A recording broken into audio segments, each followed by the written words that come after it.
Okay, you heard it here first on this stage. Next up, we're going to be looking at the future of on-chain markets, and this is everything from tokenization of real-world assets and tokenized stocks on-chain, all the way through into prediction markets. I'm going to hand the stage over now to Marwan from BNB Chain and his set of panelists. Join me in giving them a very big round of applause.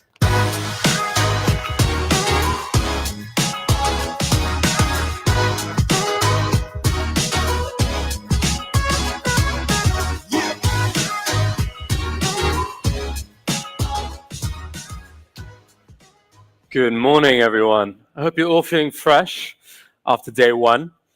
So I'm Marwan. I'm your moderator for today. I head up EMEA at BNB Chain, and very excited to be talking about the future of on-chain markets with our three distinguished guests. But before we jump in, just to get a sense of the room, who here actually trades on DEXs as opposed to SEXs? Raise your hand. Okay, adoption. Who here is dabbling in prediction markets? Okay, smaller. All right, so probably not most of you, but we'll be jumping into some of those shortly. So kicking off with Farouk, we have Farouk, the co-founder of Dastan, Rug Radio, and Myriad Markets, one of the newest and leading prediction markets on chain. We have Chef Kids, the head chef at PancakeSwap, one of the world's largest decentralized exchanges, and in fact, I think biggest by trading volume this year. And we have Nikki, the research lead at Opinion, also one of the fastest growing prediction markets in this space, who will be sharing more about the future of this category. So maybe to kick off with Chef Kids, on-chain markets are having a moment this year, especially decentralized exchanges such as PancakeSwap. So with more institutional capital, more participants joining, how is PancakeSwap positioning itself in this new paradigm? Well, 2025 is a remarkable year for us, for sure. By the end of November, PancakeSwap, the trading volumes happening on us in 2005 has reached to 1,000 billion US dollars. This is a very exciting numbers for us. It's kind of 5x of the previous year. And so I should say, for all liquidity, for all assets, PancakeSwap normally is the first place, is the first protocol most of the people will talk to, because if you want to enable the transaction, the swap function of our tokens, is kind of the first stop you shall look at, especially on BNB chain. And then, but we will see the kind of the whole industry is evolving. From last year we can see the PancakeSwap as still as a main trading venue for swap. But as Marvin mentioned, this year more and more different players has different, more customized requirement. Different tokens, different assets. In the first year or in the first half, we'll see a lot of meme coins coming, right? And in the second half, more RW assets, tokenized assets will come into DeFi, coming to on-chain, from permission market to permissionless market. So as for PancakeSwap, how we to make sure we provide a different kind of service to satisfy users' need and also satisfy projects' need. I will take tokenized stock as example. Right now, there's a lot of institutional players trying to enable the on-chain users have the access to buy different kind of stock, not only the U.S. market stock, different, the real world assets. And then the first thing for them is how they can make the assets from permission market to a fully on-chain, non-stop, 24 hours, 7 days transaction. So normally there will be a market maker or tokenized layer in between to enable the whole process. And then for PancakeSwap, there is a separate service, not on the AM and DEX, but a separate service called RFQ, or we call it PancakeSwap normally. If you're familiar with us, should be definitely know or heard about this name. So we use this system to help these market maker or tokenization layers to provide the quotation, the price, on-chain, to support, this kind of seamless experiences from the real world to on-chain world. And then the users on DeFi can have the access to directly buy, sell, and swap. So I think, in the future, definitely we'll have more kind of innovation to enable such on-chain transactions, to kind of working as a bridge, for the real world and on-chain world. Or even in the future, there's no two separate worlds, only we're living in the same world, just we have different tools or bridges to help us do the transaction or, swapping, experiences. Yeah. Actually, just chiming on that point, kind of these two worlds, right? Where people on chain can actually trade now global events. Nikki, prediction markets are now kind of this new sort of discovery or source of truth discovery platform on chain. How do you see this space evolving from where you're sitting at Opinion? Yes. I mean, like for prediction market, like Opinion, we are general prediction market, but also we focus on macroeconomic forecasting. I mean, that's like a very interesting intersect for all prediction market because when you try to think of where the liquidity goes, you must think about the topics like where the government decisions are, where most people's expectations are, where capital flows. So that's why our vision, especially for Opinion, we try to focus on macroeconomic and economic data. And that's like one very interesting background information is that I used to work for a very top research firm before. And to get that kind of macro data, especially like CPI inflation and also from unemployment data, birth rate data, we have to do like intensively labor, a lot of costs, a lot of field research, a lot of like go to the sites and to collect data. And meanwhile, we need to think about how do we incentivize people to give us the real data, real information, instead of just giving us data for the sake of doing it. And when I look at our prediction market, especially the ones that's about inflation rate, Fed rates, about like Bank of Japan decisions, and all that kind of economic related data, people just naturally have the incentive to participate in because the incentive mechanism is already built in. People vote in and they trade on this market with the incentive to be right. So that's like very, very interesting when I look into it.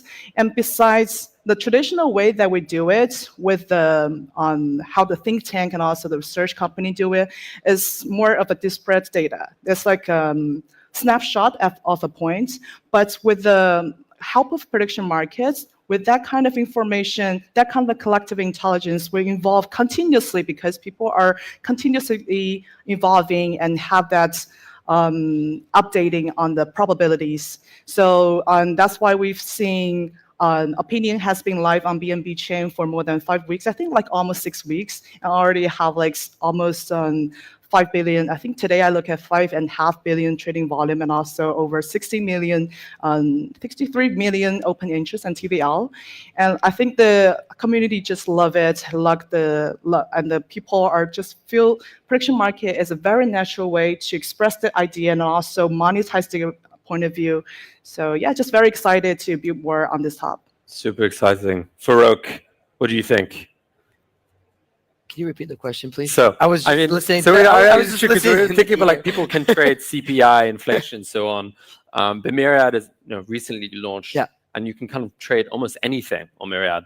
Absolutely. How do you see this space evolving, and maybe what's Myriad's vision for how this space evolves? Of course. So we took more of a media and distribution approach to it. So as you mentioned earlier, we own both Rug Radio and Decrypt Media. So I founded Rug Radio about 4 years ago, which became one of the largest creator networks in the industry, which got us, to interview President Trump. We have a White House press pass, for example, that we actively use. CZ himself. I'm interviewing Tom Lee tomorrow, and a bunch of other people. And then Decrypt Media, which is arguably like one of the largest, if not the largest, neck and neck with CoinDesk news site in crypto, which I'm sure a lot of you tend to read for your day-to-day news. But more on the journalism side. So the way we approach this, we have creators, great. We have, journalists, great. But we're missing a piece, which is you guys, your voice, your opinions, right? And this was prediction markets come through. And I think you guys see this similar sentiment here. So we saw this, thanks to Polymarket at the end of last year. That 0 to 1 moment was the presidential election, right? When all of the mainstream media had Kamala Harris winning. But if you spent more than 5 minutes on X, you knew President Trump was going to win, right? Because you saw it on Polymarket. And so that 0 to 1 moment, aha moment, I think, made it more clear that this line between media and prediction markets really needs to become thinner and thinner and thinner, and will almost become inexistent. So this is why we started serving these markets to Decrypt readers. So if you go on decrypt.co right now, you open any article, you will find a market embedded directly into the article. So you can read an article on Michael Saylor, right? Because he's speaking at Binance Blockchain Week. And our AI will know that this is an article about Michael Saylor, therefore about Bitcoin. So it will serve you a market maybe on MicroStrategy or the price of Bitcoin, right? And on Rug Radio, for example, I host a morning show every day called FOMO Hour with Mando and Tyler. We have some of the biggest guests in the space. When they come on, we talk about certain predictions. So we build predictions around them. Like CZ made some bold predictions when I did a podcast with him last April or May, and we turned these predictions into markets. So that's the way we approached it, right? And I think yesterday was a really big moment for us because that vision that we had a year and a half ago became real when Kalshi announced their partnership with CNN. And now prediction markets are literally part of the news cycle now, right? Part of the culture, basically. Part of the culture and the news cycle. Instead of using traditional polls, which I think we all know polls are kind of rigged, right? Or easier to rig. Well, prediction markets aren't, despite some people claiming that they can be. You put your money where your mouth is. And if you want to rig it the other way, just put your money on the other way, right? So this is our approach here at Dastan on that level when it comes to prediction markets. And it's worked out pretty well. I mean, we got 400,000 registered users in the last year. We actually, a year ago today, around this week, is when we launched the open beta. We've done about $150 million worth of volume. It's ramped up over the last 2 months as we announced the launch on BNB chain as well. And it's looking good for prediction markets. Congratulations to you both on the successful launches. So clearly it's permeating itself into global culture. People here in the future perhaps can be able to trade based on the news they're reading in real time. But what's the next wave of composable products, right? Let's say this becomes the norm. What sort of new products do you envision as adoption for prediction markets as they grow? Nikki, any view on the composability of like the new innovation we might see?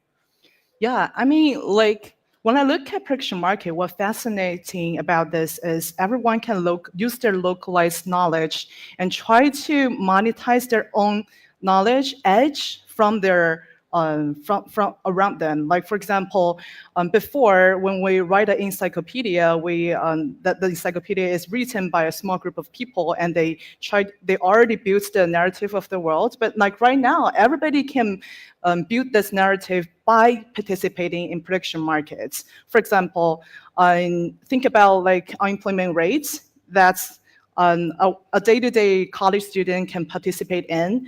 For example, you can vote on the things and also trade on the things about in your community, in your culture, in your country, especially even in your company.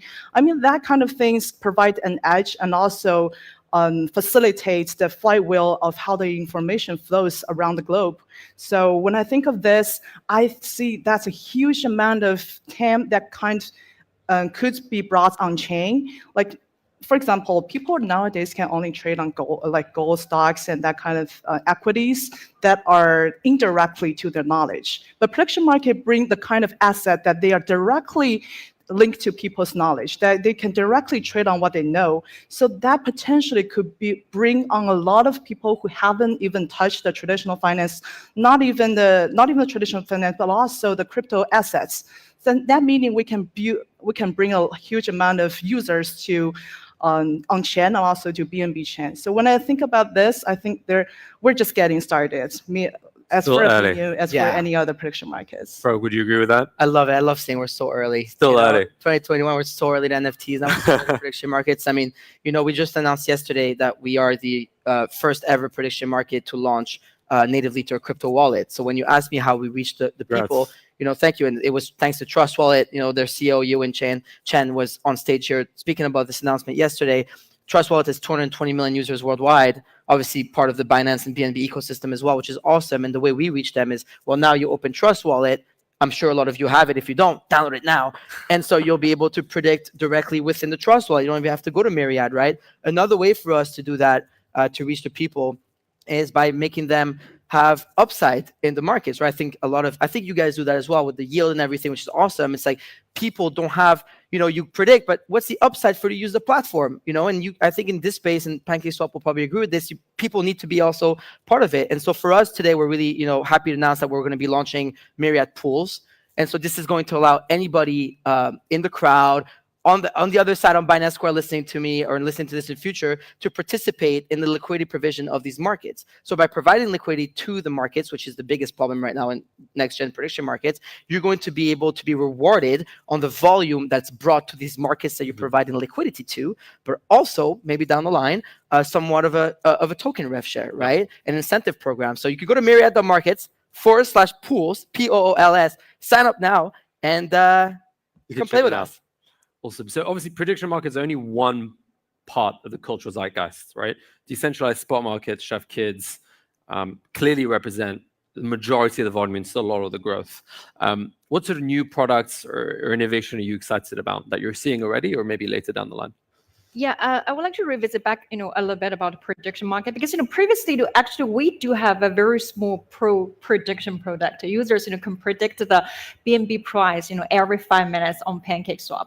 And a very interesting data for us is, even though it's not the major, volume contributor or revenue contributor, but considering, the user size, we just give a very small page of the, small test product.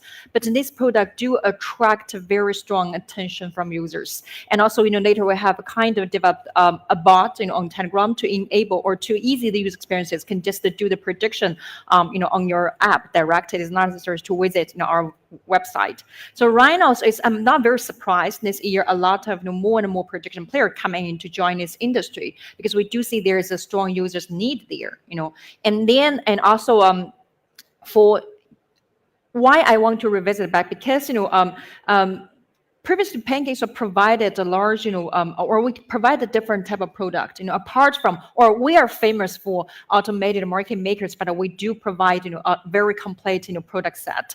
Prediction is one of it. We also provide NFT plays, game plays, etc. I think, right now with more and more players coming in, with more and more, new stories like prediction coming and also more institutional coming. I think, for us, the thing is we are thinking whether we can have a more unified, platform. Because right now I feel if I go to CEX, right, I can do swap, I can do perpetual tradings, I can do learning, I can do loan, borrow direct in one place. But if I go to DeFi, we have different giant lanes. We have, PancakeSwap as DEX. We have Aster as, the perpetual tradings, and we also have the other names as the linear borrowings. But how we can unify the kind of different liquidity? Because let's say PancakeSwap hold $2 billion as TVL, Aster hold another several billions, and then the other players hold another several billions. But if we put everything together, it's kind of multiple, like 10 billions, even 100 billions, and then the user experiences, the trading spread, the liquidity, everything will be much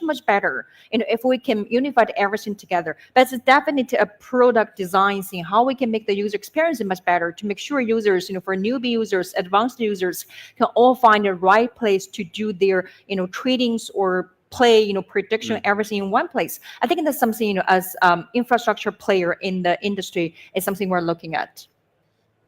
Just because we're short on time. Now we think about the future, right? So you talked about design. So we think about market design for humans, but let's assume that AI agents begin to account for a larger share of the trading volume, right? If you take your crystal ball and to think about the next few years about how these on-chain markets evolve, whether it's with increasing AI participation, how do you think we should start to think about the future of markets? Anyone wants to go first with the future crystal ball question? Nikki? Yeah, I mean, there's so many things could be changed by the participation of AI agents. But I want to highlight just one thing because that's so important for prediction markets. The one thing most important when it comes to resolution is the oracle. So when we see the AI agents trading on chain, that means they're seeing the correlation, they're seeing the signals. Instead of humans, where humans are paying attention to narratives, emotions, and hypes on chain. For AI agents, we need to design a very readable and also rigorous rules for AI agent before they decide to participate across different platforms. So that's why Opinion, we have already designed AI oracle called Opinion AI. The Opinion AI could help the permissionless market generation. So when the users experience like this, when the users want to generate a permissionless market themselves, they can click on the create market, and then Opinion AI could validate if the market could be resolved by Opinion AI, and also automatically generates a market rule that helps the whole participants, and also that rules can be resolved by Opinion AI. So I think that's very important when the era of AI agent comes. And also the second, I think very important, touch on the point that Chef Kids just mentioned, that's the liquidity, and also how we can build a unified liquidity layer. And Opinion, we are building a meta pool. So that meaning we are building different a unified liquidity layer across different prediction market chain, so prediction market platforms. That meaning, I think this two killer feature could help the era of AI agents. I realize we're at time, so if you want to tune in for the answers, I think we'll have to do a Rug Radio interview Let's with do Chef it. Kids. You can all come. And you can follow them all on Twitter to find out more. So please join me for a big round of applause for our panel today. Thank you. Thank you. Thank you.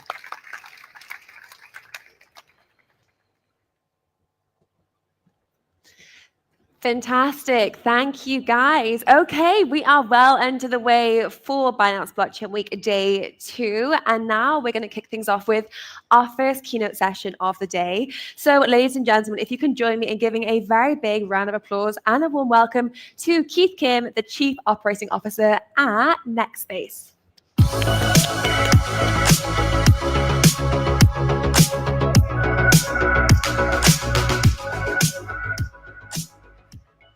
Hello, very good morning, everyone.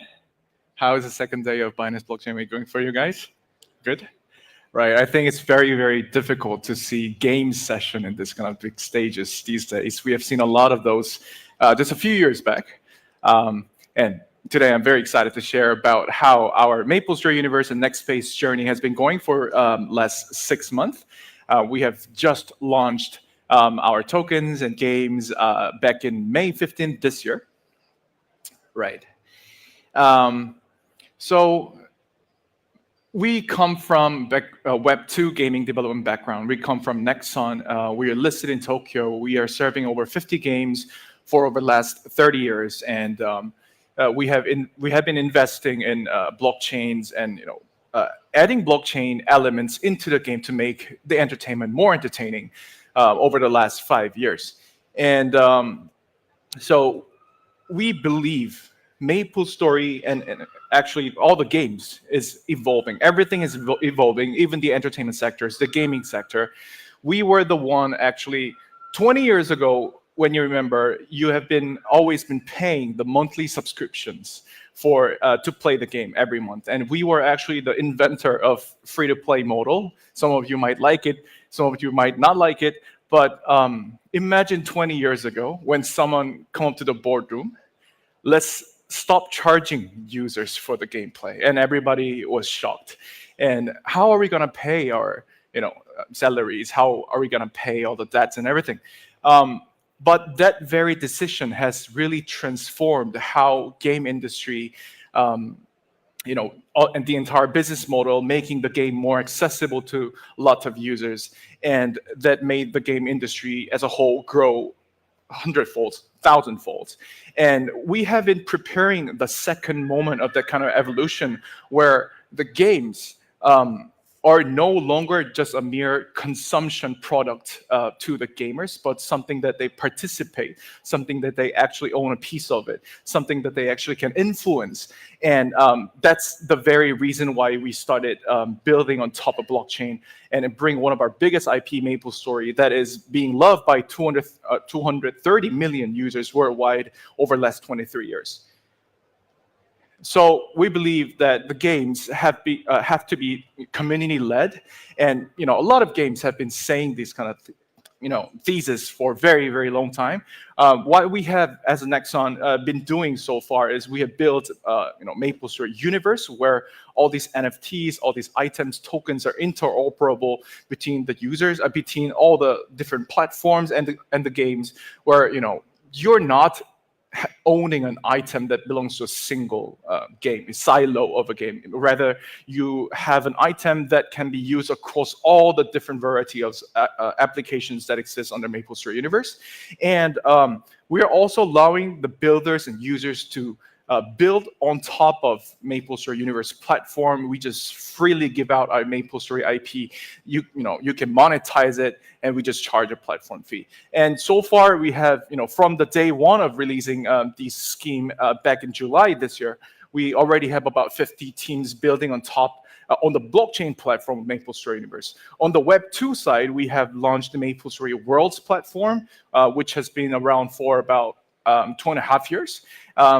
And actually, last year there was a small team that started the classic version of MapleStory PC RPG, which they have less than 10 people in the team, their profit that build their team's profit last year was about $20 million, 8 people. So we are really seeing this potential of builders building on top of our IPs, utilizing our IPs, where we already have over 200 million community playing MapleStory.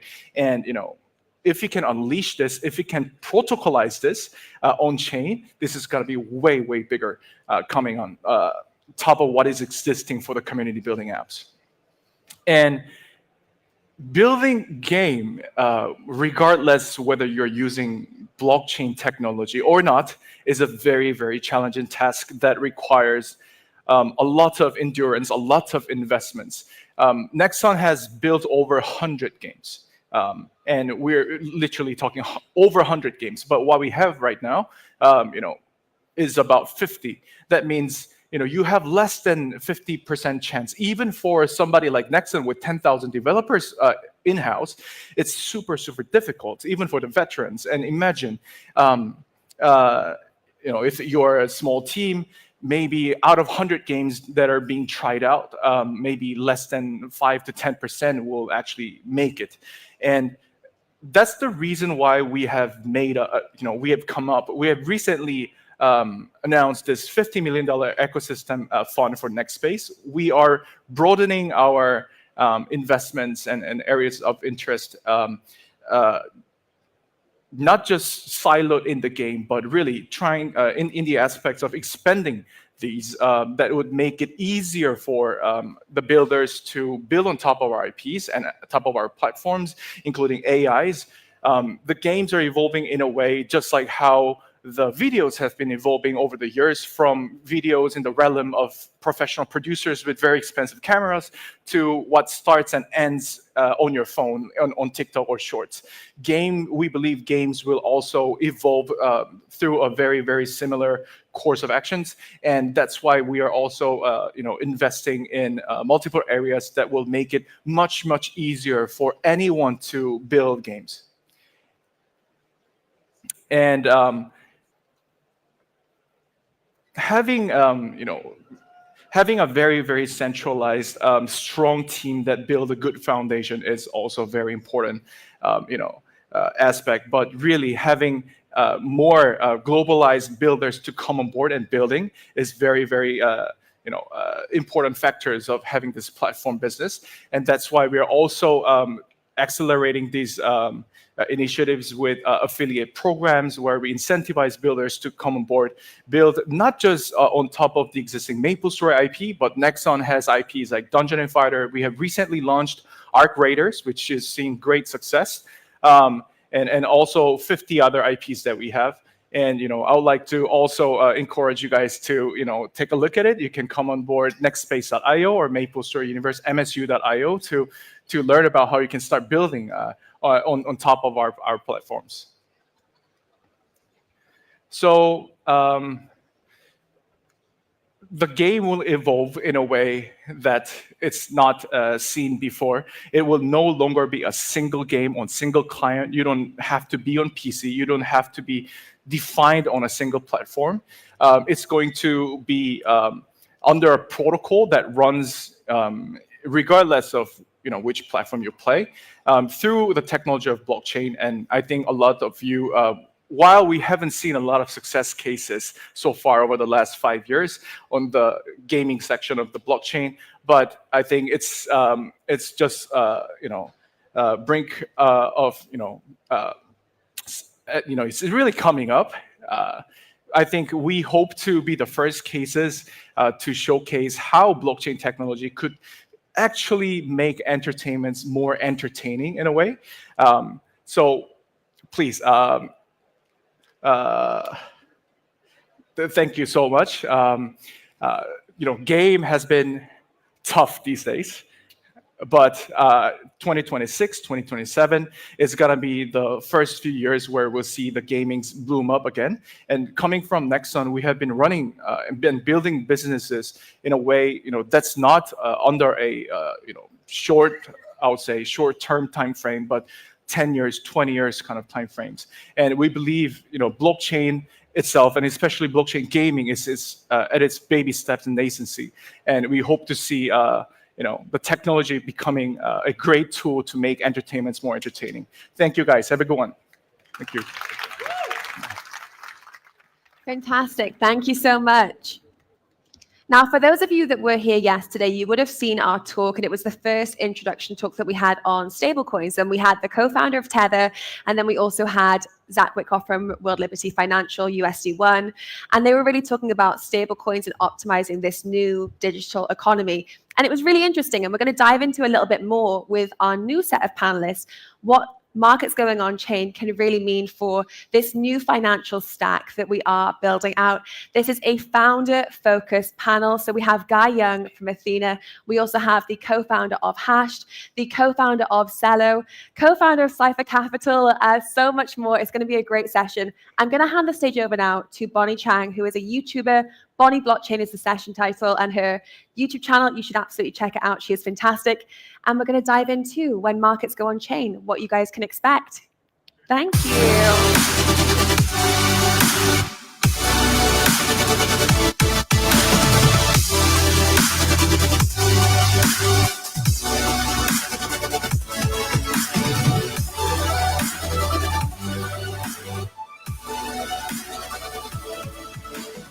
Good morning, everybody. For the longest time, I think traditional finance people were wondering, what are you guys building? What are you so busy doing? And until we started talking about real assets, assets that people are familiar with going on chain, that's when they get it, right? So that's what we're going to be talking about today. I am your moderator, Bonnie Chang.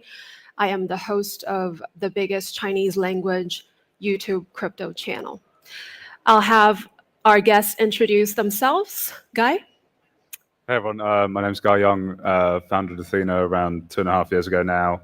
Athena provides stablecoin infrastructure and dollar-pegged products. So we launched our first product around 18 months ago now with the fastest growing dollar asset that's ever existed within crypto. So across all of our products, scaled from 0 to just under $17 billion around 2 months ago at the peak. And yeah, excited to be here and chatting with the panelists. Very impressive. Ryan? Yeah. My name is Ryan, one of the co-founder and partner at Hashed. Hashed started to invest crypto since 2016, and we are quite distributed to, we originate from Korea, but now it's US, Singapore, India, and Abu Dhabi. And we are always placed as a bridge between Western and Eastern, bringing like a technology and going into the local market. And Guy is one of our portfolio founder, and we always like making bridge like crypto to traditional finance. Now we are making a lot of initiatives in UAE market. Yeah, happy to share more insights today. Awesome. Renee? Yeah, Renee Ransberg, one of the co-founders of Cello. Cello was a layer 1 blockchain until earlier this year. We became a layer 2 on Ethereum. Have seen some pretty magnificent growth, particularly around stablecoin payments, particularly in the global south. Yeah, excited for this conversation. Sergey? So hi everyone, my name is Sergey. I am co-founder of 1inch. We came to the aggregation of decentralized exchanges idea back in 2019. Nowadays we are building a lot of different protocols that empower DeFi infrastructure.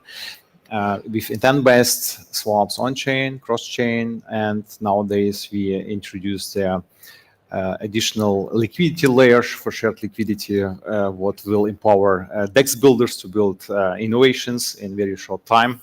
So we have higher efficiency for the DeFi liquidity in the space. Perfect. Bill? Hey, my name is Bill Chen, and along with the Phoenix Group, we are the first ever crypto public company in Middle East, being listed on Abu Dhabi Stock Exchange back to 2023. And by 2022, we helped the UAE sovereign government to build up the first ever sovereign Bitcoin miner in Abu Dhabi. Along with the Bitcoin mining, we also do active investments through Cypher with 140 projects. So collectively, we manage 2 billion balance sheet and contribute 200 million net profit by 2024.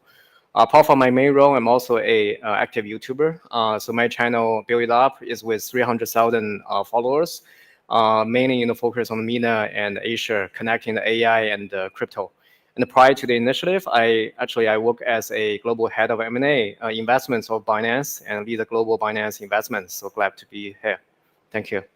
Awesome. So I want to break the first question into two parts. One is for us investors, retail, why do we need real world asset on chain? Second part is for the institutions, the financial product providers, what that means for them. Do they save more? Is it cheaper, faster for them?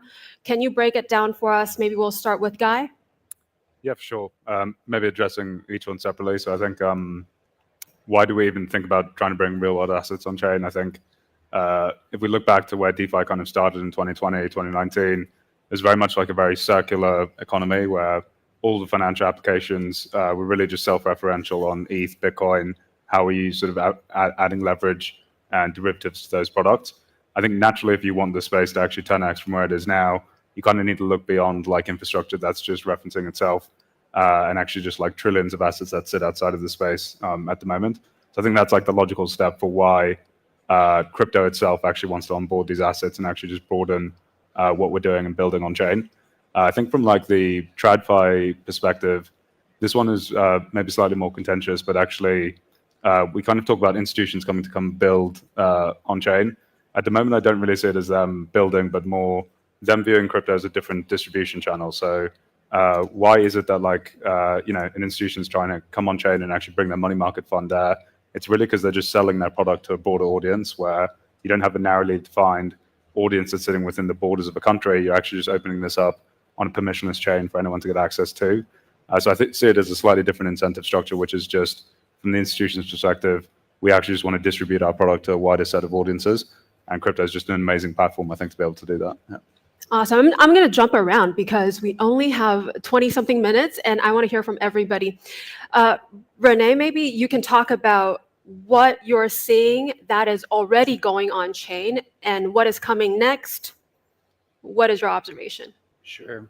I think actually Guy makes a really good point about like right now, it's really just an extra new distribution channel and we're in sort of maybe even just the early innings of that happening. But then what's more interesting, I think, to us builders is like when people start composing with those products, right? And I think there's a lot of focus on like, oh yeah, stocks, and money market funds come on chain. But, I'm maybe a little personal history. I started my career in Morgan Stanley fixed income capital markets and was structuring interest rate and FX derivatives. And, we had a lot of big customers, right? And they call Morgan Stanley and they want to, build some like complex swaption structure. And, I call the currency desk and I get quotes. And, for a lot of long tail currencies, these markets are not super liquid, right? And it's a little bit cumbersome to actually put some of the structures together. So you really only do it for like the biggest clients, right? But in our world today, you have small companies that face those same challenges, but that can call Morgan Stanley, right? And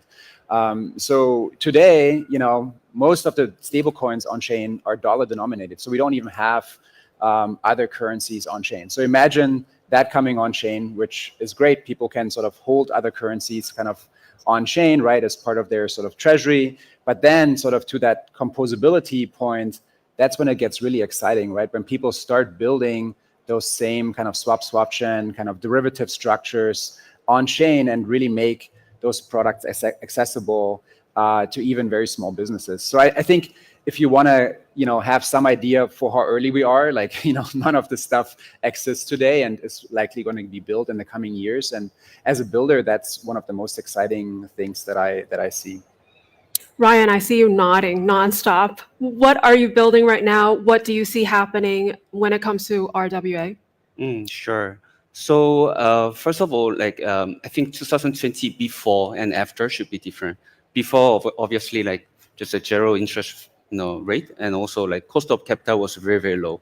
So I've been through a 3 bull market and bear market, and over time, speculation was a 99% the first ICO era, second maybe 9%, and last cycle was 60 to 70%.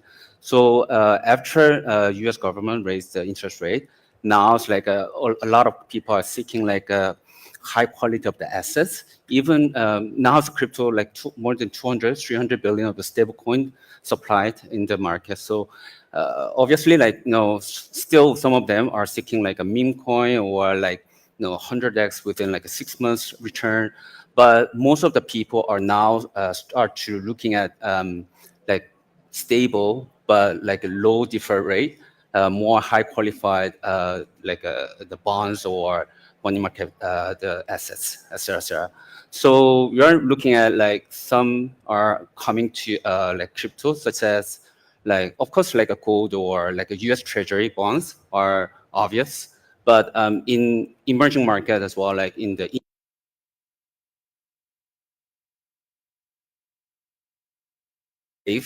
bonds are trying to get in the DeFi world.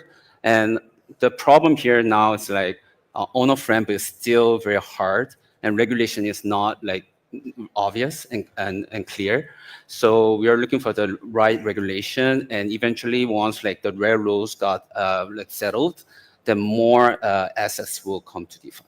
Awesome. Sergey, what are some limitations? I think we were just talking about, there are legislations in different countries, different rules. What are some bottlenecks?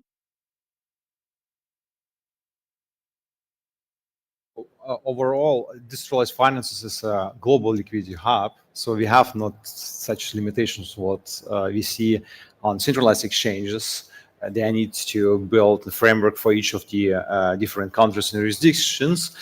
And on the blockchain, we have actually no limitations. So someone like Ondo, for example, who can print or tokenize real-world assets like stock, they can bring it to a specific chain like Ethereum, and people get really great access to liquidity of stocks where not everyone get access to. Yeah, so and they get actually additional tools what was built in the last time in DeFi spaces where people can do a lot actually with their stocks.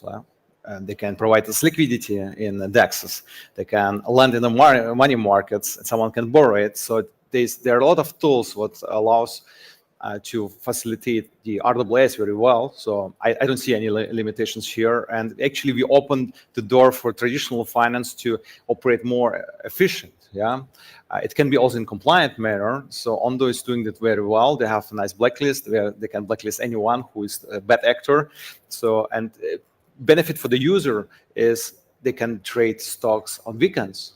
Yeah, so there are secondary markets where people provide liquidity to DEXs, and then through aggregators they can exchange any asset to any asset, and even provide liquidity Apple stock to Tesla stock. Yeah, and then if there are volumes, it's going to be used and user get money out of it. So there are more possibilities what actually anyone can get on traditional finance right now. Perfect. Bill, I want to ask you, because you're very familiar with this region, and I think governments around the world are looking at the UAE as leading country when it comes to technology like this. What can other governments learn that you guys are doing here, and what is working? Yeah, I think when we come back to how the government can improve the industry, I think because crypto is kind of in the middle of the regulation and the innovation. It is a fintech highly related industry from the very beginning, and I think that's also part of the reason why it becomes so controversial in past 1 decade. I moved to Dubai out of China before, and because literally because of the regulation and restriction. And now, I see Hong Kong is also booming. Dubai and UAE become one of the crypto center outside of US. I do see, in the future regarding the global, the power distribution of the global regulator would be the US will still be the centric of the policymaker, but UAE and Hong Kong and Singapore become the crypto corridor. And how the government can, sort of develop and improve and the support the industry. I do see, in the end of the day, it's kind of like yin and yang. Like you have to be balanced. You don't want to be, too liberal and to, let all the scammers, move to this region. But also you don't want to be, too restricted to, hammer all the innovation. And I think UAE is one of the best example. And also I think it's part of the reason, why the Binance team, 1inch, etc. A lot of innovators, they can come to this region. Because come to your topic, RWA. In the end of the day, what is RWA? It's like bring the real world assets to on chain, right? But when we talk about all the real world assets, everything is proper regulated, from cash, money to equity to bond. And why USDT becomes so pervading is because one, cash is less regulated as compared to equity or the real estate. In a sense, the value chain is very short. And also, the USDT grow offshore outside of the US, and they got some kind of like liberal environment to grow in a sense. So I do think, all the regulator, if you want to have a prosperous economy in the future of your domestic, innovation center, UAE set a very good example to be balanced, balance between liberal enough for the innovator, but also sophisticated enough to, create the policy. I want to give an example that, a lot of our viewers, they comment, yeah, RWA sounds really cool, but what does that really mean? Okay, the example would be you can break down real estate into different pieces so it's easier for everyday people to invest. But in reality, how do I prove that this token represents that real estate? These are all like the boring bits that are very important. Is there anything that you're seeing in terms of this space that is you're seeing improvement and moving forward? Sergey? Yeah, I can add here to real estate. It's a really good example. I invested like a couple of years ago in a company what tokenized real world assets, especially real estate. And any user who, of course, pass all the compliance checks and KYC is able to buy tokenized real estate partially as well. So you don't have to buy the full apartment. And this apartment is, or a house or villa is getting rented out. So people rent it, pay the rent, and you as investor, you get every week payouts in USDC. Yeah. So actually, it's already there. It works already. And there are also some other similar projects who are doing this also with the real estate. So from our point of view, it's already built, it's already there. We need just to work more on the narrative and the adoption of it, so everyone understands it's actually easy. It's really tokenized. I have the token. I can even trade it on the secondary market already. So we need just to better explain how it works and that it's possible. So from our point of view. The next question is for Guy. How many different stable coins do we need? Yeah, I think it's obviously slightly controversial just given position I'm in, but I think we've obviously seen there's kind of like a parallel outcome that we've seen within the market now where most of the market share is kind of between Tether and Circle, and there's like a very long list of literally hundreds that follow after that. I do think like the nature of the product is one of extremely strong network effects and moats that are built around the product. So actually, as these businesses and these products get larger, they become more used and it sort of compounds in a pretty aggressive way. I think one example here is like Tether integrated in centralized exchanges, for example, where when it's broadly used across every single exchange and every single quote pair when you're trading, it just means that you naturally want to sit in Tether because to be able to buy BTC on Binance, you need Tether to be able to do that. And so I think there's a natural sort of like the bigger get bigger within the space. And that just makes it much more difficult for competitors to come in and, new startups to come and compete.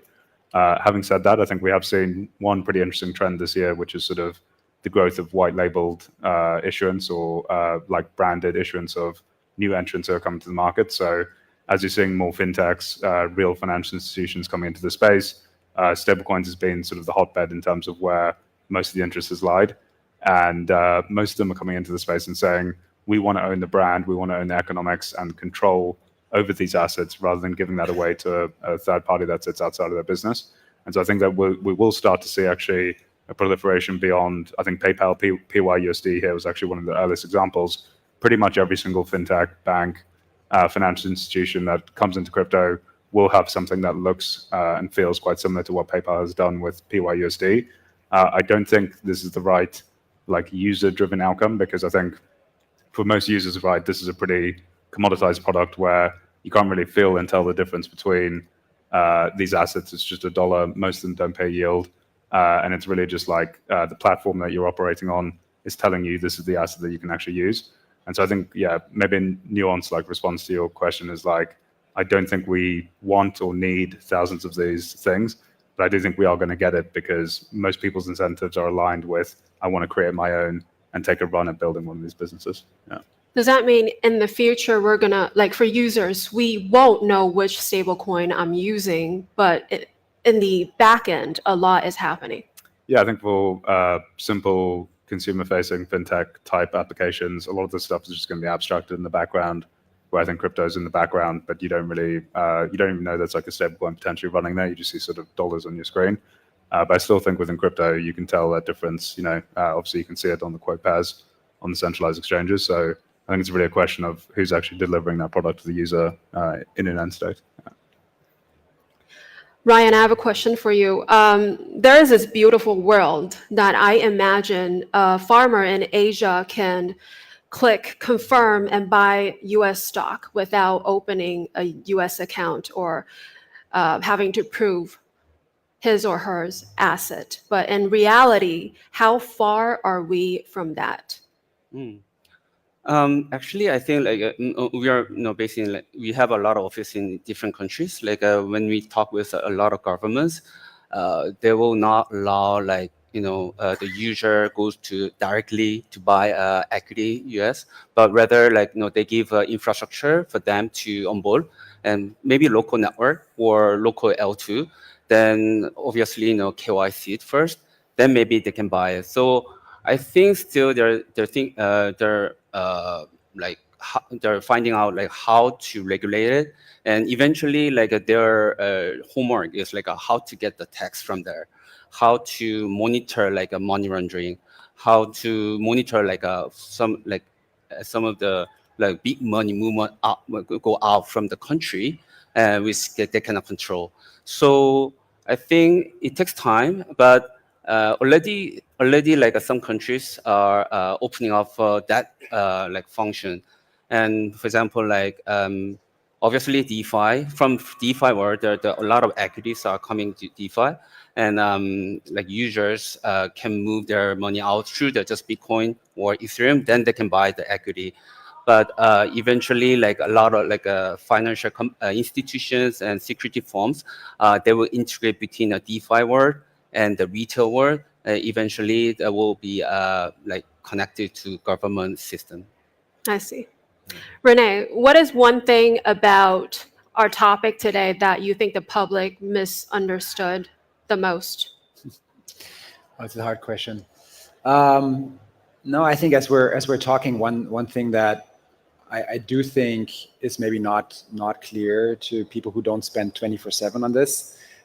It's the trust assumptions, right, behind each of these assets, right? Even with in the case of the stable coins, right? Who is sort of the intermediary that in the case of Tether, USDT, it's Tether, right? And in the case of PayPal, USD, it's PayPal, right? And if there's thousands more, right, there's certain trust assumptions, sure, in the context of like regulation, right? But ultimately, whether it's stable coins or stocks or other assets, that's going to play a role. And maybe that's something that in traditional markets really, has not been that big of a topic that people think about. They buy a certain ETF and they don't really maybe think too hard about, other than looking at the fees, maybe who the issuer is. So I think that's maybe something where as an industry we need to, in places where there's not regulation, right, also self-regulate and educate. So yeah, that's maybe the most obvious thing that stands out from this conversation to me. Awesome. Sergey, what do you want to see moving on chain next? So I would like to see more tokenizations what are open and not working with just whitelists, because it empowers the DeFi. So what you said about composability, the real power of DeFi is composability. So what we at 1inch built 2019, an aggregator on top of Uniswap, Kyber, and Bancor protocols, empowered us to build a new kind of product that solves huge problem in the space of fragmented liquidity. So in DeFi space, a lot of different things can be built where we improve the utilization of these assets. I hear a lot of statements like this. There are like billions of US dollars in US dollars tokenized already, but where you can buy it? No one can answer it properly to me. So there are really a few places where you can buy only specific types of RWAs, but I hope that the DeFi space will be more used, because it offers really composable environment where people can really benefit from these assets, what they buy, not just by holding, but even by utilizing them, and providing us liquidity, what I mentioned before, lending in the money markets. So we need to drive the narrative and have better adoption of and understanding of RWAs in DeFi space. I love that. Everyone is so smart here. But Bill, can you tell my mom what we're talking about? What is RWA? Why does it need to be on chain? To the grandma neighbor that I have, to my mom, to my grandparents, what is it? Yeah. Well, I think I will tell anyone who outside of a crypto is, one of the most important use case right now is you're gonna remit your money from country A to country B before, it take around 72 hours, at least $15 as a transaction fee, because you have to go to, the bank transfer, etc. But, you can just transfer the money by stablecoin within a second, and nearly it's zero cost.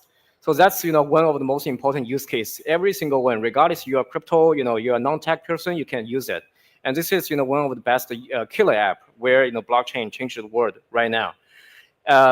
And what is RWA? A means assets. So there are many assets, from cash, money, to equity, to bond, to real estate. And now, everyone is testing the favorable, user experience of the stablecoin, aka, the first ever RWA. But going forward, every people, regardless you are a driver in a developing country, a dentist from another South America country, you are just getting tired of, holding your deflating fiat and your local, asset class selection. You can use a stable coin, let's say stable euro or stable US dollar as your reserve of the value interimly, but also you can invest in any product you like. Globally, I think we have around 5 billion Android users, but I guess 99% of them cannot buy the Google stock. Even you like the Google, you like the Android, you like the Chrome, but you cannot buy the Google stock because it is so high end. It can have go through a lot of KYC, etc. But I do see in the next few years, any Android user can buy the Google stock on chain, and that is where blockchain brings to us, because blockchain I think is a very misleading, difficult to understand jargon. I think it's kind of like a global public open computer, where you can transact and record everything on a unified computing system. So that's maybe the way I can explain to the grandmother.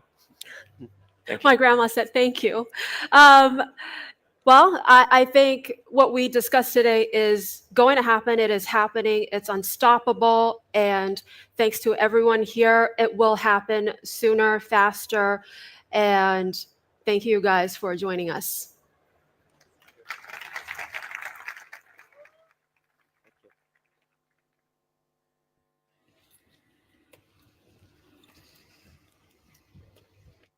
I also love that we have so much alpha in the room. Everyone is listening, but then you can faintly hear people going down the slide and the bungee and screaming in the background.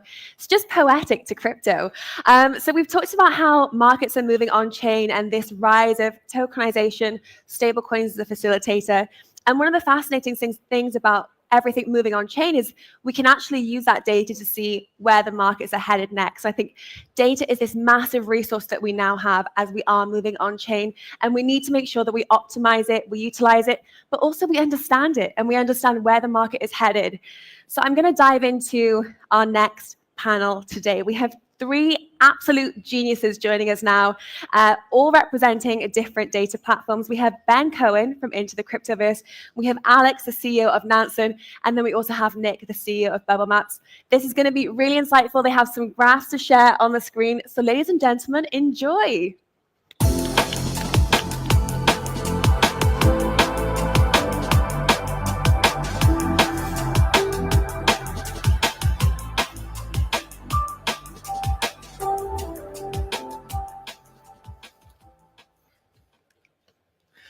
Hello, hello. Sound test. Awesome.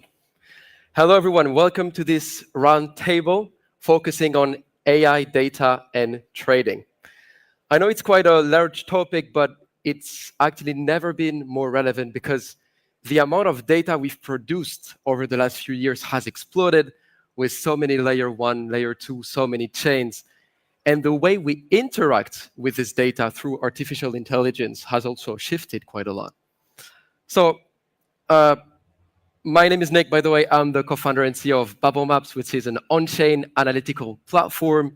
We make on-chain data fun and interactive and convenient for everyone. Today, we've got an incredible panel of data builders. We can do a quick round of intro, by the way, starting with you, Alex. You're quite a notable figure in the space. You've been around for many years. So in 1 minute, 1 minute elevator pitch, what's Nansen? Yeah, so I'm Alex. Great to be here. I'm the CEO of Nansen. Basically, the mission of Nansen is to surface the signal and create winners. So we've done on-chain analytics for about 6 years.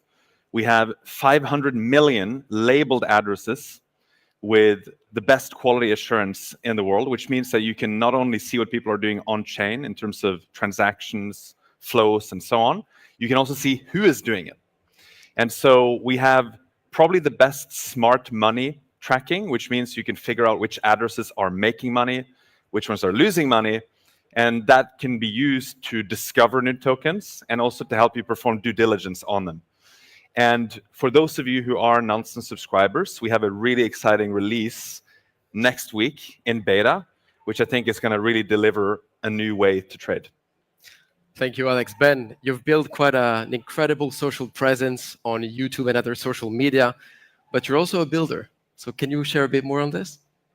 Yeah, so I started a platform called Into the Cryptoverse back in 2019 while I was doing my postdoc, and it grew a lot more than I ever could have imagined that it would. But it's basically just a platform that allows for data analysis. We have a lot of on-chain data.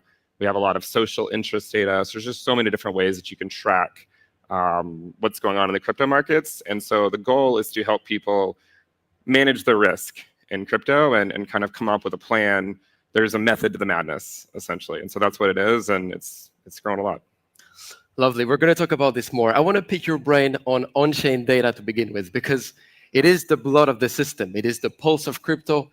Whenever something happens in the industry, good or bad, it leaves a permanent trace on-chain that people can use: wallet tracking, smart money flows, token dynamics. Alex, obviously, you've been doing this for many, many years at Nansen. So I want to hear it from you. Like, what do you think are the best on-chain signals right now? Yeah, that's a good question. It depends a little bit if you're looking at kind of macro and micro, and if you have a long-term versus a very short-term perspective. Generally, I think it's good to see what the smart money is doing. And so that means looking at addresses that have very positive P&L. So at Nansen, the thinking is that instead of looking at what maybe hundreds of millions of addresses are doing in aggregate, you try to figure out what are the few thousands of addresses that are worth following. And we basically continuously score addresses in terms of smart money. We even have this label called former smart money. Oh, damn. If you are no longer smart money, shout out to 3 Arrows Capital. And so that means you can basically follow what people are doing on-chain. So we also have subcategories of smart money. And so you can look at meme coin traders, you can look at yield farmers, you can look at perps traders. And so one thing we've spent a lot of time this year on is actually hyperliquid and figuring out what the smart money is doing on hyperliquid. So we have smart perps traders as well. Okay. And so generally, I would look at what people are doing. I think it's a good way to kind of aggregate and synthesize what's happening on chain, because there are narratives that change. It's really difficult if you lock yourself into one specific strategy or one specific metric.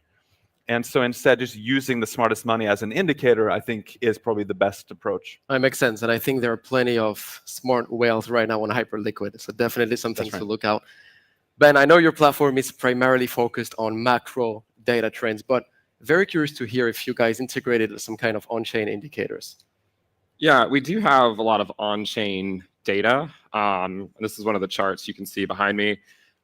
Basically, there's a lot of different on-chain metrics that you can look at. There's the Peel multiple, there's the miner cap to thermocap, market cap to thermocap, MVRVZ score, terminal price, our hodl ratios. There's all sorts of things you can look at, but it all gets kind of complicated when you just look at a single metric. And so what we did was we took about 8 to 10 different on-chain metrics, and then we looked at kind of how they behave from one cycle to another. And you could see that there's like an ebb and flow to the cryptoverse. There's these cycles that have been somewhat predictable. And the general idea is you sort of normalize the way these on-chain metrics move between 0 and 1. And when they're at 1 risk, that means they're extremely overheated and you're near a major top. There's a lot of euphoria in the space. When you're near 0, it means we're just in a risk-off environment and there's not a lot of interest in crypto. And so this chart kind of shows you we're kind of somewhere in the middle, right? There hasn't really been a lot of euphoria this cycle in the same way we've seen in prior cycles like 2017 and 2021. It looks a lot like 2019, in fact. Some interest, Bitcoin mostly led everything else lagged. But this is a way to kind of quantify where the cycle is at any given point. All right, that's very interesting. And where are we at right now? Pretty good, or? We're sort of like in the middle right now. It's actually, it's more similar to 2019, I think, than anything like what we saw in 2017, 2021. Very interesting. Thank you, Ben. And I want to show one personal example of how you can use on-chain data into your trading strategy. So this is what we call the bubble map of Shiba Inu in this particular case. And the way that it works is that each bubble on screen is a holder of SHIB. And when the bubbles are linked, it means they have sent each other funds, meaning they know each other. And a cluster is never there by accident. And I love this example because not a lot of people are aware of the fact that there is one guy holding 10% of the supply of SHIB. It's worth 800 million. Is it crypto.com? Not even, man. It's an individual address. I wish that was crypto.com because then we'd have an answer for like what it is. But the story is one guy in 2020 bought 10% of the supply of SHIB in one address. And everyone then was skeptical because they were wondering, like, who is this guy who's holding that much? And in an attempt to stay hidden and invite more people to come in, he decided to split this initial 10% across multiple wallets. And that's the kind of the frame you see here, September 2021, 3 addresses, then a dozen addresses, and today he has 150 addresses. So my guy is really trying to be low key.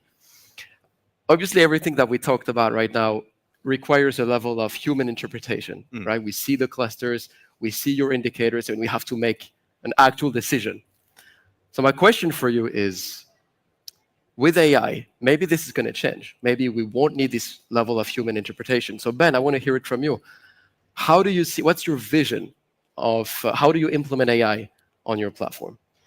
Yeah, so we're working on that right now. There's a lot of different charts that you can look at. For instance, you have, this is the 30-day moving average of the supply and loss of Bitcoin. And what's really interesting is that it's very cyclical, right? It's very cyclical. When they cross, that tends to correspond to market bottoms. When they're at the other end, it tends to correspond to peaks. And this is one chart. We also have the next one, which is the social interest in crypto. And this is another chart that shows you it's a lot more similar to what we saw during 2019. You had quantitative tightening going on. You had the Federal Reserve lowering interest rates, but the Fed funds rate was still above this theoretical neutral rate, which might be approximated by the 2-year yield. There's so many different things you can look at and so many different charts. And so what we're doing is we're trying to implement some form of an AI bot that you can kind of just ask it questions and get an idea of what's actually going on rather than have to sort of filter through all the charts yourself.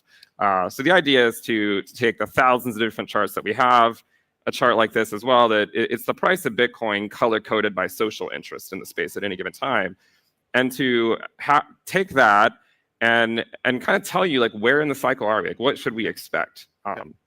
That's the general idea we're working on right now. Oh, that's interesting. That's a bit similar to what Alex is building, actually. Let me jump in just quickly. At Bubble Maps, we've actually worked a bit with AI. So there are 2 things we're working on. The first one is advanced clustering heuristic. Like, for example, instead of connecting wallets based on transfers, we can connect them based on timing. So, for example, if multiple holders are withdrawing from an exchange at similar time, that would create an exchange. And also, we want to help our users understanding what a cluster is. Is it a healthy cluster, like an exchange, like a DEX? Or is it an airdrop VC receiving tokens? Or is someone trying to be sneaky by hiding how much they own, like the case of Shiba Inu? Alex, I checked your website yesterday, and I was actually pretty surprised because it seems you've pivoted quite intensely from your initial vision to now this agentic AI agent. So very curious to hear why this transition and how do you see it playing out? Yeah, I don't really think of it as a pivot. Actually, Nansen.ai has always been our domain. We've seen this coming. So I think it's an evolution. And maybe by show of hands, how many of you use any AI product? ChatGPT, Claude, Grok, most of you, I think, are using AI products. The problem with these products is that they don't have eyes on chain. So if you go and you ask, why is Pengu up today? Or who's buying BNB? It's really hard to get a good answer, right? You get kind of a made up, maybe even hallucinated answer. So we created our mobile app, Nansen AI, which basically gives you an agentic interface, but it has every single transaction ever up to the last second on every major L1, and it's enriched with 500 million proprietary labels from Nansen. And so on the screen, you can see what it looks like when it greets you. You can open it up, you track your own portfolio, and you can start asking questions. It even suggests questions based on your portfolio, right? Then you can prompt something, and it goes out and does the research, and it comes back, in this case, with an answer.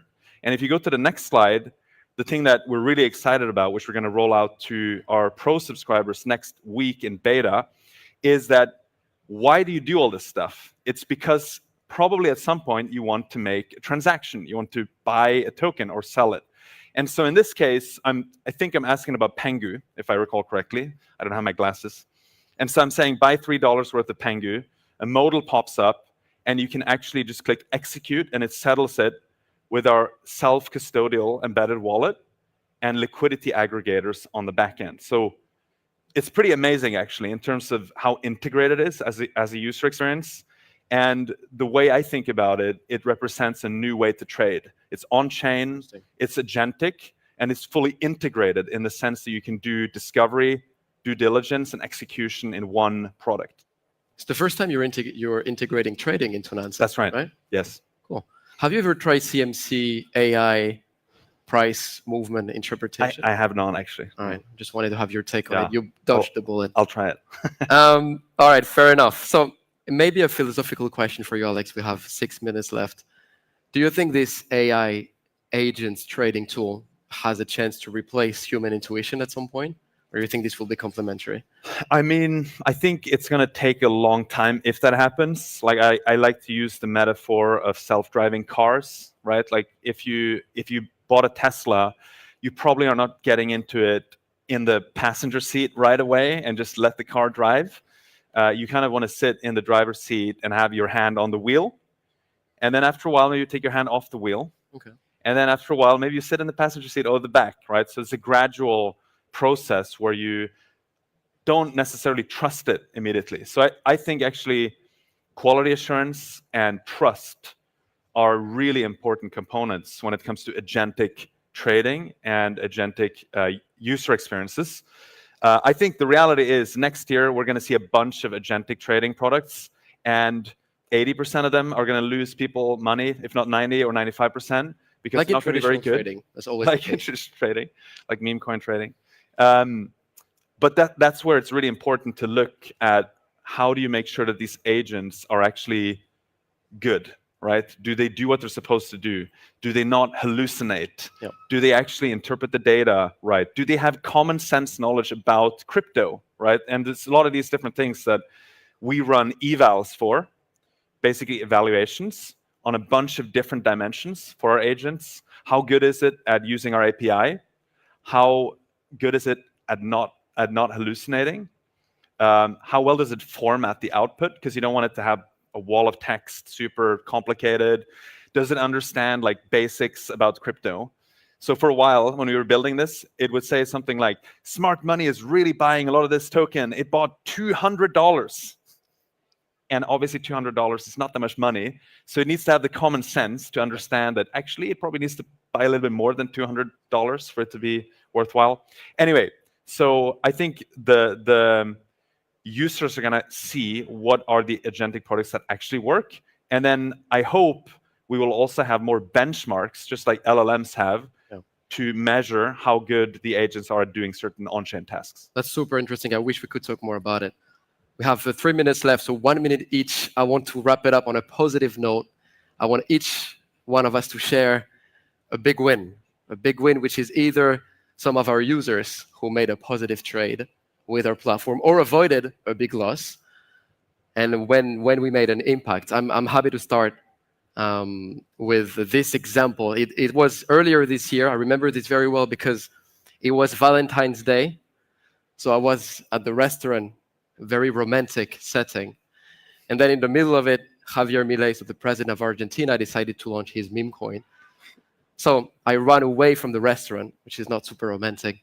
And I went back to the office because I wanted to understand what is happening right now with this token. And I checked on Babel Maps and I saw that a huge cluster of connected wallets, which belonged to the team, was selling Libra, the token. And the cluster was like shrinking in real time. So we made a thread immediately saying, guys, there's something wrong here. And a lot of our users actually saw the same. They didn't need us. And they didn't buy in. And a couple of hours later, Javier Milei deleted his tweet of endorsement. And then we learned a couple of days later that it was, in fact, Hayden Davis behind it, who ended up on an Interpol notice. So we managed to avoid our users some troubles here. Ben, how about you, man? What's your proudest win with Intro to the Cryptoverse? Probably the biggest thing over the last few years is Bitcoin dominance in general. Back in 2021, Bitcoin dominance was at like 39%. And we talked back then about it going at least to 60%. And so there's been a lot of really strong narratives the last few years of like win alt season and all that stuff. And I think a lot of people have lost a lot of money buying a lot of random micro cap meme coins and chasing those gains when all you really had to do was buy Bitcoin. And you know, we saw Bitcoin dominance go from 38, 39% all the way to 66%. And it was Bitcoin dominance chart is color coded by the social interests that we were talking about earlier. And it shows you that when you don't really have a lot of new retail coming into the space, like we did last cycle, that when we had tighter monetary policy, you're better off sticking with Bitcoin. And so like in 2022, people said like all season will be in 2023. And then in 2023, they said it'll be 2024 and so on and so forth. And now they're pushing the can, they're kicking the can down the road once again. And it's just one of those things where if you looked at the metrics for the last few years, if you looked at monetary policy, you would have known, hey, just stick with Bitcoin and you're going to outperform most everything else in the space. That's a bit of a depressing reality. Just hold Bitcoin and forget about the fun. But I agree to a degree. Alex, what do you think? What's your two quick ones. We had a fund that was able to avoid the Terra collapse because they used our feature Smart Alerts and were monitoring the curved liquidity pools. And they saw that they were depegging there and pulled their money. They saved tens of millions of dollars. That's one. The other one is there was a girl in Mexico who messaged me and said that she had turned $500 into $1 million using Nansen. And that felt pretty good, if I'm being honest. So yeah, can't guarantee that's going to happen with everyone. Yeah, but it was a good story. So awesome. Did you ask for a commission? That would be reasonable.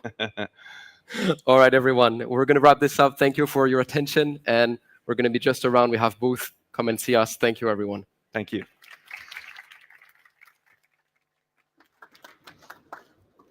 Thank you, guys. I knew Ben would mention Bitcoin dominance on this session. I just knew it. I had my counter ready. Also, a huge thank you to our panelists there for joining us. And actually, Ben Cohen's first time speaking in the UAE, so thrilled to have him. If you are a fan of Ben Cohen and also the Coin Bureau, there is a panel upstairs at 1 p.m. where they will be diving into all things crypto alpha, and you get to meet the content creators as well. So definitely recommend that. That's at 1 p.m. on the innovation stage on the first floor. So now that we've had a deep dive into some of the data metrics, we've seen where the markets are heading, I'm kind of curious to check in with you guys. Who's buying crypto right now? December 2025. Okay, nice. I'm not going to ask who's selling because it's not a very nice question, but I am going to ask, how many of you spend crypto? How many of you have used crypto directly to pay for things? Okay, that's a pretty impressive number, because crypto payments is this huge conversation about how easy it is to get in and out of crypto and spend your crypto. I'm so excited for this next session. We have VPs of payments from the likes of Ton, the kind of Telegram super app. We have Christian Rao, the VP of blockchain at MasterCard. And then we also have the likes of Ian from CoinDesk, who's moderating this session. So it's going to be really, really fantastic. Reese Merrick from Ripple is also joining to share insights. So we've got Ripple, Telegram, and we've also got MasterCard. Ladies and gentlemen, join me in giving them a very big round of applause.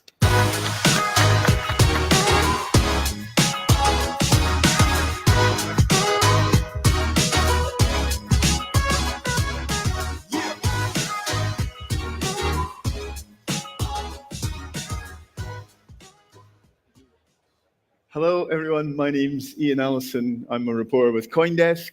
I'm one of the oldest serving reporters there. I've been there since 2018. I'm also the oldest, I think, probably. And just before we start, I'm going to use this a shameless pitch. I'm just about to spearhead a newsletter for CoinDesk looking at wealth, high net worth, family office. So if you're in that space, come and find me. Anyway, that's my pitch over. I'm going to turn over. Each of you can introduce yourselves and maybe say briefly what you think the next generation of payments is. Start with you, Christian. Hi, my name is Christian. I'm heading crypto go-to-market for MasterCard globally. Have been with the company for 13 years. I think, and maybe I'm biased because that's the segment I work in, I believe that digital assets and stablecoin will play an important role in payment going forward. Great to be here. My name is Reese Merrick, Managing Director for the Middle East and Africa at Ripple. 7.5 years at Ripple, so it's certainly been a journey. 13 years Ripple have been in the industry, essentially looking at how we can utilize XRP and XRP Ledger to really solve some of the pain points that are formed and currently there in cross-border payments. I do believe, and I say this every year, that we're very much at the starting point of what that means. I think regulation certainly helps there, and certainly this is the region where we're seeing tons of that. So I'm very excited. Stablecoins is also will come into play there for sure. Yeah, my name is Nikola Plečić. I'm heading payments to the Tom Foundation, blockchain for Telegram, and we believe that stablecoins and crypto will become part of everyday life for all of our users. Within our company, we are currently running the Chat Pay Own campaign so that you can move funds anywhere in the world at any time through Telegram. Nice. Okay.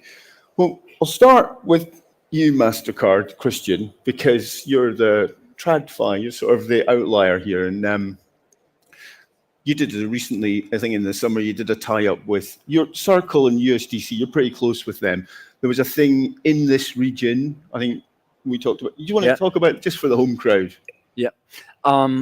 So MasterCard is all about facilitating safe, simple, secure payments globally. But obviously that does not happen in isolation or in a vacuum, right? It used to be plastic cards, with a MAC stripe, then chip. Nowadays it's mobile phones predominantly.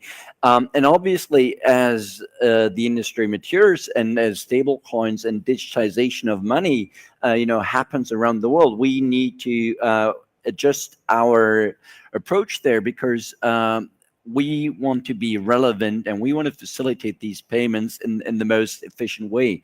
And therefore, we have been partnering with Circle for a while, and also other players, like we're also partnering with PayPal and PayYUSD, announced partnership with Ripple and RLUSD, because we believe that stable coins can play an important role in basically powering a lot of the complexity that goes on behind the curtain in payments, and that's why we are very open to explore opportunities there. Yeah, and not quite highly regulated. You in Circle, you in places like this, you're compliant, completely, obviously. Absolutely, because whenever you see, as a consumer or as a regulator or as a merchant, whenever you see that MasterCard logo, you would expect for all the right reasons that this is, super regulated. Consumer protection is in place, compliance is in place.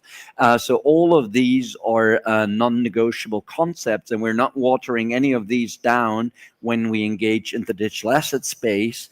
So in that sense, we tread very carefully, because for us, it's at the heart of what we are doing. And again, we have a very high degree of consistency in our strategy. It's about facilitating safe, simple, secure payments, right? And safe and secure tick these compliant boxes. And we use the latest technology to do that, right? So it's very much an evolution of adopting technology while staying very mission focused.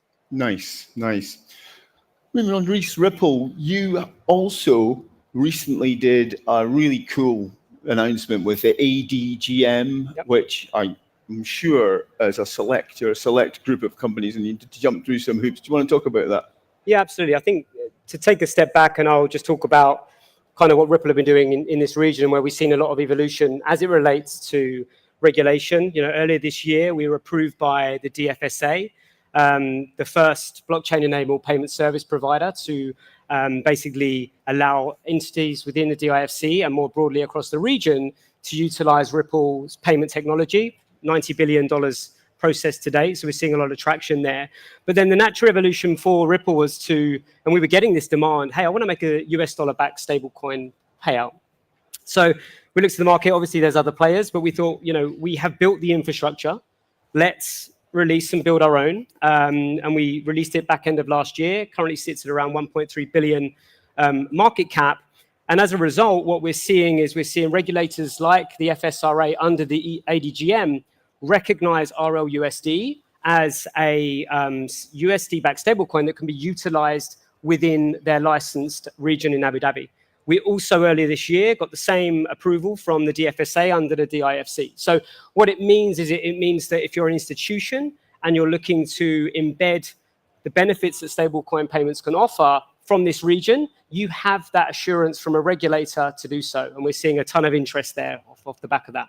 Yeah, amazing. Your NYDFS nod's amazing. So how about, Ton, you're in a slightly different kind of world, Nikolai, but interestingly, you used to work at Visa, so there's a sort of kind of interesting symmetry there. Do you want to talk about, I mean, I'm guessing it's a lot of it's to do with Tether and what you're doing, big volumes. Maybe talk about the volumes, what you're actually doing. Yeah, so we have a number of different use cases we're powering for Tom blockchain, you know, for retail and business users. For retail users, they're able to hold and transfer you know, USDT through our wallets. We also have this amazing new kind of push functionality, which enables you to send it to any other Tom wallet within the Telegram ecosystem. But on the other hand, we are spending a lot of time trying to get our fair share in the stablecoin orchestration volume, as they are now probably somewhere around 100 billion a month, depending who you believe. And these are like the traditional enterprises which are effectively looking at price and speed advantages of blockchain rather than thinking about crypto, stablecoin, Circle, Tether. They have you know, third-party providers. They give them their local currency, let's say dollars or euros or Sing dollars, etc., and they get a price quote to deliver a fiat on the other side of the world in Brazilian real or Mexican peso or any other currency.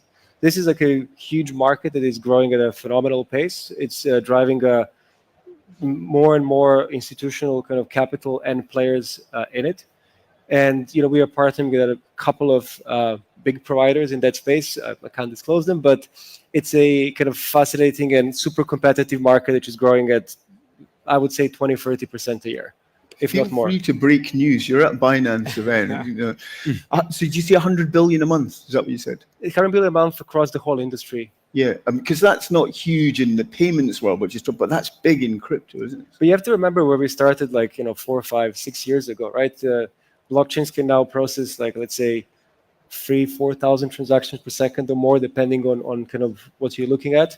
5 years ago, it was like 20, 30, 50 transactions per second.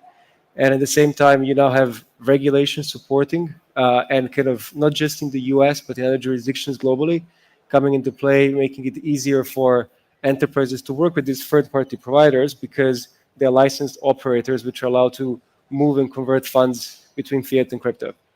Lovely. And one way to go if you're a big company, a traditional company in this space, is to kind of acquire other companies. And there was a lot of stuff in the news recently about you guys were looking at BVNK and then Coinbase was looking at them. And then I heard that Coinbase had bought them and then they said they hadn't. And none of this is my reporting, by the way. There's all Fortune that came up with this stuff. And then they were saying Zero Hash was also in the frame. So which one is it you're buying? I'll tell you. I follow the news too. If I find out, I'll tell you. Off the record. Yeah. I'll tell you off the record then. So, I mean, MasterCard as a kind of, incumbent. I mean, I guess we talked about this backstage. I think you and Visa, you guys have done a really incredible job of sort of exploring this space, getting deep within the crypto space. But I guess I'm interested, how do you stay relevant? And I love the idea that maybe things have come along in the past, mobile payments, but you've fought these fires, you've weathered these storms before. Not that it's a storm, you know what I mean? And I think it is very relevant, and everybody that is in an industry that is exposed to digital disruption needs to deal with this question. And whenever I'm engaging with clients, I tell them I have a 15-year-old daughter who never in her life set foot in a bank, right? And she has very sort of differentiated financial services need, yet everything happens on a mobile phone, and this is the reality. And that's not only relevant for financial services. I mean, if you're in retail, whatever, this is the reality. So we need to make sure that we provide our services in a very easy to consume manner for the next generation, because these are people that grow up with a digital first mindset.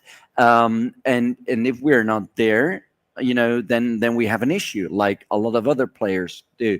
And that's why we are so keen to always explore the latest technologies. And again, we will not water down our commitment to safety, security, compliance, consumer protection. But mobile payment was a very new thing 10 years back. Now it's a standard, right? And I wouldn't dare make an assessment or sort of do a forward-looking statement where we are in 10 years' time in terms of spending digital assets. But I believe it will be relevant for the next generation, because they will want to hold their assets differently. They will want to have different assets they can either borrow against, spend, earn in cashback. So the world is changing, and you need to adjust, because otherwise, you're just innovated out of the market. Yeah, no, I love when you say that, like mobile banking came along. Would this be a problem for us? Open banking, mobile payments, and these things have made you stronger, and and crypto. Yeah. But I guess, I'm wondering, where's the revenue? I mean, I'm not being horrible, but it's well known that you and Visa, you've been in a lawsuit for 20 years with these merchants over swipe fees, and there's a 2% thing. These guys next to you, they're going to do these payments for peanuts, nothing. I just wonder, where's the revenue? Where's the sweet spot for MasterCard or Visa? No, and I think no payment is free of charge, right? If you take cash to a bank, you will know what they charge for you for that.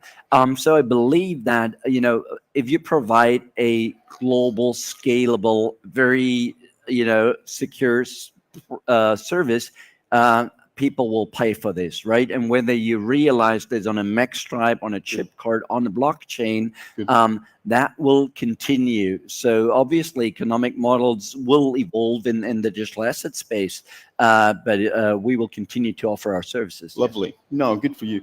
And Ripple, RLUSD is now, I think, one of the real main contenders. We're talking about the heavyweights, USDC, Tether, far ahead of everyone else for now. But so RLUSD over $1 billion right now. The majority of that on Ethereum, right?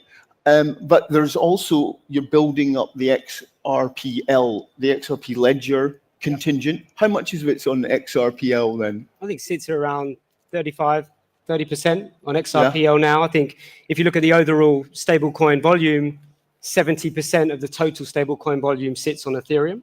So it certainly made sense for Ripple to launch RLUSD both on Ethereum and XRPL. And certainly we would believe that people will see the benefits of XRPL in terms of the speed, in terms of the transaction cost being a fraction of a cent. And ultimately, in time, we'll see a lot of that volume move over and eclipse kind of what we have on Ethereum there. We're already kind of seeing that on the institutional side in terms of that that real need to implement solutions which are going to serve businesses. So we recently, you may have seen, acquired a company called G Treasury. They have a treasury management solution. They have visibility of over $12 trillion of global businesses that are moving funds just between entities globally. And I can tell you the amount of interest we have had off the back of that announcement from these large enterprise customers to be able to utilize RLUSD as a method of moving and funding their businesses globally is astonishing. If you think at the moment, if you're a global business and you need to fund your company's operations for the weekend, you have to send a payment on a Wednesday, Tuesday, to ensure it's there on a Thursday or Friday to have that operational efficiency. With RLUSD, you can send it on a Friday afternoon. You can send it on a Saturday. It's 24/7, 365 days a year, sorry. And I think that's where really we're going to unlock a lot of growth across the whole industry because, like you mentioned, it's going to be the standard. The demands of the people today are very different in terms of having those bound by local rails, by the 9-to-5 kind of banking world. And moving on to crypto and digital assets is going to solve a huge amount of those pain points. So yeah, we see a lot of, we're very optimistic on the growth there. Yeah, you guys have got deep pockets. Are you buying any stablecoin companies? Who are you buying? We've been busy, to be honest. Yeah, I think we've acquired Hidden Road, so Prime Brokerage. That's another one. That's a new avenue. Again, who are utilizing stablecoins. We see RLUSD fitting in and serving some of kind of the largest financial institutions there. Palisade, custody tech, off the back of our already acquisition of Metaco a few years back, which we're seeing, tons of growth. As these financial institutions step into the market, they need to have a safe, secure place to custody those assets. And Rail are a stablecoin infrastructure provider as well. So for us, it's now about trying to see where the market is going, trying to embed the right technology and acquire the right type of businesses that can get us that maximum return. And I think we've certainly been busy doing a good job of that. And the volume on XRPL, that's more banky? Is that the way to think about it? It's stuff that you're doing with the XRPL ledger, the stablecoin stuff in there. It's more kind of bank type stuff, banky stuff. I think it's, XRPL is, and XRP is the, and now ROSD is the digital asset and blockchain that we Ripple build our products over, basically because it was built for payments. If the payment settles, XRP settles in 2 to 3 seconds, that's a benefit to someone moving funds cross-border. We hope and we believe that institutions, financial institutions, individuals, everyone will adopt this technology because, quite frankly, it was built to move value in real time. And that's exactly what, as I said, the demands of the people want today. Lovely. And we're not buying anybody. What's that? We're not buying anybody. I was going to ask you, yeah. But you are doing a ton of volume with Tether. Do you want to? It's always good to just talk about the kind of anecdotally what the use cases are. People expect it's going to be cross-border remittances, import-export stuff. But is there any? Just dive in a bit the use cases because there must be tons of them.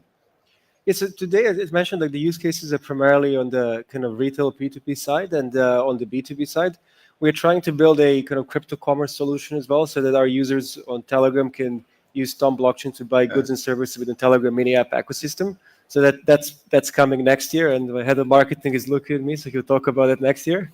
But this year, the main focus really was on making sure that, as a user, you can really kind of be free to move your assets anywhere you want, anytime, at any given time on Telegram for this chat pay on concept. And we'll be pushing that with all of our wallets moving forward. So someone that's doing a lot of maybe regulated USDC stuff, maybe in Europe, it might be a little bit sniffy about, those guys are doing tons of Tether on Ton or Tron, maybe. What do you say to people that have got that? So I would say people use these technologies for utility in the same way, you would be using a Ripple chain for utility or you're using MasterCard products for utility. If you're, a regular crypto user, if you want to spend in the real world, you need a card credential today in most jurisdictions. Of course, there is Binance Pay with whatever 50 million plus merchant endpoints, but MasterCard will have hundreds of millions, right? And you can use that card anywhere. So if you're a crypto user, that's, for example, a way to get utility. So we are thinking from the perspective of what can we do to give utility to our users. And stablecoins are just a tool to give an utility to have a stable store of value. And then through that stable store of value, they can then purchase different products. They can use it potentially with a conjunction, a car product, or they can convert them and send them to their existing, let's say, mobile wallet or even to cash. Lovely. And what are you doing to stop an absolute ton of kind of Russian sanctioned money or criminal money flowing through the financial system? So if you think about how the blockchains are set up, there is very kind of great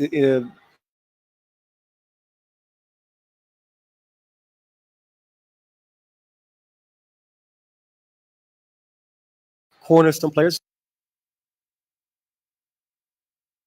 from kind of interfacing with the ecosystem. It's no different in the fiat world where, you just get the bank account and suddenly the bank account is associated with terrorism, right? In the same way, a crypto address can suddenly be associated with an illicit actor, and then you block them. Lovely. And I think the chat room, Coinbase was on, let's say, this morning that banks are being left behind. I don't think banks seem too worried about this, to be honest. I mean, I don't see tons of them rushing to do. Maybe I'm not talking to the right people. My sourcing's not that good, not as good as Fortune's or something. But what do you see the banks? Where are the banks on this? I think if you follow the landscape, you see a lot of activity on bank side in that space. Some of them, offer buy, sell, hold for crypto, either, building these capabilities themselves or partnering. A lot of them are experimenting with stable coins. There's different bank consortiums. So I see that banks, now that the industry matures and regulations put in place and everything, that bank pick up the trend, absolutely, because again, back to my initial statement, right?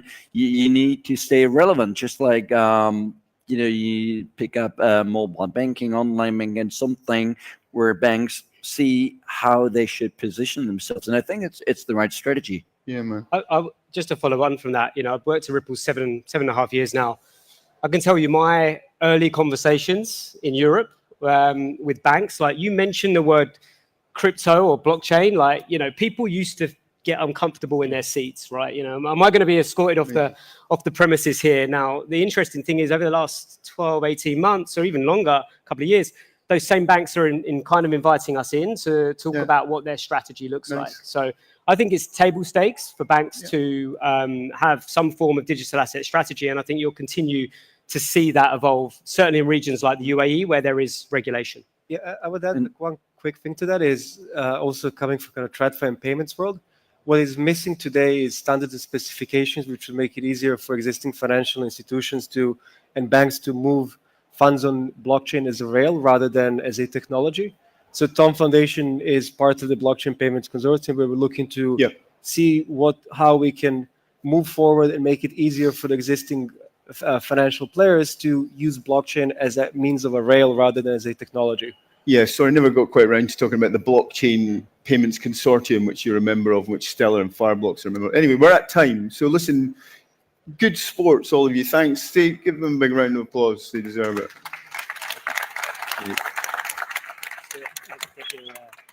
Oh, yeah. Yeah, of course. Lest we forget. Thank you so much. Thank you. Okay, so we did a little sentiment gauge there of who's used crypto as a payment rail and who will plan to. So I'll fact check in with you all in 2026 and see how we're all looking for who has used crypto to pay directly for items and see if it's from the facilitators of these three speakers. Now, next up, we're going to dive into some of the deepen the decentralized physical infrastructure elements that are being rolled out both in the UAE, but also on a global level with the likes of PIF and some people that are working directly in the ground here in the UAE. To moderate this session, we actually are bringing in a crypto lawyer because it's all good and well to talk the talk, but can you actually build on top of it? So Arena Heaver is going to be the moderator for this session. She's going to dive into the future of deepening the space, particularly in the UAE. So please join me in giving them a very big round of applause.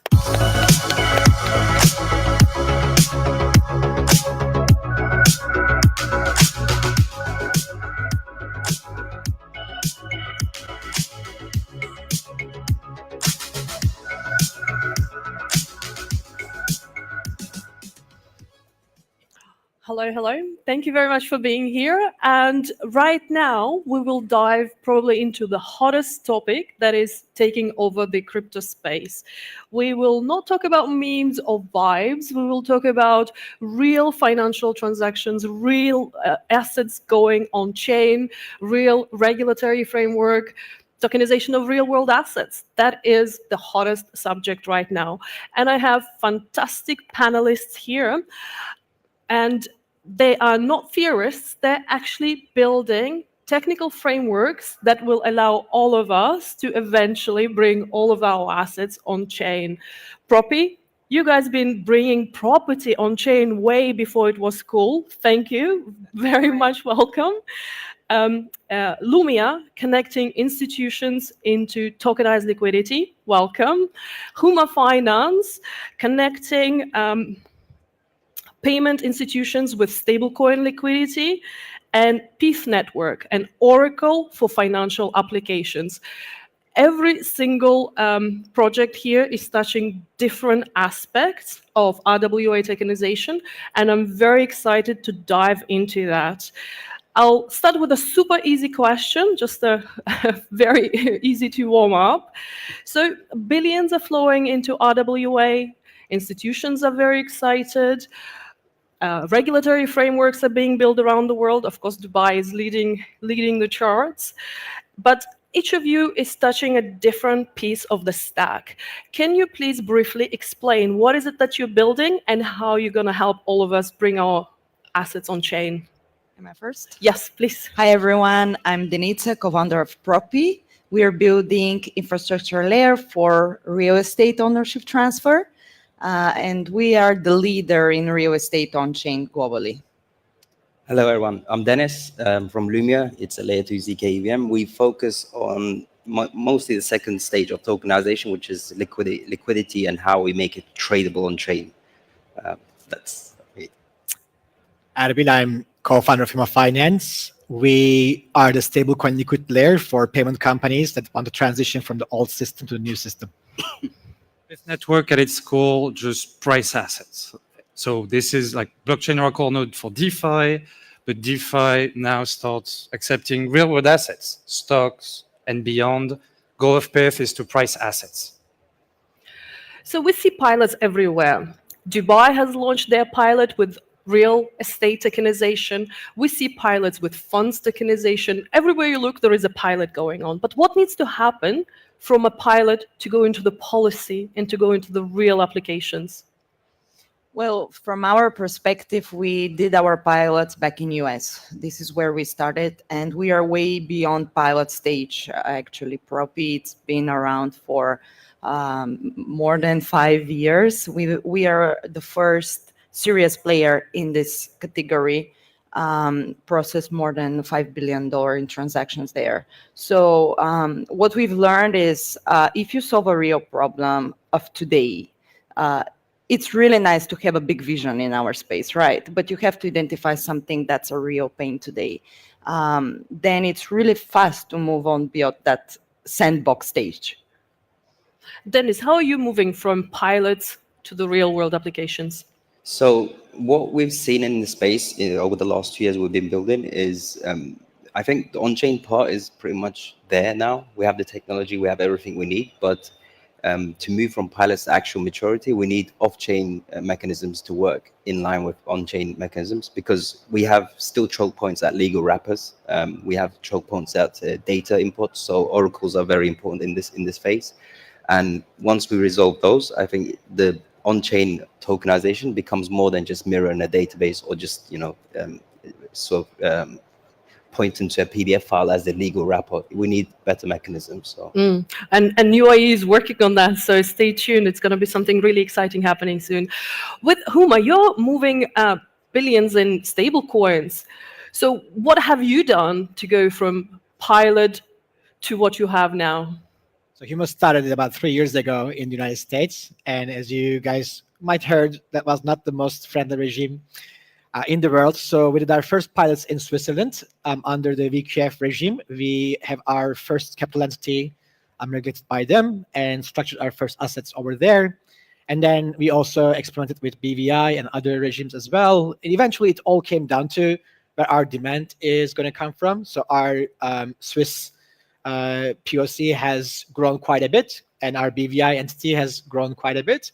And our partners got really comfortable after Genius Act because we deal with stable coins, which took us from a relatively small startup to $8.3 billion today. With Pith, you're bridging on-chain data with off-chain data. How did you move from pilot onto the production? Like the core idea of Pith was find a new way to create and to price asset. So we kind of tackle, let's say, the big Web2/TradFi market data business that's arguably still an oligopoly, especially in the US, where most of the TradFi exchange sell the data to the traders, etc. Pith is a coalition of exchanges and traders, create new stream of data that we can reduce the cost of access, democratize the cost, democratize the access to price feeds, crypto and non-crypto. So with real assets moving on chain, the problem you have to solve is how do you find that price point? So how are you solving that? It's going to depend on the assets. But for example, the Pith network has close to 100 US equity price feeds today. Still, most of the market where these asset trades, it's on the US regulated exchange. So we have, on the network, companies like Jump Trading, Virtue, Jane Street that trade these assets can price these assets. And then it can be used on and off chain. But more and more, and what we see with superstate or tokenization of stocks is stocks not only trade on traditional venues, but they start trading on blockchains. Over time, I hope we'll see as much trading on the blockchain than on traditional exchange, and we'll have one big unified market. And what is Humo Finance doing to find that pricing point for the credit and for the institutional transactions? Great question. Because we do transactional credit, our credit structures get repriced every 3 to 6 days, and we use it to build our on-chain primary market price. And then we work with Pith because we also have secondary markets. All of our assets are liquid assets, LP tokens on-chain. So there's a secondary market price discovery happening. And Pith basically goes to look at our primary market price and also our secondary market price and brings it to the markets in the DeFi. That's very convenient to have all the friends sitting together. But how is it happening with Lumia, Dennis? Do you feed into the oracles, or how do you find that price discovery? Yeah, I mean, as Mark said as well, it depends on the asset. So if it's a property, it's obviously going to be a bit more easier to get the valuation because it's physical, it's not going to move, it's not very volatile. But when you think about more volatile assets, I don't think reliance on a single data source is the way to go. You need to look at multiple data points, off-chain data points. And I think when you talk about stuff like commodities, for example, let's say oil, right? If somebody has oil that's in barrels somewhere sitting in a warehouse, we have to rely on their system to a certain extent that they're telling the truth and there is some sort of transparency. But I think we need better data sources so that we can stop the trust issue that we have and have multiple data points, send maybe like IoT their sensors to see if the oil is actually there, continues to track the movement of the asset. So, we have reliable feeds on chain that reflects to the on-chain clients. Is it really as easy, as Denise is saying, that property is easy and other assets are more complicated? If it was that easy, I believe we would all have some property tokens already in our wallets, right? It's not that easy. I think that tokenizing real estate in the sense of fractionalizing it, it's still in its infancy. One of the reasons is actually the valuation of the asset, the real valuation. We, as a leader, because again, we tackle the infrastructure layer. So we have a settlement protocol that would enable in the future better way to tokenize real estate. But we've received a lot of inquiries from builder developers over the years. And that was the main problem, that they overvalue the asset they want to tokenize. And it's just not realistic because the market, crypto market in that sense, because they're targeting all of you. They think that you are not smart and you would not know that this building is overpriced. So this is something that it's not solved yet, but it's actually solved by the market itself. And I'm not so worried about it. It's just not developed enough to fly. Isn't that what happened with Aspen, the tokenization of the Aspen Hotel? The price was more than 30% over the market price. Actually, my co-founder is one of the investors there. She's quite happy, but obviously she was not there to make money out of it. It was more like an early supporter and just see what's going on once you have the token. But that's exactly a great example of a proof of concept. We are not talking about billions of flows as we have now when we talk about the whole asset, what Prop is doing. And we are all in Dubai now, and some of you have just moved to Dubai, some of you are about to move. So what is it that this jurisdiction can offer to RWA projects and RWA founders that you do not see elsewhere? And that's why everybody's flocking. Denise, let's start with you. Yeah. So, I mean, I live in London, so I'm from the UK, right? And I know how rigid things can be there.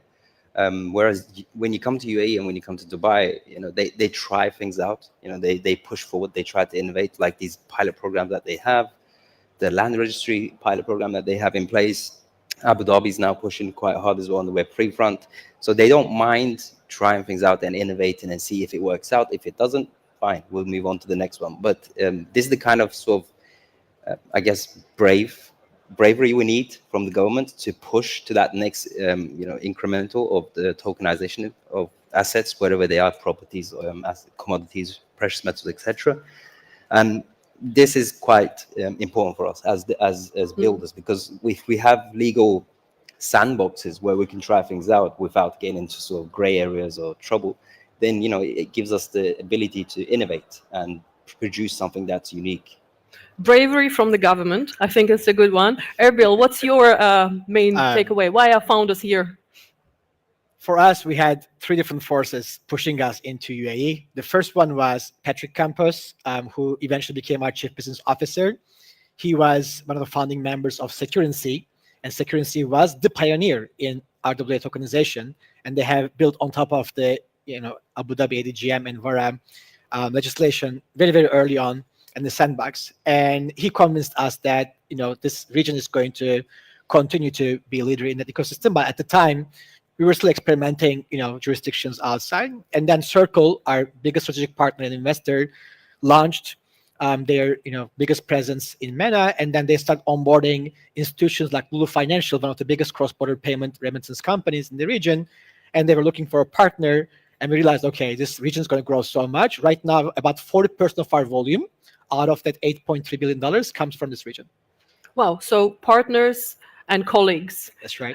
Mark, from your point, what is pushing people here? I think the growing financial industry and like the UAE becoming a bigger share of the worldwide market, financial market, is like, as a financial data provider, we have to work with those who trades or exchanges, and more they are in Dubai, Abu Dhabi, etc. So it's just more of our customer and provider base are based here. But in the end, we want like everything to like worldwide. But yeah, like it's going to be the next New York, I guess, for finance. I think we are already the next New York for finance. I think we're already there. Denitsa, 5 to 6 years ago, you sit down with the local authorities and you discuss tokenization of properties. And only earlier this year, a pilot went to live. What, like, were you too early? Were you too ambitious? Or what took us 5 years to get there? So for us, the vision we have, it's always global, and we wanted to connect global buyers and make it easy to buy and sell real estate wherever you are in the world. But back in the time, we realized that the US has what you need in order to make that vision a real business, something that's real. In DLD, we met DLD back in 2018. They were exploring how to put the title on chain, and this was probably the most serious government looking at that, but really looking at that. The problem was actually quite trivial. When you close transactions in Dubai back in the time, you had to do wet signature. That was a big bottleneck for us who were transferring the whole asset. So we decided to step back, focus on US, prove the business there, and once we are big enough, and once Dubai is already on that level of going into the next step of digitization of the real estate, it's the right time to be back, and here we are. You have made it. It only took us 5 to 6 years, but it's okay. No, it's actually, when you think about it from a government perspective, that this space is quite okay. It's we are used to way slower way of adopting innovation. I think this region is the example of a fast mover. Absolutely, and a first mover. And it's always easier when you're a smaller government. You're more agile. You can make those fast turns.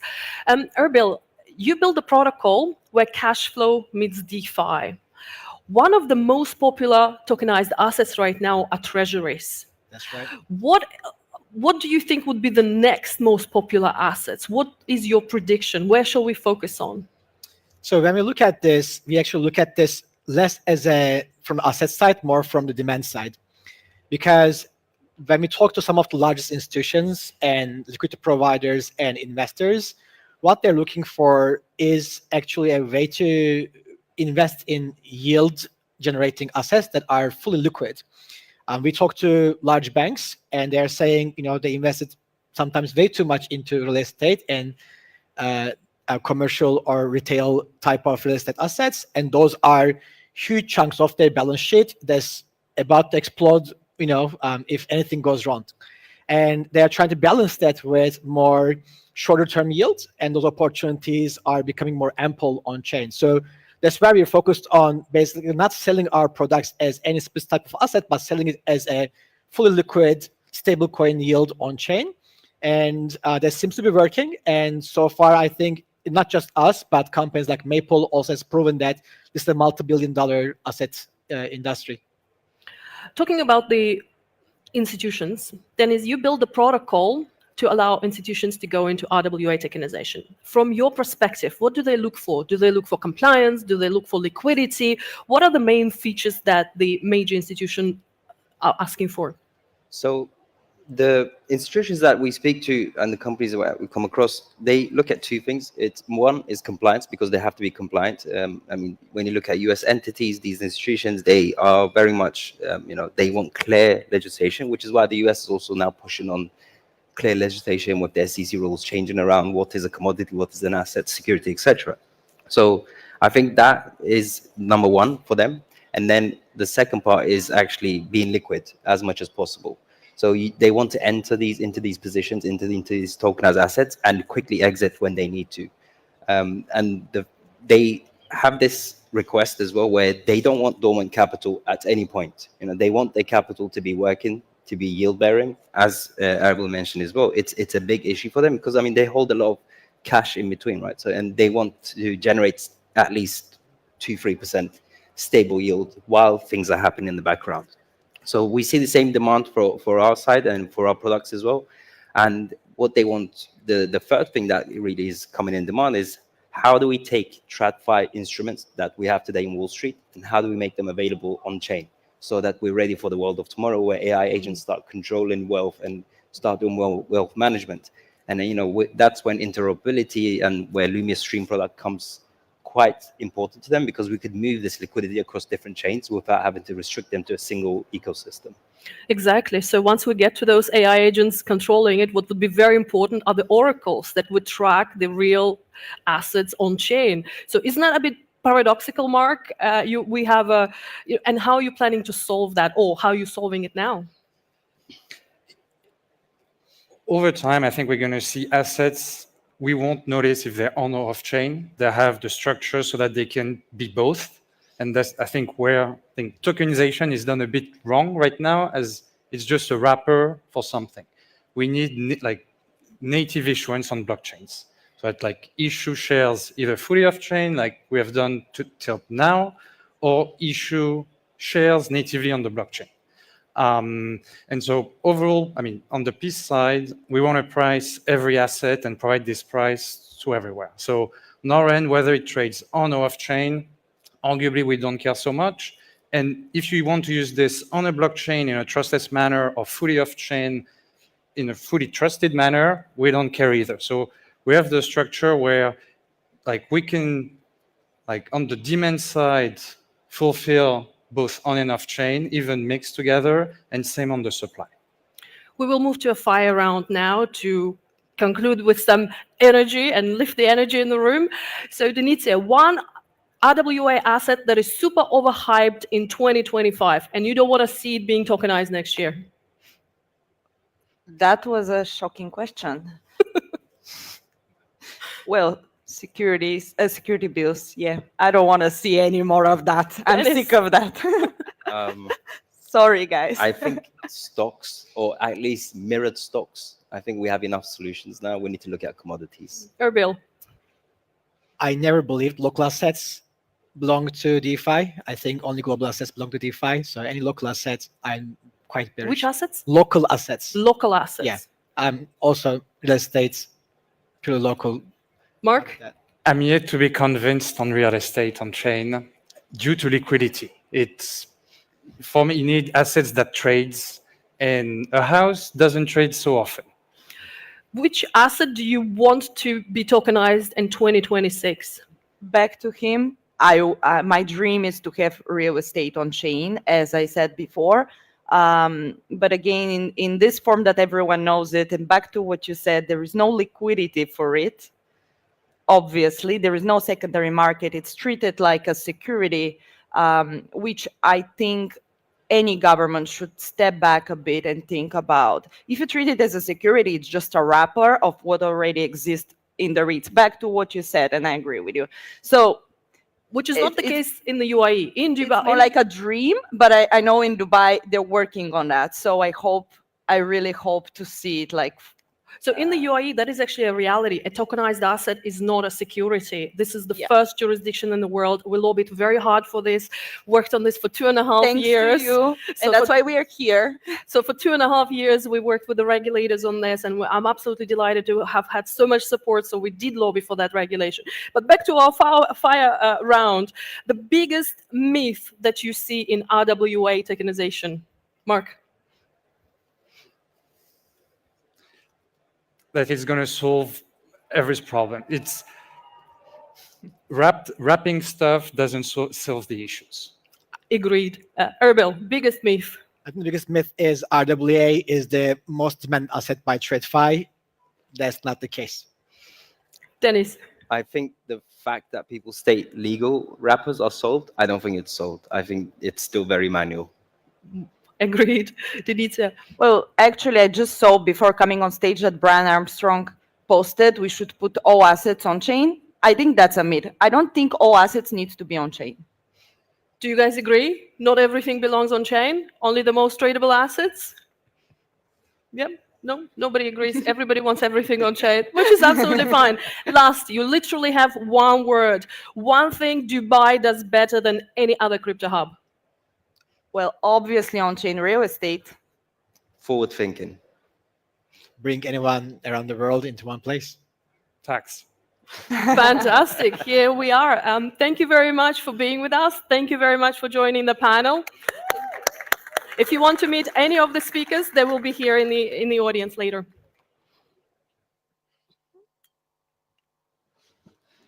Fantastic. Thank you so much. A real deep dive there, and also shining a light on the UAE and where we are in RWA adoption. So we're going to stop for a 10-minute break now. Only 10 minutes, and I'm going to tell you why. We do have our session with Tom Lee in 10 minutes. So who here holds Ethereum? Okay. I'm going to ask you all at the end of Tom Lee's session what your stance is on Ethereum. We have Tom Lee here, IRL, starting in 10 minutes.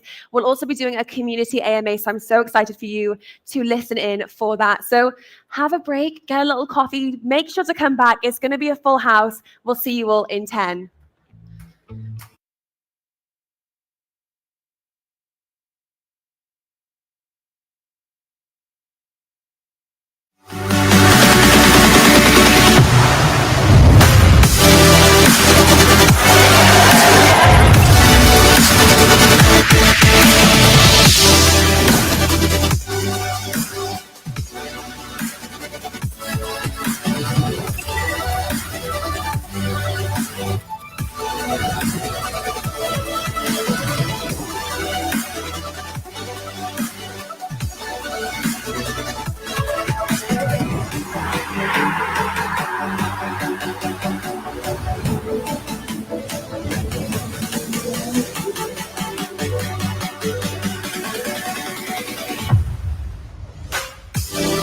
Join me on Binance.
Join me on Binance.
Join me on Binance.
Join me on Binance.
Join me on Binance.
Join me on Binance.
Join me on Binance.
Join me on Binance.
Join me on Binance.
Allison, can you explain what internet is?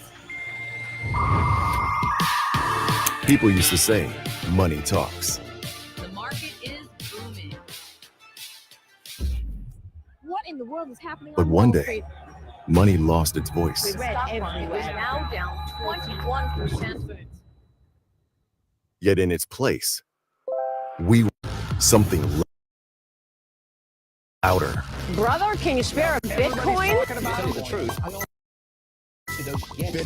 Bitcoins. Maybe I should get some. Do you have any? something faster, something that could change everything. And while the printers rolled, we built.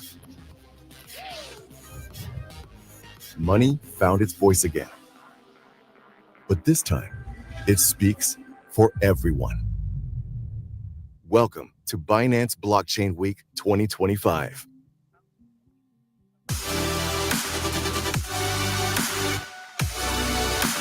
love the woo. Thank you, guys. Okay, it's great to see all of you back in a full room for this next session. I'm particularly excited about this session. I was a little bit starstruck backstage because for those of you that have seen on the likes of CNBC, Bloomberg, mainstream media from years ago, Wall Street legends talking about Bitcoin or Ethereum, the chances are you've seen videos of Tom Lee. Tom Lee was one of the first Wall Street investors speaking openly about Bitcoin and Ethereum and the crypto outside of that.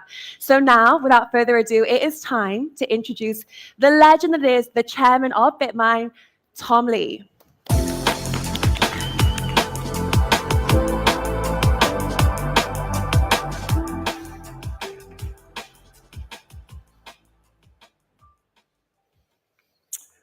Hello, everybody.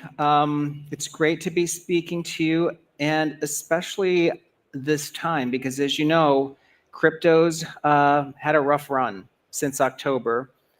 Pessimism has risen, I've known a lot of people that are ready to throw in the towel. And so I think this is a great time to be talking to you about crypto and why I'm so bullish on Ethereum. So the title of the talk is The Crypto Super Cycle is Intact.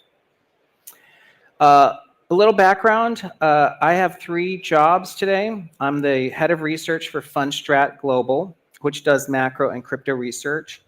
I'm the chief investment officer of Fundstrat Capital, which manages 3 ETFs, including Granny Shots, which is the fastest to $3 billion in the history of any active equity ETF. And I'm chairman of the board of Bitmine Emerging Technologies, which today is the largest holder of Ethereum in the world. And just on social media, if you want to follow us, we have 2 handles, @Fundstrat, and Bitmine is @BITMNR. Okay. So in the next 25 minutes or so, this is the rundown of what I want to talk to you about. First, why we're still really bullish on crypto. It's all about tokenization. Number 2, I think crypto prices have bottomed. And I think that in the next 8 weeks, we're going to shatter the Bitcoin 4-year cycle. I don't think it's going to be a 4-year cycle this time. Number 3, Ethereum is the future of finance. I mean, I think that's really important because Ethereum is going to be really central casting for the tokenization of the future. Number 4, tokenization is a bigger unlock for Wall Street than many appreciate. And I think that many people think tokenization is simply digitizing assets. I think that's an oversimplification of the unlock that's coming. And number 5, why I think a proper digital asset treasury company like MicroStrategy or Bitmine play a central role in what's going to happen. And in fact, you may outperform the crypto itself by owning a digital asset treasury. Okay, so 2025 is all about tokenization. But let me level set for a bit, and let's look back at the last 10 years. In December 2016, okay, you could have said, I want to own the S&P, and you would have tripled your money, which is pretty good. You could have bought gold because you might have been a gold bug and you quadrupled your money or quadrupled your money. Or you might have been really smart and bought NVIDIA and made 65 times your money. But if you bought Bitcoin 10 years ago, which is right around the time we started recommending it to Fundstrat clients, you had 112x. But outperforming Bitcoin was Ethereum, which was a 49 times return. I'm sorry, 500 times, almost a 500 times return of your money. So that was the last 10 years. Now we're in 2025. And when I look back at what happened this year, we've had a lot of major positive fundamental events, but the price action's been terrible. So here are some high-level bullets of what I think have been the high points. The first is the US government became very pro-crypto and setting the standard for the Western world. The second is several US states and the US government planned or executed a strategic Bitcoin reserve. Huge deal. The third is that BlackRock's Bitcoin ETF is now their top 5 highest generating generating product for BlackRock. I mean, think about that. They launched that only a year and a half ago, and it is one of their most profitable ever ETF products. Now, JP Morgan, which as you know, has been a hater of crypto for many years, is launching a JP Morgan coin on Ethereum, but they're not the only ones, there's others. Tokenization has become a big buzzword and priority for all these major financial institutions. And then these last 2 things are probably more important than you realize. There have been probably 3 breakout products that are crypto native that have changed how traditional financial markets make decisions. One example is Polymarket, which really used prediction markets to actually generate so much information that, I mean, at Fundstrat, I think it's the closest thing to a crystal ball. And then Tether, has proven to be the top 10 most profitable bank in the world. I mean, think about that. It's a crypto native, singular line, monoline business, and it's one of the top 10 most profitable banks in the world. Okay, but I think the real story in 2025 is tokenization. It all started with stablecoins, and that was Ethereum's ChatGPT moment, because all of a sudden Wall Street realized that if you just tokenize the dollar, you could make a lot of money.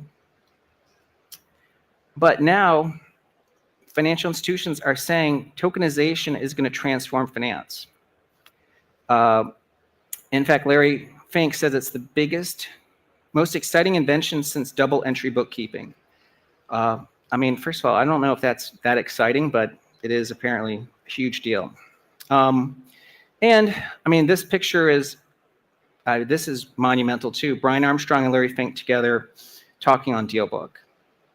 Okay. So if you're bearish on crypto or you think the best days are behind us because of the last 10 years, I'm going to disagree. Keep in mind today, there's only 4.4 million Bitcoin wallets that have more than $10,000. Okay. By contrast, there's almost 900 million individuals around the world with more than $10,000 in their retirement accounts. So if Bitcoin were to be held by all these accounts, that's a 200 times increase in adoption. That's still, to me, exponential and hypergrowth. And Bank of America Fund Manager Survey still shows 67% of fund managers have zero allocation to Bitcoin. Wall Street wants to tokenize all financial products. And keep in mind, financial products today, if you include real estate, you know, it's almost $1 quadrillion that they want to put onto the blockchain.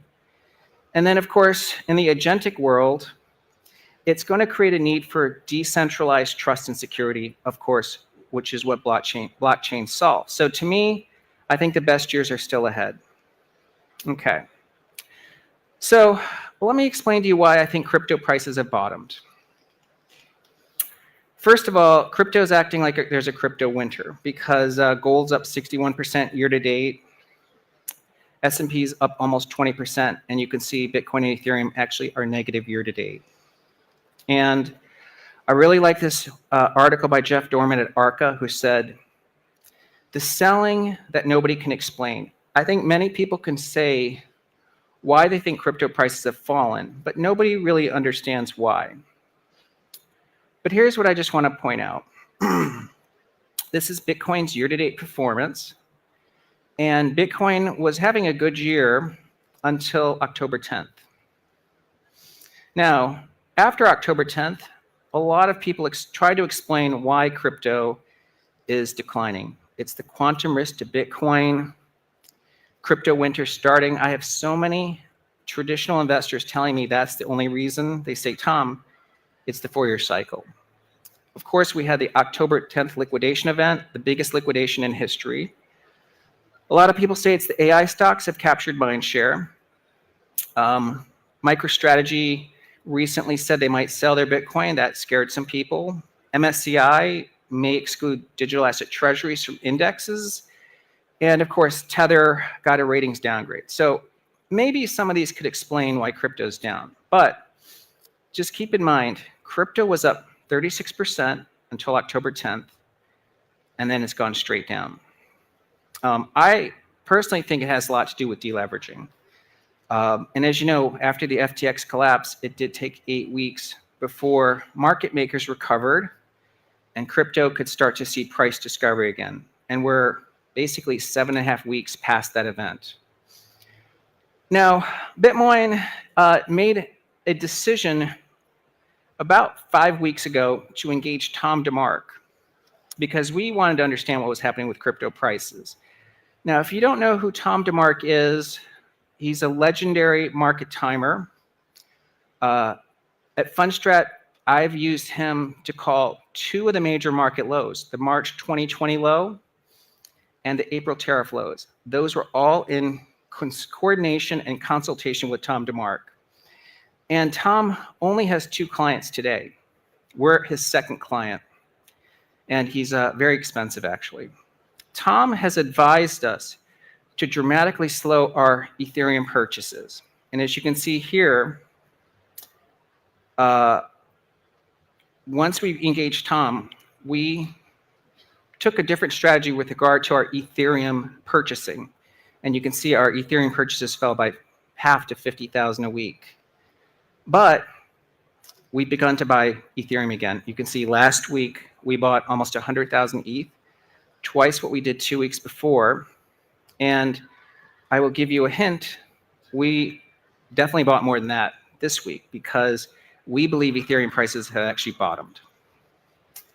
So we're bullish on Ethereum. But let's go back to the 4-year price cycle for Bitcoin because it's still hard to escape this chart. 3 of 3 times since the history of Bitcoin, the 4-year cycle, or 3.91 years, exactly called the top and the lows.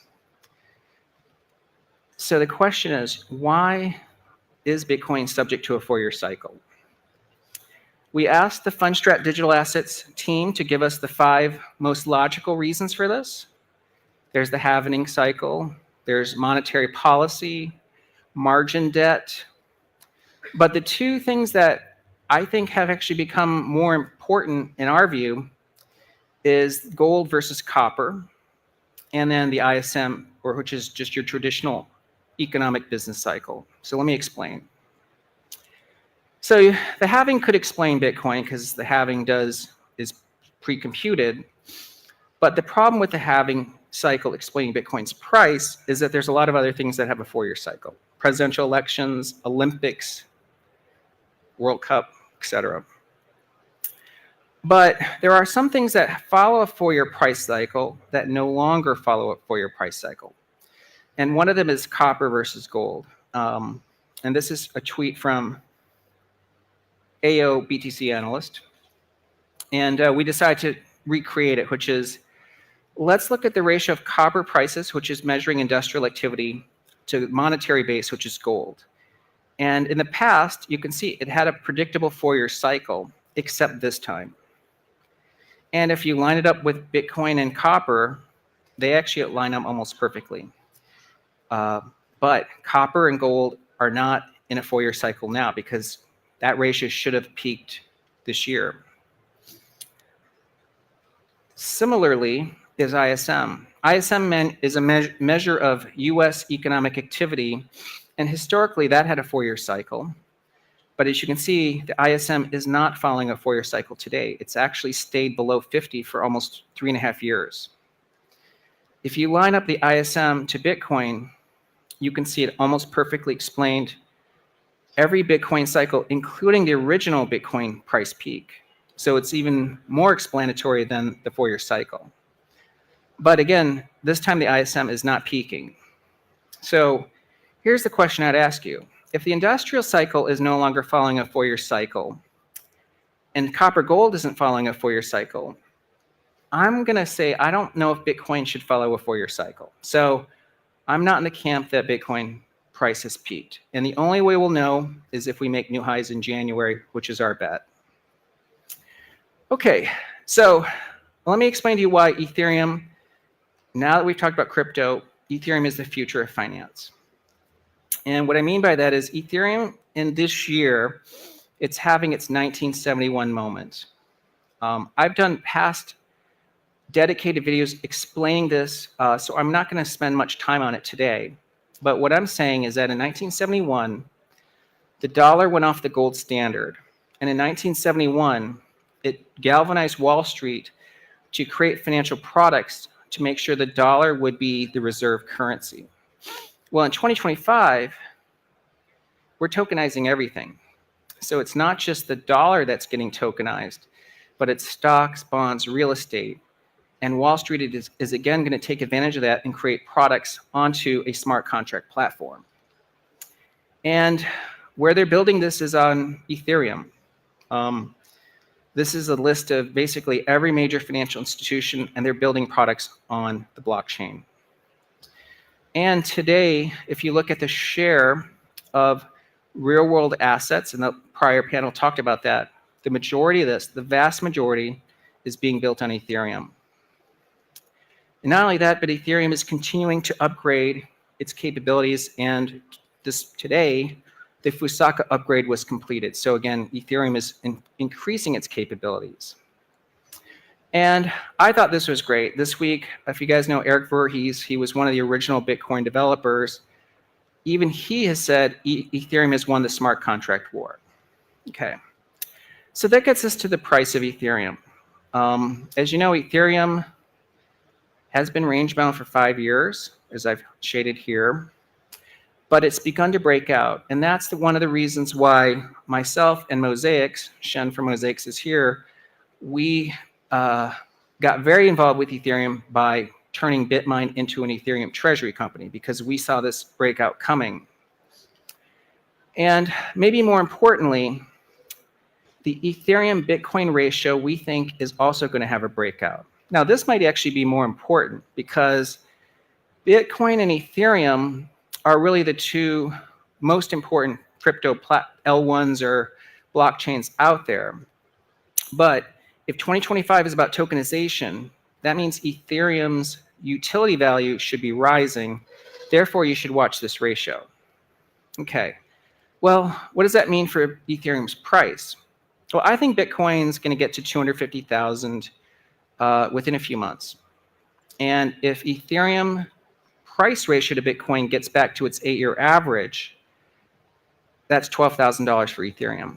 I mean, that's a huge move. If it gets to the 2021 highs, that's $22,000 for Ethereum. But I think Ethereum is going to become the future of finance, the payment rails of the future.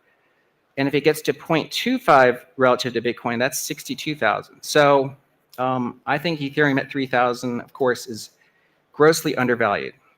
Okay. And in the final minutes, I want to talk about why tokenization is a bigger unlock than you realize. Larry Fink says we're at the beginning of tokenization of all assets. And there's 5 reasons tokenization unlocks things, okay? It's fractional ownership. It does reduce cost. It allows 24/7 global trading. There's more transparency. And in theory, there's more liquidity, okay? But I would say that these are just the raw ingredients. And in our minds, tokenization is actually going to take Wall Street into a next level of evolution. And what I mean by that is we have to understand what you can do differently if you begin to tokenize assets, especially combining it with prediction markets.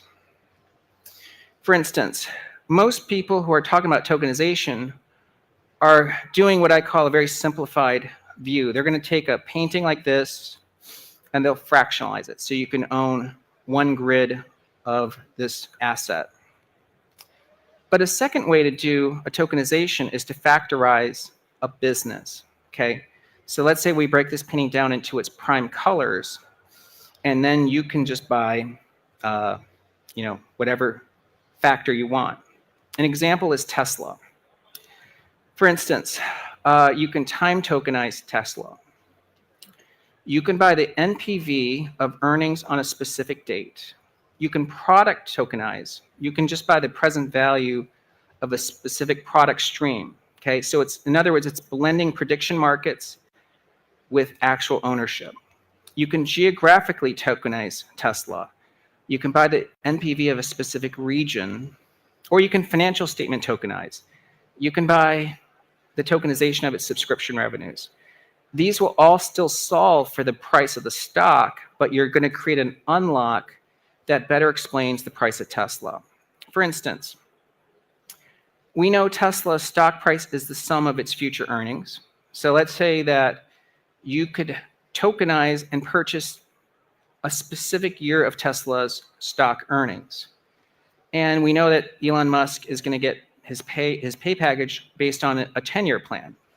So you may only want to buy the present value of 2036 earnings. So you can do that today with a prediction market, or you could actually have this as a true tokenization of the stock, and everything else is the other time periods. The second example is product tokenization. We know Tesla is EVs, robotaxis, full self-driving. I don't even have Optimus Prime, solar, but of course, ultimately, the biggest value of Tesla is Elon himself. So if you could tokenize Tesla stock, you could isolate the implied value of just buying in Elon Musk himself. And as you know, he's an N equals 1 person. Okay, so that's tokenization.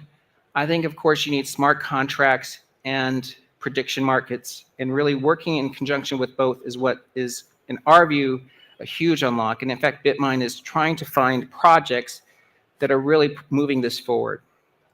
So that gets us to the last point, which is, well, you can buy Ethereum because we're bullish on Ethereum, but I think you should also realize that digital asset treasuries are playing a role in transforming Wall Street. Okay, I'm going to start with Ethereum specifically, but in our view, a proper Ethereum treasury company is actually a crypto infrastructure business, and I'll explain it. First of all, Ethereum is a proof of stake blockchain, so Ethereum treasuries are staking Ethereum, so we're providing security. Now, in return, we get a yield, and that's revenue for the treasury companies. And we are essentially improving the security of the network, but also acting as a bridge between traditional finance and the DeFi world. And finally, stablecoin issuers are going to, in our view, ultimately want to stake Ethereum because it is the underlying base monetary layer.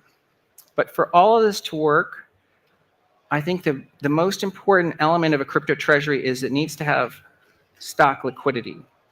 Stock liquidity is a measure of how Wall Street views that company as relevant to the future of finance. So let's look at the two biggest treasuries.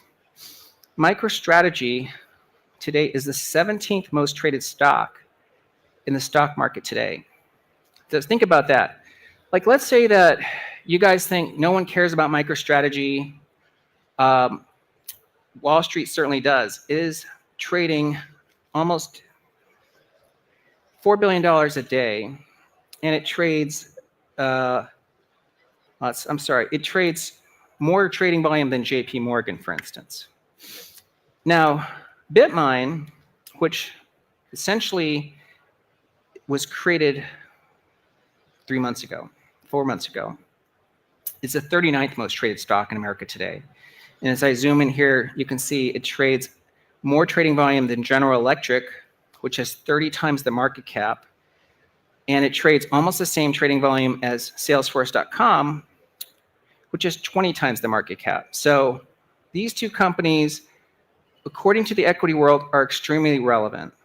In fact, BitMine and MicroStrategy account for 92% of all crypto treasury trading volume. There's 80 crypto treasuries, and these two companies are 92% of the trading volume. And we can see that here. MicroStrategy is 3.6 billion a day. BitMine's 1.5 billion a day. After that, there's almost no trading volume. It drops off by 90%.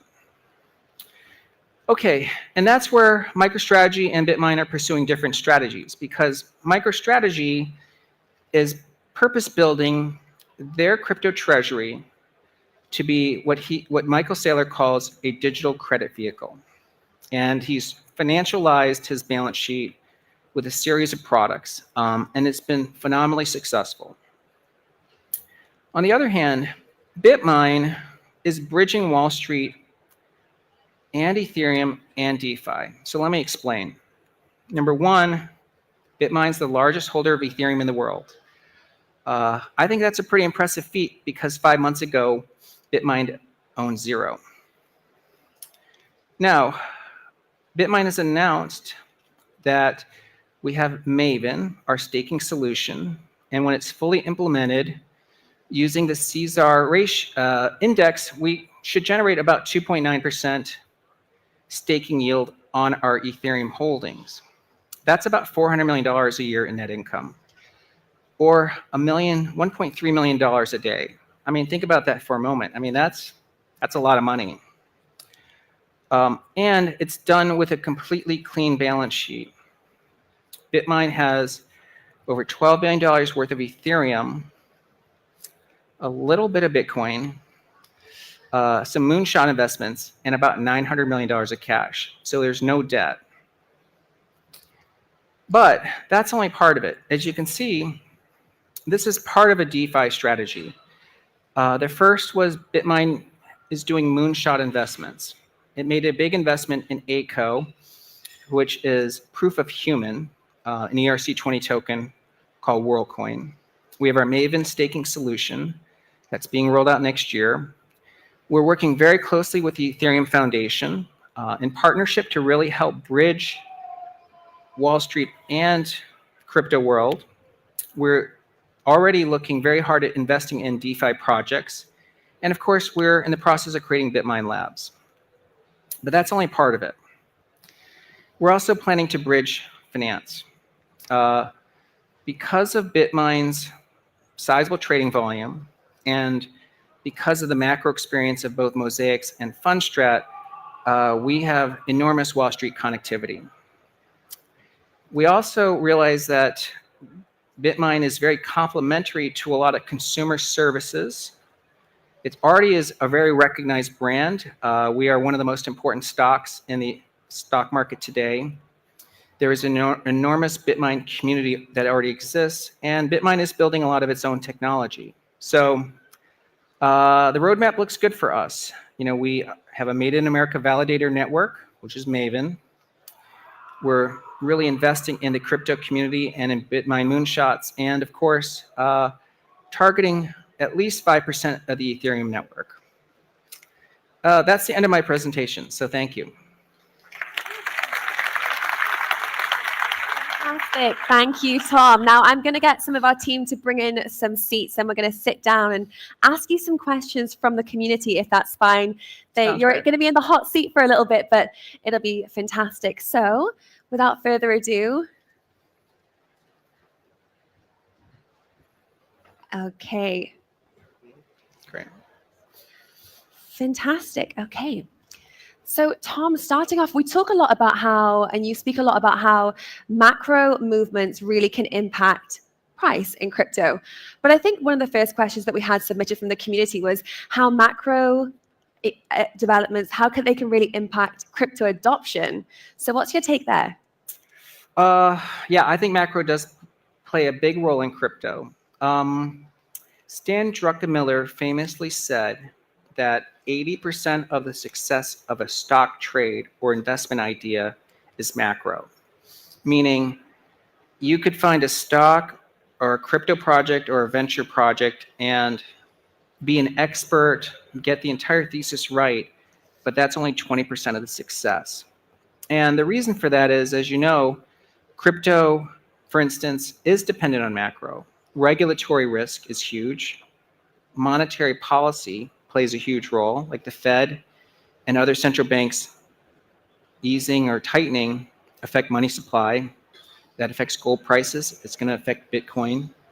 And we also know that price itself drives sentiment. I mean, we saw it on ample display, as you guys know, from October 10th to mid-November, as crypto prices fell, sentiment collapsed. I mean, I've been involved with crypto for about 10 years, not as long as some OGs, but I thought sentiment collapsed at the levels that I saw like in 2018.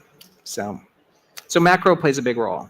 Okay, and now let's focus in on Ethereum a little bit more in the specifics there. And when we talk about adoption versus utility of ETH, if we see banks, for example, if we see them owning or utilizing ETH rather, will they need to own ETH in order to utilize it? And can you just clarify that for what it means for the kind of expected accumulation of ETH?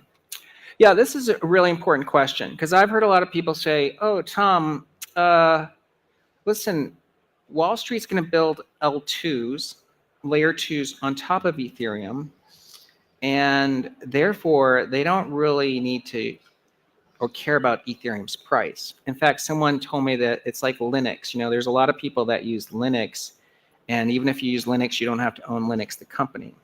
I think that's one way to think of it, but I would say the better way to think of it is to realize that crypto is a fat protocol, right? We know the price of Bitcoin rewards those who are involved in the community. I mean, that is really the network effect of Bitcoin itself. Bitcoin doesn't make money by charging fees. And in fact, it's a lot more akin to a gamer. Like, let's say that you're a great gamer, and you like know every game cold, and you realize that all these games run on NVIDIA. Well, you could either spend all your money buying like shields and icons and game economy, or you could buy NVIDIA and still play the video game. And if you did, you'd be like rich, because NVIDIA drives all the gaming ecosystems. And to me, that's how banks are going to view Ethereum, which is as they tokenize all these products, they're realizing that they are now staking their future on a neutral blockchain. They want that blockchain to be 100% uptime. And as you know, there's only one layer one that's had 100% uptime in its entire history and is now scaling dramatically with a recent upgrade. And of course, it makes perfect sense that they're going to want to have a say in actually how that network evolves, which means that they either want to be staking Ethereum or they want to own a big chunk or be involved with the community. So to me, as tokenization takes place, owning Ethereum is going to be like a bank owning working capital in dollars. I mean, it'd be almost funny to say someone said, oh yeah, I mean, my stock is quoted in dollars. I don't care what the dollar does. I mean, of course they care. So everyone's going to care about what Ethereum does if that's where we're tokenizing everything. And another question that we had through was if we do see financial institutions that are utilizing ETH, what that could do to the value. And I know an obvious answer is none but good, but I think a little bit more of a technical deep dive on what we could expect in the long-term price movements as we do see more financial rails using Ethereum. I mean, I had a grid. I think the simplest way in my mind to think about the future price of Ethereum is to measure it against Bitcoin, because to me, Bitcoin is still the most important blockchain. No crypto project's going to go up in price if Bitcoin is going down. And I think everything will be measured relative to Bitcoin. So to us, as Ethereum becomes more central, its network value in total should start to approach that of Bitcoin. And of course, if it matches Bitcoin's network value, it's, we're talking $200,000 ETH. And now 5 to 10 years ahead, looking in the horizon, because crypto is still such a new space. So for everyone in here, you're all still so early. What is BitMine's 5 to 10 year business objectives, and where do you see the market in terms of adoption down the line? Yeah, we're really very constructive on Ethereum. I mean, that's why we believe there's a super cycle ahead for Ethereum, because digital gold was really the reason Bitcoin did so well for the last 10 years. And it won, right? It's a store of value, and it's accepted store of value. But when we think about the next 10 years, it's really about Wall Street tokenizing all assets. And again, it's important to realize that you need to be creating liquidity to support a tokenized product. If you tokenize something and it has no liquidity, you just have now a busted asset. And that's why Wall Street is going to be finding partners in that world of tokenization.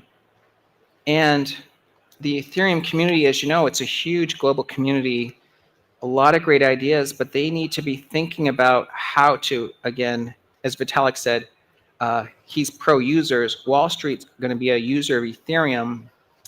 You need to have someone that can translate that. And that role is really underestimated in people's minds. A lot of people say like, oh, well, people figure this out. They actually don't. I mean, if you're take JP Morgan, 300,000 employees, there might be 10 evangelists at JP Morgan. But how do you convince Jamie Dimon to make the right decision? That's where a company like BitMine plays a central role. And again, as Ethereum's price goes up and we own 5% of Ethereum, we're going to exponentially benefit from all of that activity taking place. And again, as I've kind of mapped out, I don't think we're just simply a holder of Ethereum. We're really playing a bridge role on the traditional financial services side. And of course, we're helping bridge that on the DeFi side. And you've given a shout out to the evangelist there. And I think from the Wall Street side of things, you have been an extraordinary evangelist for crypto. And I'm curious to hear your findings for crypto, how you got into the space, your kind of introduction into the industry, and what compelled you to be where you are today. Yeah, I guess I could give a little background. So we first wrote our first white paper on Bitcoin in 2017. And at the time, we were trying to answer a question to ourselves. I had started Fundstrat as an independent research firm. And one day I was watching CNBC and I saw the price of Bitcoin was like 1,000. And I was like, wait, because when I was at JP Morgan and I was, the chief strategist there, we talked about Bitcoin in like 2013 or whatever. And Bitcoin was like, I don't know, $70 or something. And our FX team says that it had chance to become a reserve currency, but he thought it was like for the domain of like drug dealers and, smugglers or whatever, and tax evaders. But I knew that nothing ever goes from 50 to 1,000 without meaning something. So we spent the summer studying it. And while I didn't have a complete understanding of Bitcoin, or like blockchains, I realized that you could explain 97% of the rise of Bitcoin from 2013 to 2017 by just the number of wallets and the activity per wallet. So to me, like, it just clicked. I said, okay, this is a network value asset. And when I first wrote about Bitcoin and we recommended investors put at least 2% in, and it was under 1,000, we met with a lot of resistance. People actually thought we had lost our credibility. In fact, and my partner at Fundstrat can test, we actually lost a lot of hedge fund clients after that first white paper because they're like, Tom, how could you talk about something that has no intrinsic value and actually recommend it? So it was actually a very weird period because I was quite excited about something and it was actually hurting our business. But it reminded me of wireless because before I was a strategist, I was a tech analyst. So my first half of my career out of college was studying the wireless industry. And at that time, there were only 34 million cell phone users. Today, there's 7 billion. But in the early 90s, cell phones were considered basically a yuppie toy. People thought cell phones would eventually be given away for free to protect long distance and local telephones. And that's because the people that studied telecom were all 50-year-old people, and they didn't care about cell phones because their lives were already established, and they thought it was just something dumb. Whereas I was in my 20s, and I realized cell phones really improved how I communicate with my friends. And then I realized that only young people understand new technologies. So the reason I think we got crypto right was I wasn't thinking like a middle-aged boomer, but I was trying to think about how young people might use new technology. And if you've been in crypto a long time, congratulations, because you're really smart for sticking to it. But you're probably 10 years older now. So don't suddenly think that your mindset is actually how the future people are going to adopt crypto. It's really people in their 20s. And look what they're doing. Huge users of Polymarket and Kalshi. They care about social outcomes. They'll care about factorizing. They may not want to just buy Tesla. They might want to make a specific bet on Optimus Prime. Well, guess what? That's what crypto will unlock. I love that. And we put a tweet out late last night and we invited the community to submit and ask questions. And we had some fantastic ones that came through. One came over again and again and again. And Tom, you are known for your bold calls on the market. Ethereum and Bitcoin price predictions. I have to ask, I cannot get the Tom Lee here and not ask for price predictions. So pick your time frame. I mean, we'd love to say, should we say 2026? What does the community think? Yeah, end of 2026. Is that okay? Okay, well, end of 2026, so a year from now. First of all, I don't think there's a 4-year cycle. So I think Bitcoin makes new highs in early 2026.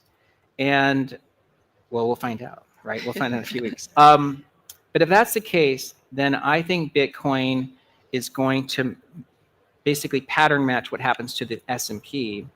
And I think the S&P next year could be doing really well. I think the first part of the next year, S&P might have some headwinds, but I think it's really going to take off in the second half. So I think Bitcoin is 300,000-ish at the end of next year. But if that's the case, I think Ethereum is lights out. I think it's by the end of next year, it could be over 20,000. Okay, heard it here first. Tom, we have to invite you back next year now to see if the... Or I might not show up. Fantastic, Tom. Thank you so much. That's all we have time for, but I cannot thank you enough for coming by today and sharing your insights on stage. An absolute pleasure to have you. Ladies and gentlemen, Tom Lee. Thank you so much. Fantastic. Thank you. I'll just invite you to come off this way. Okay, fantastic. What a session. What some price predictions that were absolutely fantastic. So, ladies and gentlemen, you heard it here first, and we'll have to see you all back next year to see if they have come into play. Now, next up, we have a session diving into the security, safe havens, the railguards, and the infrastructure, plus regulations that are really supporting the UAE and beyond. I'm going to invite to the stage now. We have some fantastic speakers, and moderating the session, we have Eleanor Hughes, who is the Chief Legal Counsel here at Binance. Ladies and gentlemen, join me in giving them a very big round of applause.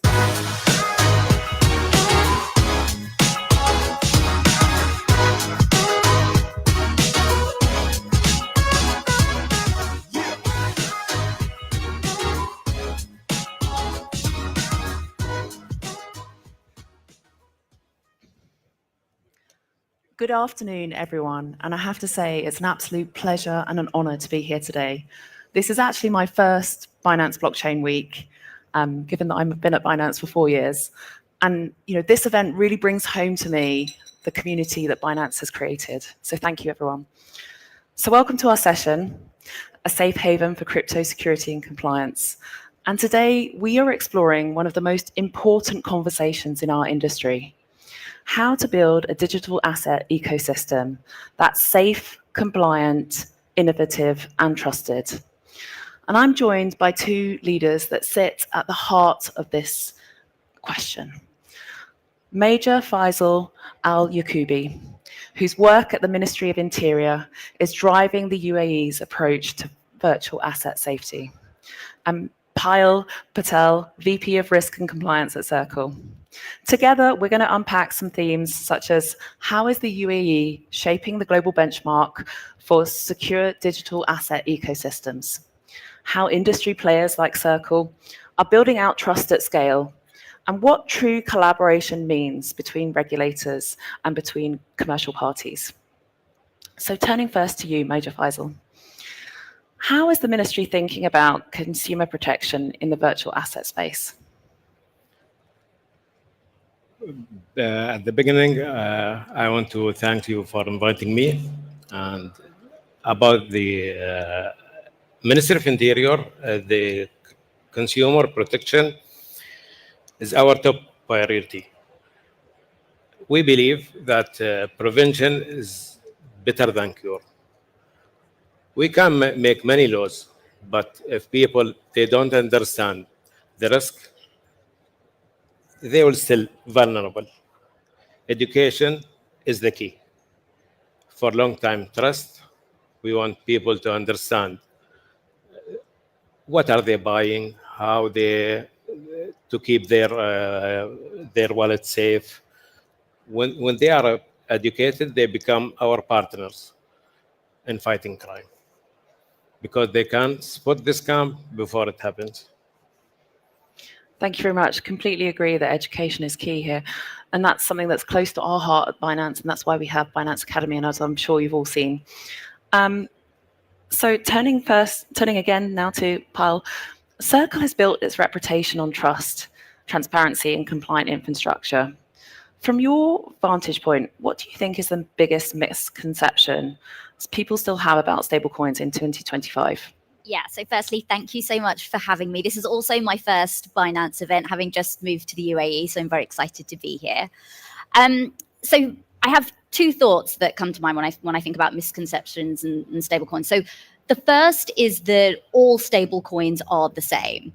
So a bit of an alarmist maybe analogy, but one that I do think is helpful, is this idea that in the stablecoin space, baby food and rat poison are kind of on the same shelf, which means that all stable coins are perceived to be the same. But actually, there are huge differences, right? I'm sure we're all aware about algorithmic stable coins and the risk they pose, stable coins that are not fully backed. And what you have in this space also is a stablecoin issuer such as Circle, which is actually very different in terms of how we think about being transparent in terms of our reserve management, the fact that we're fully backed with highly liquid assets that you can actually see in real time if you go onto our website. The fact that we adhere to international best practices when it comes to our compliance program. When you look at where we're choosing to get regulated, it's with regulators that are in those geographies that have the highest regulatory standards, including the UAE. So really thinking about stable coins as being quite different within the overall ecosystem, I think is very important and one of the key misconceptions, I think, within this space. And the other piece is that stable coins are risky. So this sort of follows on from my first point, that actually if you have a transparent stable coin that is fully backed and reserved with fully transparent depiction of how that reserve is managed, and you can go in and you can see that in real time, that you can be confident that you can redeem directly from the issuer one for one. That is actually quite a different value proposition from, let's say, other stable coins which don't have that level of security, governance, and infrastructure. So this perception of risk also within the stable coin ecosystem, I think, is a misconception. Yeah, I completely agree. And I think it is something that regulators are starting to pick up on, because we at Binance are getting those kinds of questions about how we categorize our stablecoins, etc. So I hope that this is something that people continue to educate themselves and understand. Yeah.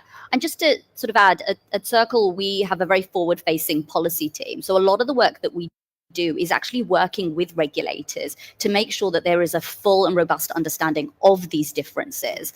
So in certain markets, for example, as regulators come up to speed in terms of setting up a regulatory framework, they think of all digital assets within the exchange ecosystem, right? And we're quite different. And in situations where you have a framework that you're trying to shoehorn a product within that framework, it does get quite messy. So a lot of the work that we do is not only in terms of speaking and proactively working with regulators about thinking about how to drive regulation within this space, but also thinking about within a stablecoin framework, how are you thinking about foreign issued stablecoins? How are you thinking about reserve management, etc.? So that there is a real difference between an operation such as Circles and sort of others that choose to operate in the digital asset and the stablecoin space. And that leads nicely on to my next question. So Major Faisal, the UAE is known for really strong collaboration between government agencies, regulators, and licensed virtual asset providers. In your experience, how does effective public-private partnership play out? And where can industry players help to add the most value? Effective partnership means open communication. We don't want an industry that hide from government. We want the industry that talk to us. The industry players can add the most value in sharing information. If they see suspicious transaction, they should tell us immediately. So in the private sector, their technical knowledge with our experience, police experience, we create a very safe environment for everyone. Thank you. And that's something that I really have experienced being in the UAE and working with, for example, regulators, working with VARA during their kind of consultation period for their regulators. For their regulations, they were really open to the feedback from all of the major exchanges. They invited us in, we had workshops, and then they took on board that feedback on the regulations when they publish the final draft of the regulation. So that's really key. This is a very important point. The internet has no border, and neither crypto crime. If the UAE has strict rules and other countries have weak rules, so criminal will move there.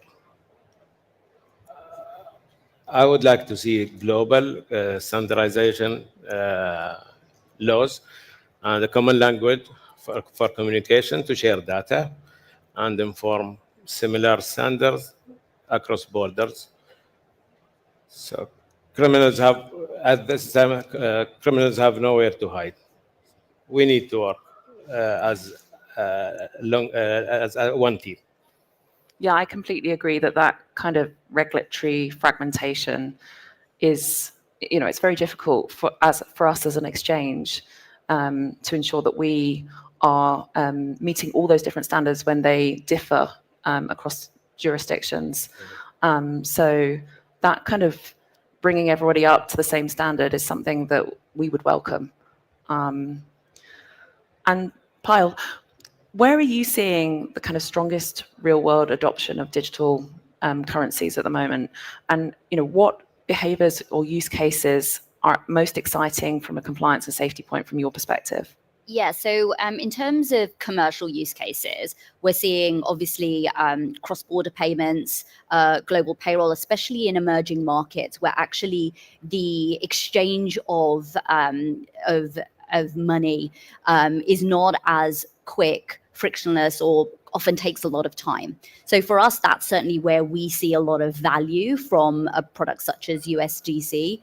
On the compliance side, I'm super excited about looking at blockchain technology and thinking about how we can use the immutable nature of the blockchain for looking at risk typologies and doing analytics around thinking about the specific risks as they manifest on our platform. So obviously we have a set of rules that we use as part of our monitoring and ongoing behavioral activity. However, we're in a constant cycle of using what we see on the blockchain to forecast, well, what are these new and emerging risks that we see? As we know, technology advances so quickly that on the compliance side, we're trying to keep up with that pace. And one of the ways that we can do that is really to leverage what is available to us on the blockchain in real time that is immutable, that allows us then to do really deep intel on what true risk looks like within our space. Thank you. Major Faisal, the UAE has become a real credible global leader in digital assets. What is the single biggest factor that you think has allowed the UAE to develop at a faster pace than other jurisdictions? I believe our leadership, our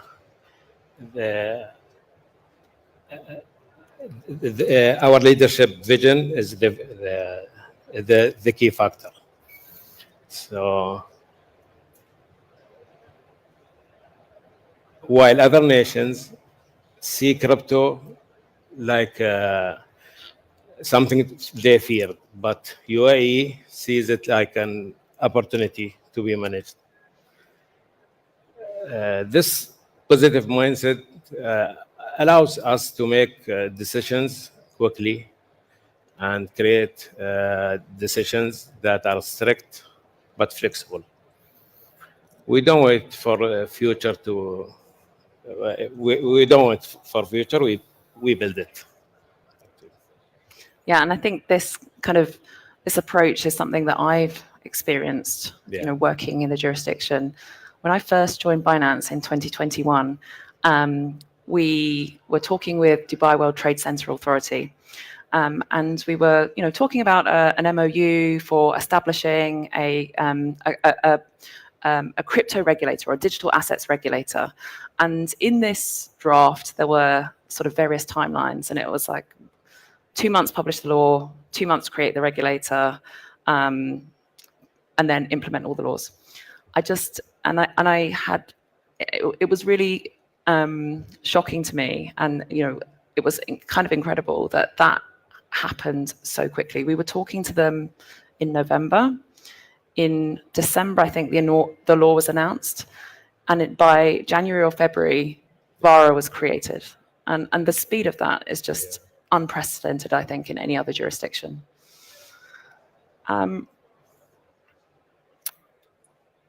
Pyle, what is the one friction point for everyday users that you believe the industry must solve if digital money is to become, a normal part of everyday life? Yeah, I think for me, a world where people don't need to understand blockchain to use digital assets is actually utopia. So a world whereby you can simply use digital assets in the same way that you would use a Metro card or Apple Pay is really where we need to get to make sure that actually there are people using it as part of their everyday lives, which is obviously we're quite a way away from that.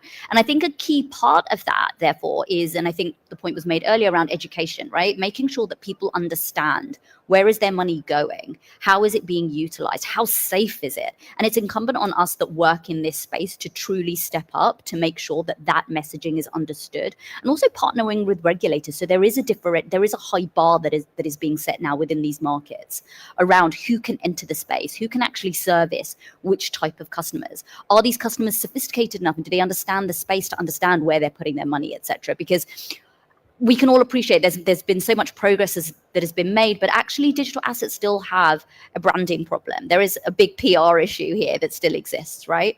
And it's because we're all sort of operating in a space where many of us are looking to do the right thing and do it well, and there are others that have really benefited from the low barrier of entry to date, right? So really, I think the biggest friction point is this idea that people can use it and not think about the actual technology behind it. Because if we think about it today also, if I was to come into this space relatively new, understanding the various change, the fees, etc., it makes it feel really clunky and actually just really uncomfortable and uncertain. And we want to take that piece away. Thank you. And I think that brings us to the end of today's session. I think all that remains for me to say is to thank my panelists, thank all of you for listening, and enjoy the rest of the event. Thank you. Thank you.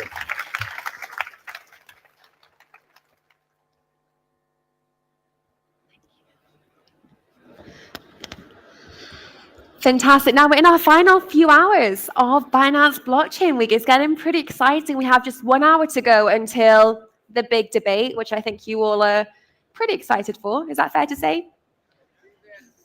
Guys, we need a little... Who's excited for the big debate? It's coming soon. It's going to be good. It's going to be good. But before that, we have a few more discussions at hand. We're going to be looking at visionary nations that are leading the way in crypto adoption. We have Crypto Banter on the stage, Crypto Man Ran and Asta. And then now we have a panel, and I'm going to hand the floor over to Tanzil from Crypto News. She's going to be diving into the stablecoin economy, what's driving growth, and where we are in the adoption curve. So please join me in giving Tanzil and her panelists a very big round of applause.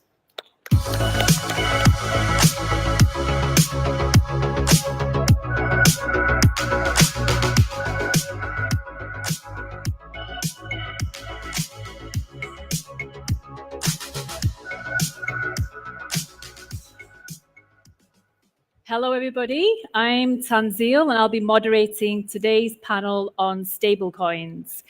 So I'm sure many of you caught Richard Teng's keynote yesterday, where he spoke about the stablecoin market hitting new records. So issuers and the number of holding wallets have doubled by around 50% this year. And daily trading volumes have now overtaken Visa at times. So we've got an amazing bunch of panelists here with us who are going to really dig into the stablecoin sector. So without further ado, I'm going to ask Marcelo to introduce himself and move along. Thank you. Hello, everyone. Well, first of all, thank you for having me. My name is Marcelo Sacomori. I am the founder and CEO of Brasa Bank. We are a Brazilian bank with a presence also in the UK, in Europe, and also now expanding to other South American countries. We are focused on Forex. During our story, we're number 5 in Forex volume in Brazil. And since 2 years ago, we started acting as stablecoin dealers. We're the biggest stablecoin dealer in Brazil. And also we issue 2 stable coins of ourselves, one pegged to the Brazilian real and another one pegged to the US dollar, which is used for internal purposes only.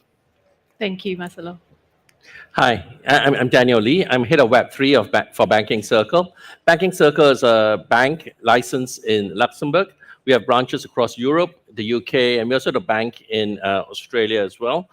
We service about 750 payment companies, other banks, and licensed virtual asset service providers. We are the first bank in EU to issue a MiCA compliant stablecoin, and we also issue tokenized deposits. Hello, everyone. I'm Sam Alfara, a community spokesperson for the Tron DAO. I first off want to give a big shout out to Binance, and this is my second time here in Dubai, and hoping to be here again next year. Always love a good excuse to come here. And with that being said, Tron is one of the largest layer 1 blockchains to date. Just in the past month, we settled about $800 billion in the past month in terms of settlement volume, nearly 300 million in transactions. So I'm really excited to dig into the stablecoin economy a little bit more and unpack what's really going on. Cool, thanks, Sam. So Sam, I'm going to start with you, if that's okay. So obviously, Tron processes some of the highest stablecoin volumes globally. From your vantage point, what does a stable coin economy look like in late 2025, and what is actually driving the usage? Yeah, that's a great question. I think to really unpack that, it's important to understand the problems that are occurring in developing markets. When you look at Africa, when you look at Latin America, the Middle East, or even Southeast Asia, a lot of these areas have high banking fees, a lack of financial infrastructure. So a lot of the time they're going to gravitate naturally towards stable coins, especially on the Tron network, due to us having that first mover advantage in those regions.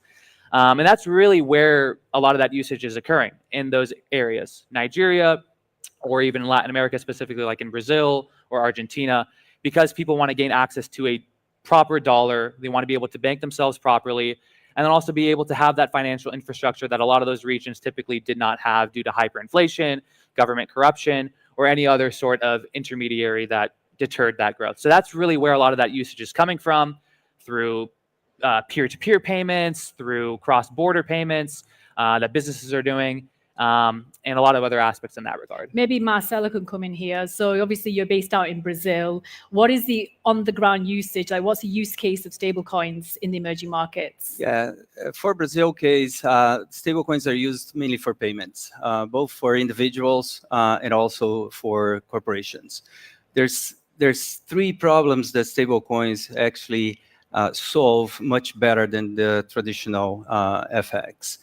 The first one is FX availability. In Brazil, regulated entities can only or must register with the central bank every single trade that they made on traditional FX. So in practice, we can only trade during market hours on business days. This rule doesn't apply for stablecoins. So I can offer my customer base 24/7 quotes and trades. So availability is a big one. Then the second one is spreads. Because I don't have to comply with all the burden of the traditional FX, I can offer better spreads on a Real USDT, for example, cross, as opposed to a Real to dollar cross. So spread's the second one. But the main advantage is actually the speed and transparency. Remember, anyone who has ever sent a wire transfer through SWIFT on a Friday afternoon knows what I'm talking about. If you're very, very lucky, on next Tuesday, your payment is going to be delivered to the beneficiary. Many times there are many problems that could happen on the way. Whilst if you use a stable coin, it's virtually instant, it's verifiable, it's transparent, and it has a very, very low cost. So those are the factors that are driving the adoption for stablecoins in Brazil. Thanks, Marcelo. So let's bring Daniel in here. So Daniel, how are banks thinking about stablecoins today? Well, like for us as a bank, we shoot a stablecoin because we think that there is actually roles that stablecoin will play. And one of the things that I think that stablecoin will play a big role is that if you look at the way a lot of assets is being tokenized, real world assets is being tokenized. When that happens, you need tokenized money to pay for it. So like, for example, currently our entire ecosystem is less than 5 trillion US dollar worth, right? But if you look at traditional asset like equity, that's 130 trillion. Gold itself is around 20 trillion.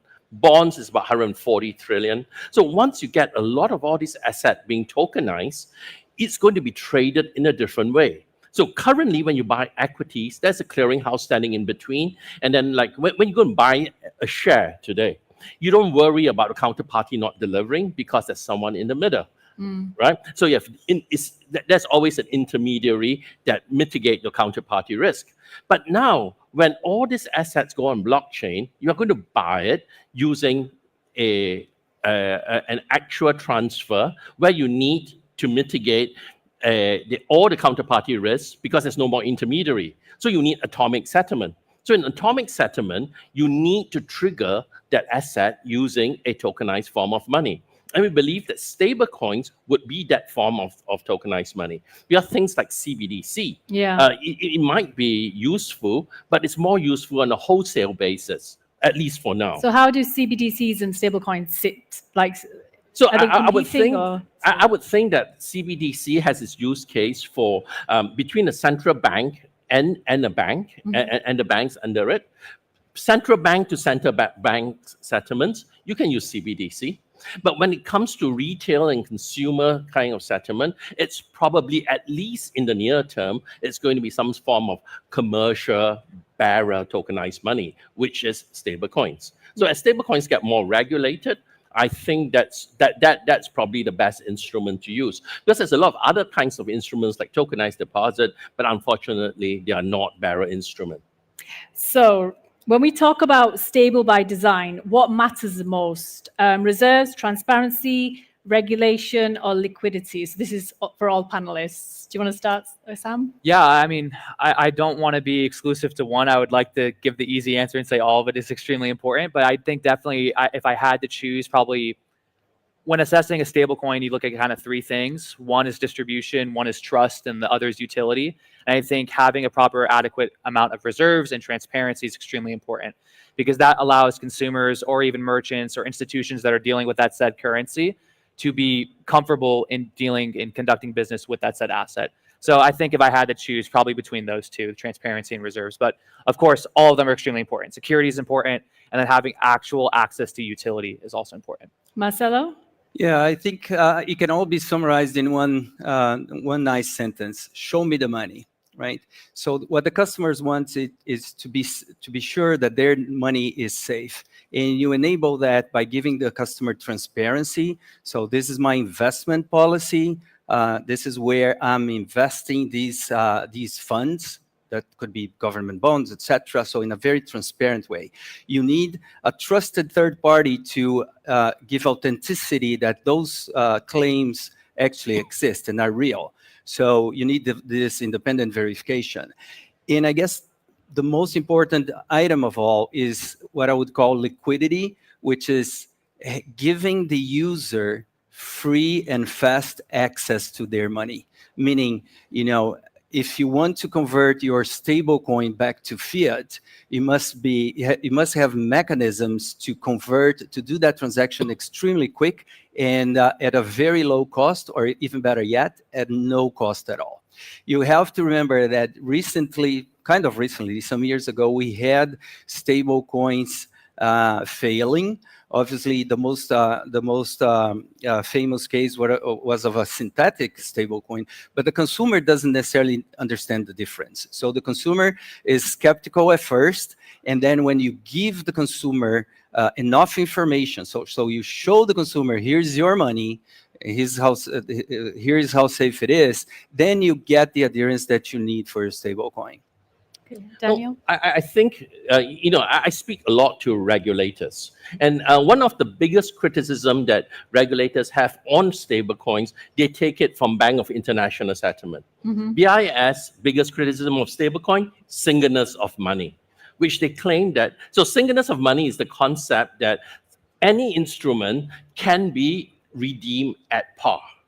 But what they think is that historically, you have seen stablecoin depegging, and therefore, to BIS, the concept of singleness of money doesn't really apply so well to stablecoins. Yeah. But the fact, so to me, I think the most important thing for stablecoin is the bankruptcy remote structure for the reserves, which means that you need to set up this structure where even if the issuer collapses, if something happens, reserve is safe. You can always redeem that token for that money.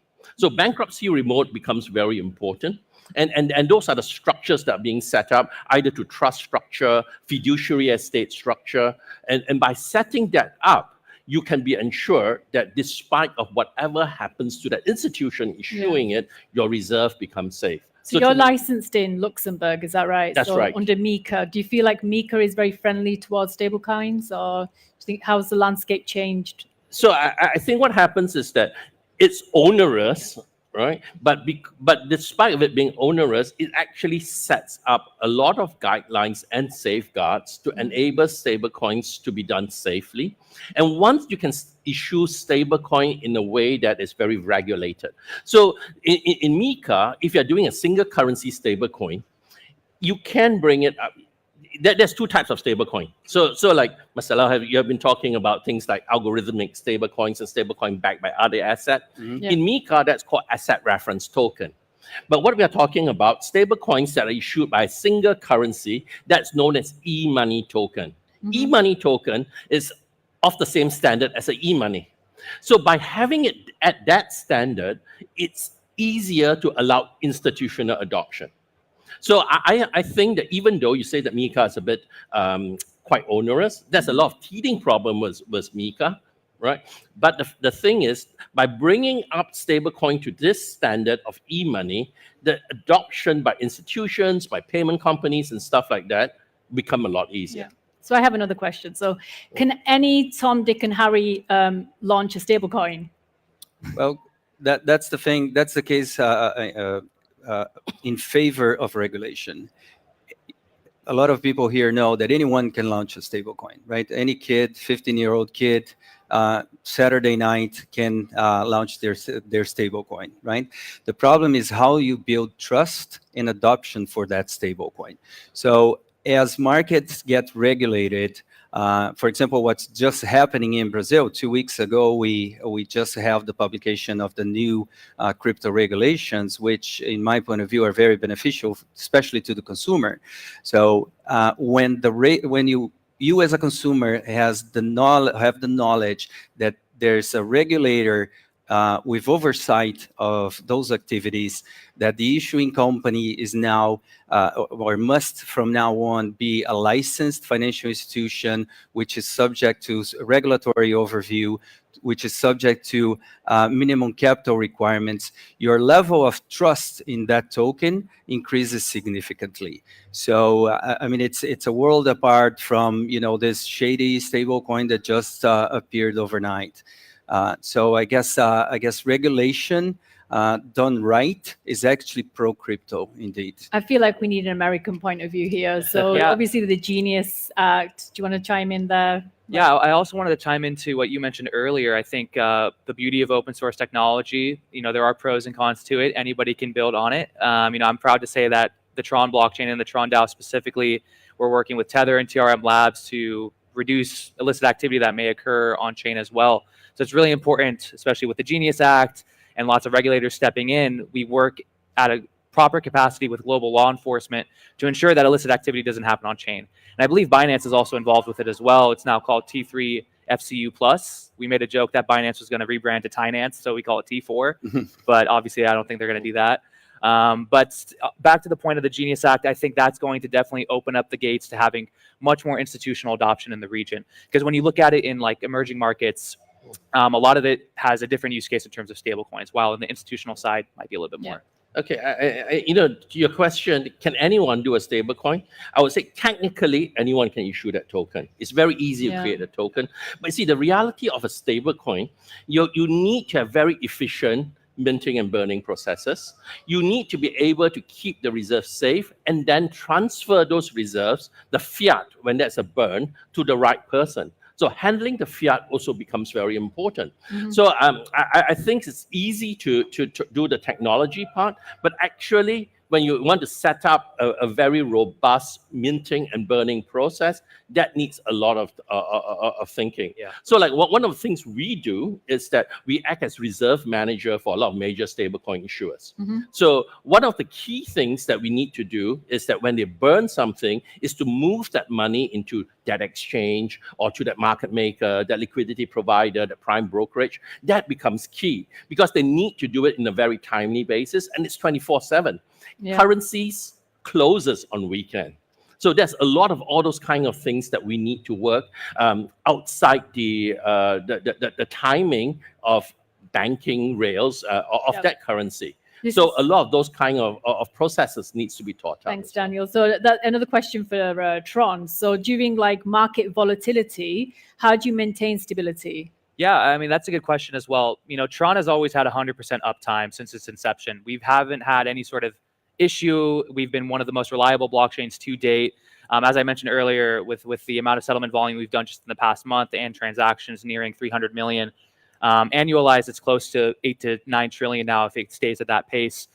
We continue to just have proper block production. We have amazing validators within our actual ecosystem that continue to ensure that block production is satisfied. And then on top of that too, we ensure that the uptime is continuously staying at 100% because of that. So regardless of what happens in market fundamentals, we don't really look at that. We mainly just look at making sure that the actual technology works and functions properly so that people can, you know, conduct themselves accordingly and do payments properly as well. Cool. So we were talking backstage about like, is it JPM and other banks launching their own stablecoins? So you guys have launched stablecoins. Is this going to be like, how close are we to more, you know, like the market becoming saturated with banks launching their stablecoins? So do you have a view? Well, I think it'll take some time, right? So like when you talk about JP Morgan did not really launch a stablecoin. So what they actually launched is a tokenized deposit. Okay. Right. Yep. So they tokenized, and then what they did was a tokenized deposit is basically tokenized bank liabilities. It's like your deposit, which you tokenize and you use it. That's something that Bank of International Settlement actually likes. So it's a lot easier as regulator, and it's not deemed as a crypto asset. So when you put it on your balance sheet, you don't have the same capital charge. It's treated as like your cash in the deposit.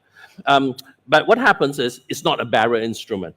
So because of that, how JP Morgan solved that is that they had this thing where they call it a deposit token, where that same token, they give real-time KYC. So whoever wants to use it outside the ecosystem in the permissionless chain, you get KYC and then you can use that token. So I think that is like an intermediate step going to stablecoin. I mean, I can't speak on behalf of them, but it seems like, you know, it mimics how a stablecoin works, right? Yeah, true. Yeah. So Marcelo, back to Brazil. Do you see like stablecoins becoming part of Brazil's official financial infrastructure? Well, they already are. In Brazil, we have a state-of-the-art payment system, which is called Pix, right? And then you could ask, you know, if you have a payment system that's instant and it's free for the consumer, why do we launch a stablecoin pegged to the Brazilian real? Right? And the reason is just because Pix stops at the border, right? So if you're not a Brazilian taxpayer, you cannot use Pix, right? Okay. So if you need to make a payment in Brazilian real to somebody abroad or receive something from abroad, you're restricted. This has been recognized by Brazilian regulation, which means that now payments made on stable coins, either denominated in Brazilian real or other currencies, are now legally acceptable in many instances. And what this does, it creates the foundation for the developers to create the applications that will use the capabilities of the stable coins, but also the fact that depending on the network that you're deploying your stable coin, it's programmable money. So you can create applications, smart applications for your money, which is not possible with your fiat currency. Cool. Thank you, Marcelo. So we're going to slowly wrap up. So a minute each. In one sentence, what's the single biggest force that will define the stablecoin economy in 2026?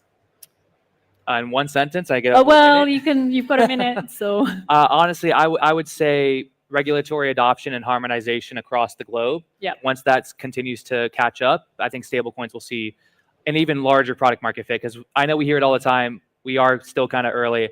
are pretty early as well. And I think we're going to see a lot of mass adoption. Cool. Thanks, Sam. Well, I think it's that you need to solve all those regulatory teething problems. So like, for example, EMT being transferred now in Europe, a CASP can't do it. A crypto asset service provider can't do that transfer, and you need an entity that is regulated in the Payment Services Directive. So a lot of all this conflict in regulations need to be sorted out before you get a lot more adoption. Cool. Thanks, Daniel. And Marcelo? I would say that in our case is awareness.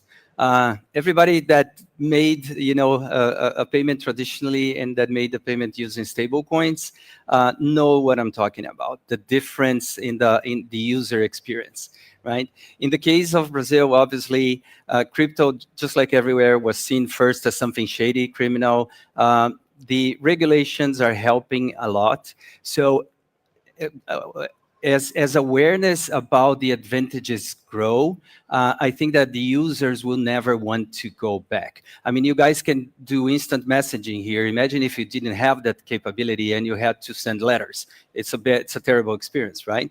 So once you do a payment using a stable coin, you never go back to a traditional payment. So in the fact that in Brazil, we do have a CBDC project, which actually helps a lot the industry because it creates awareness on the public that these instruments are legit, they're useful, and once they try, they don't go back. For example, in the growth potential in Brazil is very, very clear to me. On any given day, we trade $1 billion in traditional FX, and we do only 100 million in stable coins, which is significant for stable coins, but it's insignificant compared to the other market. And I truly expect that this is gonna shift in no more than 2 years. In no more than 2 years, there's not gonna be FX without the blockchain. Cool. Thanks, Marcelo. So conclusion is stable coins are no longer a niche product. So a round of applause for Sam, Daniel, and Marcelo. Thanks, guys. Thank you. Okay. Thank you so much. So stablecoins no longer a niche product. And one of the recurring themes I think we saw this year, the hot topics, was interestingly stablecoins. Stablecoins was spoke about a lot. But another trend that we saw in 2025 that was really a key narrative was pip dexes and how they would change crypto for better and what we could expect. So we're now going to have a little bit of a fireside. I have high expectations for this talk. Now I'm going to introduce to the stage Leonard from Asta, and moderating this session, we have none other than Crypto Banter.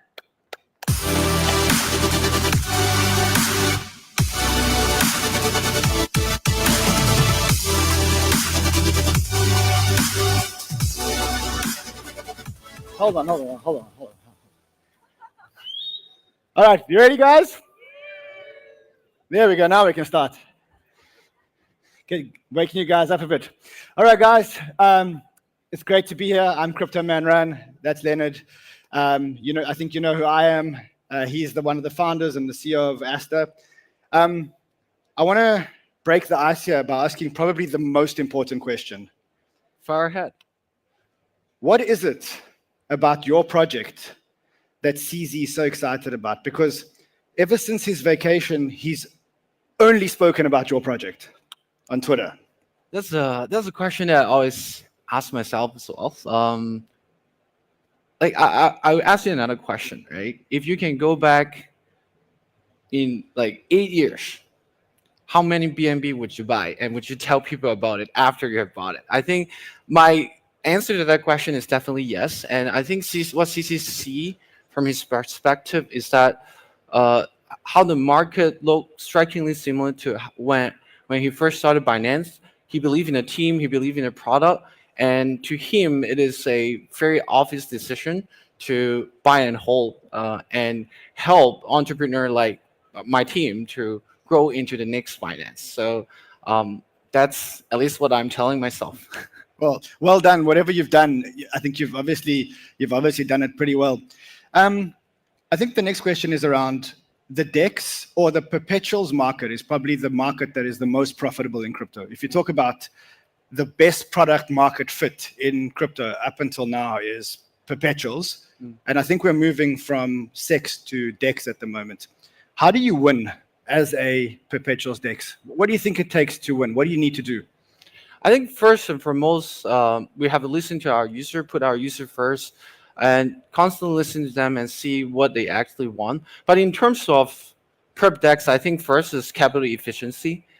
People are on perp decks to trade, and whichever perp decks that can generate the most profit for our traders would win. I think there are two things. One is cost, like how much fee you're paying, and whether the collateralized asset can generate yield. So for example, if you trade on Aster, like we have probably one of the market leading yield generating collateral in the market. So even while your like money is idle on us, you're generating yield, and that's on top of the low fee that we're providing, and on top of the airdrop that we're giving, where we have designed a tokenomics, where we have constant buyback to give back to our holders and traders. So I think that is very important. And also, I think when it comes to all exchanges, not just perp, it's about what kind of assets do you offer for users that is unique on your platform. That's why Aster has been trying to list like many innovative products. We have been one of the most aggressive to list meme coins in the last cycle. And we recently listed many RWA assets, which is quite hot. And we will continue to invest in that space and partner with different fair launch platform to try to get as many innovative in-demand product asset to be listed on us. So what's the most important thing for traders? Is it cost? Is it capital efficiency? Is it liquidity? What are they looking for? You mentioned to me yesterday that you spent some time with your users and you're quite surprised that certain users who you thought were Korean actually weren't even Korean. When they come to Aster, what are they looking for? I think, like surprisingly, like even the most aggressive trader, the first thing that they worry about is the safety of their funds. Safety, okay. Safety. I think like all good traders have good risk management, and one of the biggest concern they have is like how safe your platform is. I think we're one of the platforms that has like have longest history of keeping users' funds secured, and only after that, only after people believe in your project that you can handle their funds safely, you're not going to rug pull them, they're going to start testing your product. I think that's first and foremost. Whether you have the right risk management capability to not get exploited, not just by hackers, but also traders who use malicious intent to exploit, for example, your market maker. I think we have proven that through multiple cases that we're one of the most robust risk managed platform out there. And after that, I think, like I said, is capital efficiency. Like, is how much, what are the costs that you have to pay to trade, and whether certain strategy are more profitable to run, being run on your platform. And I think Aster is definitely one of the market leaders on that. So yeah, I think that those two are the two big things that like our user care the most about. Okay, so you said you're one of the market leaders. I think everyone knows that right now Hyperliquid's got a big share of voice. How do you beat Hyperliquid? What's the strategy to beat Hyperliquid? If I'm a trader and I'm trading on Hyperliquid, how do you migrate me to come? Let me ask you a question. Like, I'm the one asking questions. Would you show your bank account right now on stage to everyone? No. Well, that means you have a lot of money. But the thing is, we do believe that, at least for me, when I trade, I don't necessarily want the entire world to know how I trade, how much I trade, how much I've traded, right? I think Hyperliquid is one of the competitors I respect the most, and they did something unimaginable, which is like making all the trades publicized, and there is an addressable market for that. But what we believe is that there is an even bigger addressable market by providing this privacy option, which we want to provide to all the traders that are trading now in centralized exchange. At least from my experience, from my engagement with like a lot of the big traders from centralized exchange, I think a lot of them were unable to move their trading strategy to like a decentralized exchange because they would signal the market on every move that they make. So I think that like my team and I, we believe that first, like privacy is fundamental, right? But people still want that verifiability on chain. So we're trying to combine the best of both worlds by launching our own L1, which will have a privacy options so that people can kind of do both at the same time. And I think that's something that we intentionally go in a different direction than Hyperliquid, and in order to differentiate and compete with them. And also, I think if you look at us, we support multi-chain, we support multi-collateral, we have yield generating, collateral, and also we have like our own iOS and Android app. So that means pretty much you can trade anywhere, anytime, with any asset on any chain. So our goal is to make sure that we have the best trading experience that is comparable to what people are used to right now on centralized exchange. While I think like some of our competitors, they might go for a more ecosystem play, trying to force other players, like their users to bridge into their own ecosystem. So I think that's a different approach that we think will have a bigger market and eventually will give us the edge over time. Maybe just explain to people here. You have CZ, says. So let's just explain to people here. When you talk about multi-collateral, just explain to the people here how the multi-collateral actually works. So for some of our competitors, they only support stable coins. But then probably for most of the audience in here, like you hold multiple assets. You might hold some BNB, you might hold some BTC, ETH. We support the native deposit and of all those assets. So even if you want to use them as collateral, we don't have to convert them to stablecoin, which improve your capital efficiency, which is like a repeated theme that we hear about when we talk to our users. Like if you have one BTC is one BTC on us, and you can trade right away without any friction or slippage by converting that to a stable coin. So if you haven't tried us, please come and try it out. It means you can keep your asset and keep exposure to the base asset whilst trading other assets. Exactly. Then that's how I trade. I don't want to hold, I don't want to sell my your Bitcoin or your BNB, whatever it is. Yeah. If you look at the chart of SEX to DEX volume, basically DEXs have been going like this. And I think the trigger point was when Hyperliquid launched. So what did Hyperliquid do right? And what do we need to happen for that chart to go even more vertical? Okay. I think there's Hyperliquid launch and there's S to launch. So yes. Yeah. So the second trigger point is when we S launch. And I'm not just saying because, well, obviously I'm biased, but if you look at the data after S was launched, after TGE, our volume, the entire perp DEX space at least triple in terms of volume. It used to be you have Hyperliquid at 6 to 9 billion every day, and everybody else was below a billion. Now, if you're not doing 6 billion a day, you're not even in the top 4 conversation. So I think that what's so-called everybody is calling this a perp war, but yeah, that term generate attention, and attention convert people. I think the fact that there are more and more players competing and trying to be good at different things make it a lot easier for users to pay attention to us, to perp DEX, and to convert, because some people might prefer a privacy option. Some people might prefer to tell the entire world how good they are in trading. Some may be go for zero fee. So I think the diversification of perp DEX's services is one of the things that is pushing the adoption.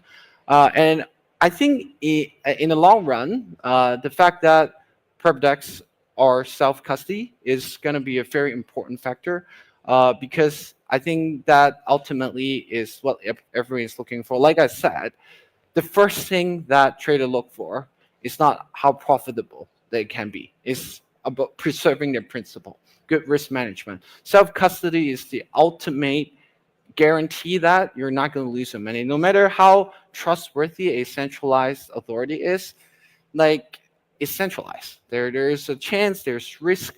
So I think the fact that it's self-custody will be the ultimate killer to get people to migrate over. And I think finally, in a decentralized world, because I believe it's a permissionless open system, it is a lot easier and like a lot more in general more accepted to aggressively lease innovative product. And like I said, people come trade on exchanges, like migrate to new exchanges, mostly because they can only trade the product that they can trade in specific exchange, or the liquidity is only available at certain exchange. And I think decentralized exchange has the edge on this, so it will eventually convince more and more people to migrate from centralized exchange to decentralized one. How do you see the future? Do you see a world where there are multiple big decentralized perp dexes, or do you see it as almost like a winner-take-all? And the reason why I ask is because I think the reason why exchanges get network effects is because of liquidity. And so the exchange that has the most liquidity has the best execution, et cetera, et cetera. I'm interested to know how you see the world. Do you see the future where there's one or two big players and then 10 small players underneath, where there's a winner takes all? How do you see it? I think it would be very similar to what we see with like the current centralized exchange ecosystem. It would be an oligopoly with like maximum 3 probably players. But the difference is that in the centralized world, there's regulations which play a big role, right? So like you've got the American market, and the American exchanges, you know, are big, but they service mainly America. And then you've got the Asian market, and that was largely unregulated. Then you've got the niche market, say for example in Korea. But in the DEX world, you're not subject to that regulation, and that's why I asked the question.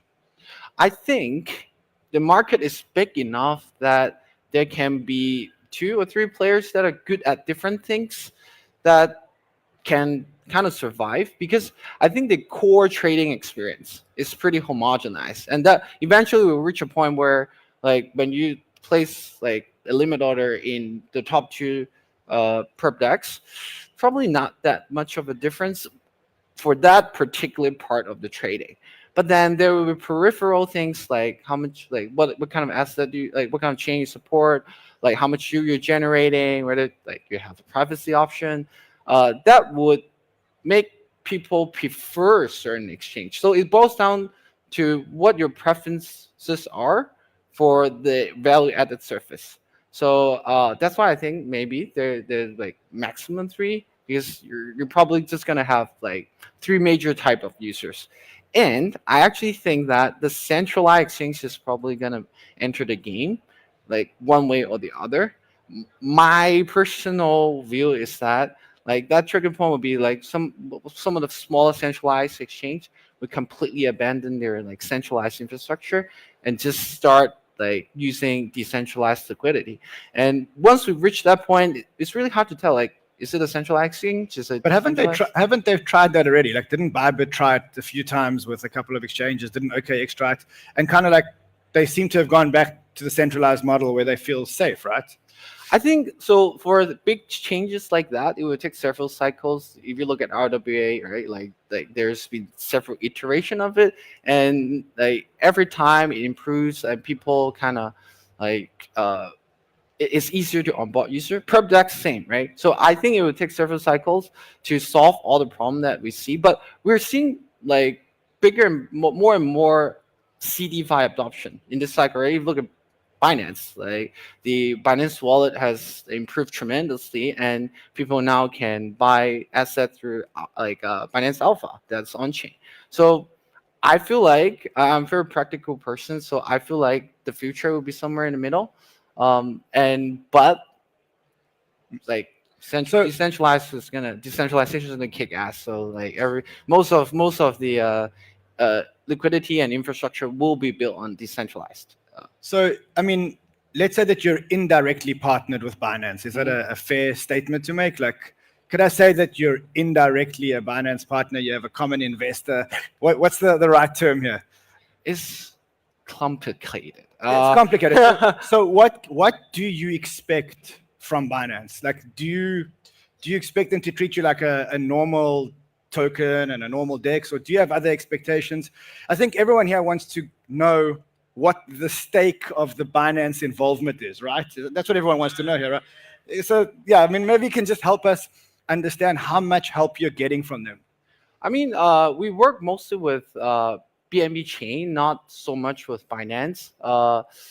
We are trying to work with the ecosystem player to build this decentralized infrastructure. I think like we're definitely, like, if like there's any exchange that we're open to work with, Binance would be top of the list. And we are getting a lot of like good advice from like people from Binance as well. I think Binance in general, the leadership understand the important, like the trend of like further decentralization of the world, and that's why they've been working very closely with us to make sure that, like, if that happens, it better happens with like a friendly prep decks like us than like to other some of our competitors. So I would say anything is possible, but I hope one day people would say, oh, like is Esther going to work with Binance? Like, is like we are the future. So instead of the other way around. So yeah. You mentioned that we don't have much time left. We have 2 minutes, and the lady at the back there has a pepper spray, and she warned me that if we go over, she's coming on with a pepper spray. So you spoke about privacy, but privacy is coming currently at the cost of decentralization, right? So you kind of in this conundrum. You can have privacy, but then you don't have real decentralization. Do you see that changing? Like, does that change? Do we get into a world where it's private and it's really decentralized? So I would like I think what we learned in this cycle is that it's better to find product market fit first and then try to decentralize it than the other way around. Correct. So I think we believe a privacy tool, a privacy solution is what people want, what the market wants. So that's why we're like eventually we want to have the best of both worlds. But before we figure that out for sure, we'll probably be a little bit centralized, but then we'll gradually decentralize that solution down the road.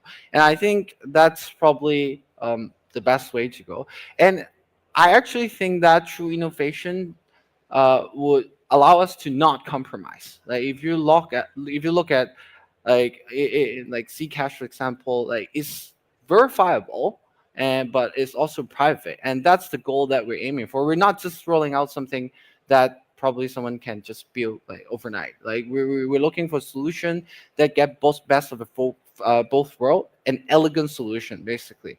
That's a ZK chain that runs on its own. That's not a roll up into any other chain, right? Yes, that's our own chain that's specially designed for us to run our order books matching engine while providing that privacy option. When will that chain launch? When will that chain be a reality?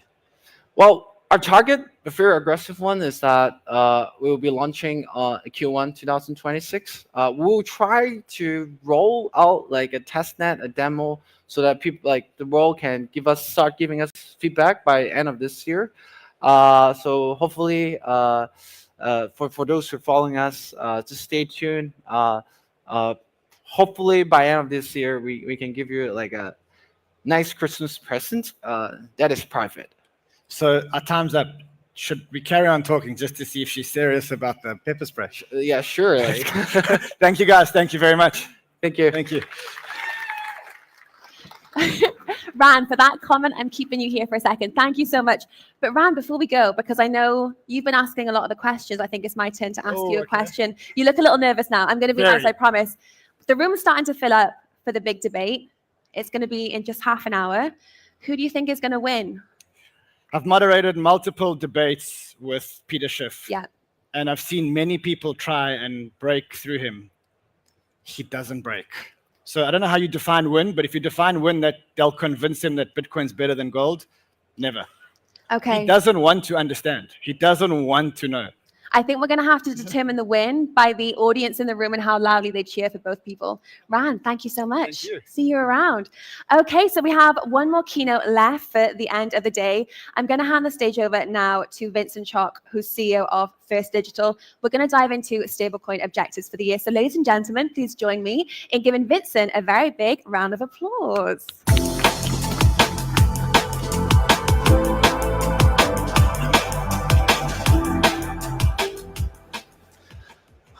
Hello, ladies and gentlemen. My name is Vincent Chalk. I am the CEO and founder of First Digital. We are a Hong Kong trust company established in 2019. At the time, mainly focused on custody. And back then, as you know, custody was a thing, was a big thing.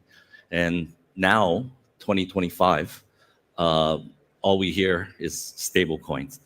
So today, I want to really give you a little bit of maybe the evolution of stablecoin and where we think it's going. And I'll introduce our own stablecoin first. So this is a little bit about the milestone of FDUSD. It was launched exactly, well, almost two and a half years ago on the 1st of June, 2023. And as you can see, these milestones are, to me, I'm very proud of them. I think that the stablecoin evolution is really stemmed from the necessity the crypto industry really needs and sort of rely on. I'll start with the first stablecoin 1.0. Stablecoin 1.0 to me is really very simple, one-to-one backed, mainly for exchanges, to provide liquidity, fast transactions, pairing. It was more of a tool for exchanges. So it was really 1.0. 2014, we saw USDT launch on Bitfinex. And as you know, of course, stablecoin 1.0 is still very active. As you saw on the last slide, we have over 200 pairs, and that's what stablecoin has been for volume sakes on exchanges is really important. Stablecoin 2.0. So what is 2.0? This is where we now got into the DeFi space, decentralized space, and it was used for collateral. So stablecoin needed to be, people were borrowing and lending stablecoins using BTC as collaterals. We see miners, using their BTC because a lot of people here, I'm sure in the room, are still very bullish on BTC. So nobody wants to sell. So they'll collateralize that to borrow. And on decentralized exchanges, that's where we see a lot of the use cases.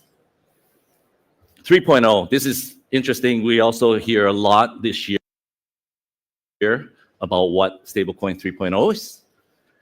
Payments, of course, payments. Using stablecoin in a lot of emerging markets, places where capital controls for settlements. We see a lot of these trade settlements using stablecoin because they're quicker, they're more efficient. And sometimes if you think about banks and letter of credits, they really slow down the transaction. So with stablecoin, I think this is really makes a lot of these payments more efficient. And we're also seeing a lot of people with, Web3 companies using stablecoins to make payroll, because people in the crypto work, they work all over the world, work from home, and they prefer to get paid in stablecoin. So that's kind of the 3.0 where we see, it's still really, really active. As you know, Visa, MasterCard, a lot of people are seeing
Good segue, leading to what Finance District is. So this is the venue we chose to introduce Finance District. As you know, we've been partners, and we really have seen the growth of our stablecoin through just the partnership with Binance, and we think that this is the perfect place to launch Finance District. And what is Finance District? Well, it's essentially a Web3 digital economy, like a digital Wall Street, where people can build exchanges, digital banks. You know, if you want broker dealers, we see a lot of people now are doing RWAs. So this is a digital, decentralized, fully decentralized digital ecosystem. And we have two verticals right now in that. And one, of course, we call Credible. Credible is credit lending and borrowing, and we have Smart. So we have a pay stack, which is 3 items. One is your Smart Wallet, your Smart Pay, and Prism. So Prism is the most exciting thing for me. So Prism is what we built in-house, our tech. It's essentially the middle layer. When your AI agent makes a payment to another AI agent, well, somebody has got to pay the gas, right? And whoever is involved in that payment, for example, you have maybe, if there's an agent that is not really a little shady, there's going to be a third-party provider that has to provide those compliance, KYT, KYW, and they're going to charge. So they embed their smart wallet there. So there could be introducers. So what Prism does, it makes that when an agent makes the payment, it splits those fees into all the relevant parties. So that makes it very usable. Just like you saw the use case, traveling, right? Sometimes you want to make a payment, you get your seat picked, and, you know, you're flying to Dubai, and wow, okay, it's a pretty good deal. You wait, you go grab your wallet, and you come back, the seat's already sold, or it's 30% more. Then you have to do your OTP. So those are some of the use cases that we think that agentic payments now can make it very efficient. We also know, I mean, can anybody here, can you raise your hands if you believe AI is the future or even now the present? Right. So it's important that we now have tools built for AI and to make those efficient payments. If we all believe in autonomous vehicles, you know, Elon's dream that I think half of the US will be owning an autonomous vehicle one day, driverless cars. The driverless car itself is an AI. It can be an AI wallet. Drops you off at work. What happens? You go to work and you're not going to go park because you got to pay. So what you do, you send it out to work. Goes around, picks up passengers. The passenger uses their AI, and maybe the ride-hailing company, now they're embedded into the wallet as well. So they get their 20, 25%. The driver gets his fees, well, not the driver, the owner of the car, and the client pays it, all the fees are done. Then you run out of charge, you have to charge. What do? The car will drive into the bay, charge, and then just automatically settles that with its own wallet. So those are things that we are very excited about, and we see what's coming. And I'm proud to announce that here, we have actually done AI payments successfully using the BNB chain right outside the booth. So we've already demonstrated on mainnet a successful AI agentic payments that was successfully done right here at the Binance Blockchain Week. So thank you very much, and I hope you guys enjoy the presentation. If you guys want, come by. We're doing a lucky draw And we want to show you guys live demos if you want to see how that whole payment works. Thank you. Thank you. Vincent, you had me at lucky draw. Okay, it's time for our final panel of the day. We're taking a look at visionary nations, nations that are forward-thinking in their approach to digital economies, how they're interacting with regulatory bodies, how they're interacting with utility, and also with on-chain metrics. So I'm going to hand the stage over to our moderator for the session, and he's going to introduce our speakers. So ladies and gentlemen, please join me in giving a very big round of applause to Gabriel Abed, the chairman of Binance.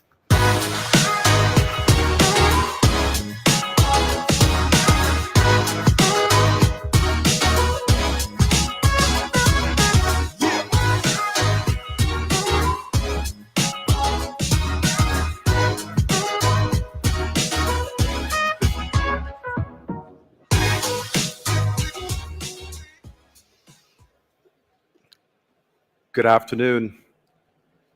Over the last decade, we've watched crypto turn from a fringe asset into a strategic asset where nations are now competing to understand, regulate, attract, and even hold digital assets.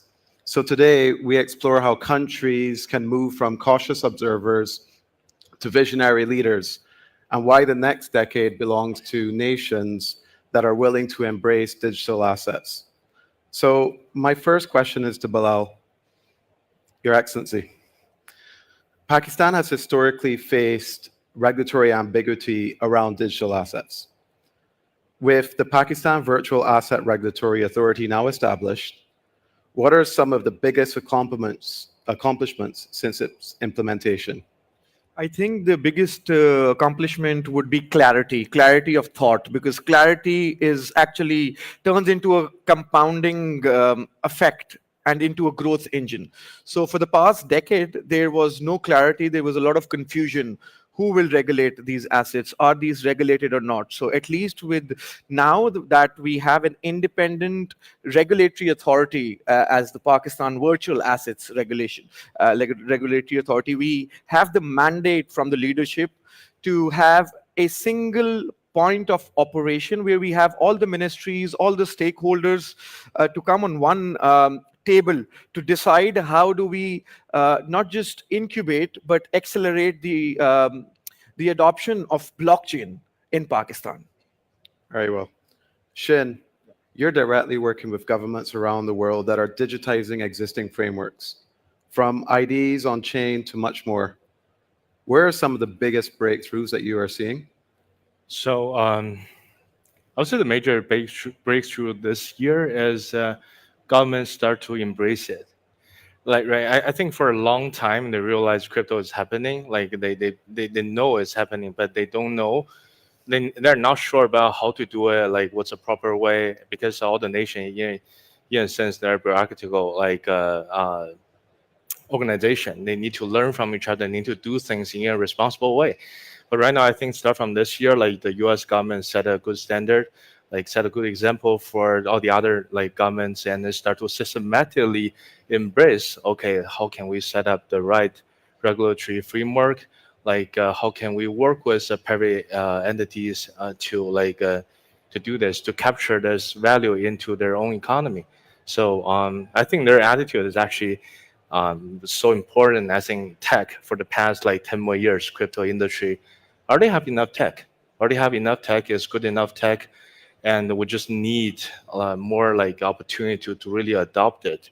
And with and during the adoption, we'll see more like a problem, and we'll solve these problems. That's how the industry really move forward. Shin, a follow-up question for you. Yeah. When you talk to policymakers or heads of governments, prime ministers, presidents, what's the main thing that you see that drives adoption forward or moves the needle? Drives them or moves the needle towards adoption. What gets them to appreciate what this technology can bring and piques their interest? I think my selling methodology is always like I pressure sell them. And so I mostly mention there's a lot of problems right here. I say the dollarization. actually for where we're speaking to a lot of countries, and they don't have a very strong fiat currency. And but still, like fiat currency is the most important tool for a government to really govern the state, right? So, but they really face severe problem for like people just using US dollar stable coin, and nobody the adoption rate for local fiat currency is actually lower and lower. Nobody know what's happening. There's a lot of like economy happening, but the government cannot get anything. They cannot monitor. They cannot see this. They cannot benefit from all these like shadow economy. So I told them, okay, there's a solution. Okay, first you need to understand this. You set up a framework, and you start to work with industrial partners, and gradually build a technology that fit in your country. And this should be the start. Teresa, as someone deeply involved in legal proceedings and regulatory interpretation, what early frictions have you seen most consistently across nations, and which countries have handled those challenges exceedingly well?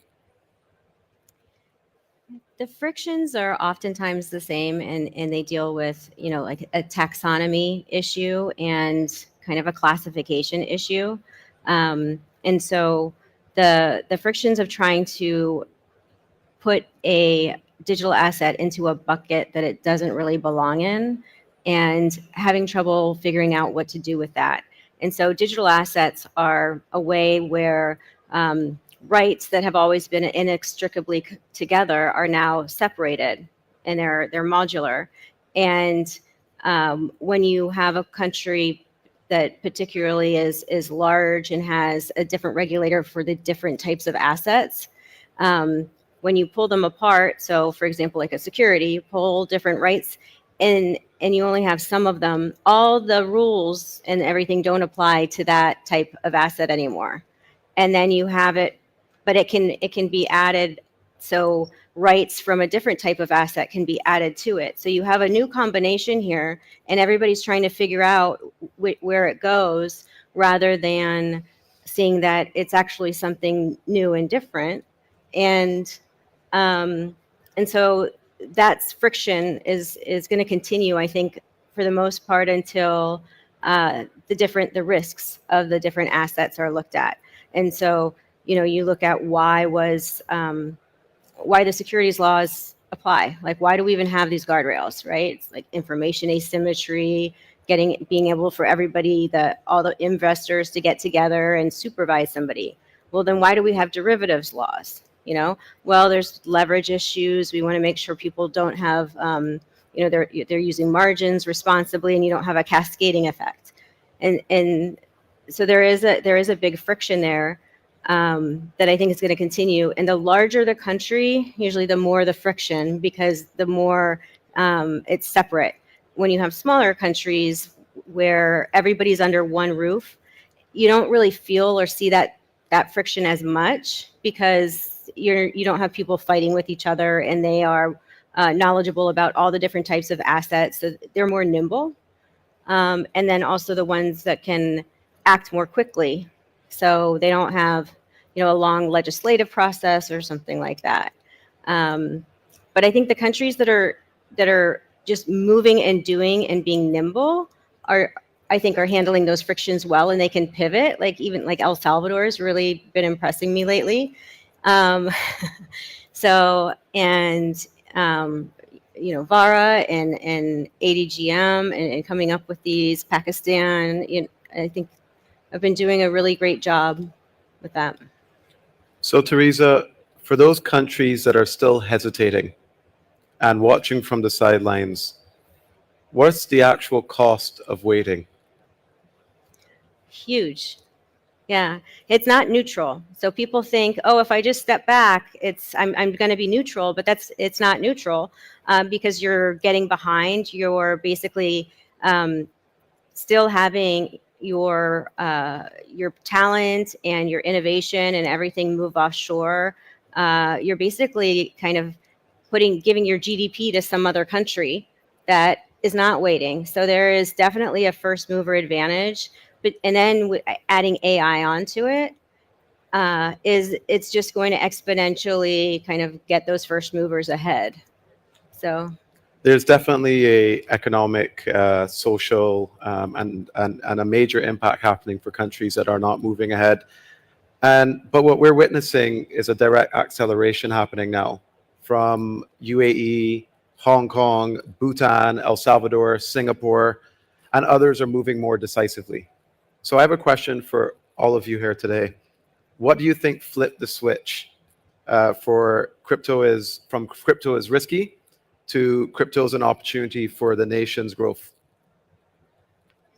I think it's the price of the inaction is way more than the price of the action, and this is where the future of finance is going. And I think leaderships have started to realize that countries that will proceed and countries that will start to create an enabling environment to happen within their territories will be blessed with a lot of serendipity.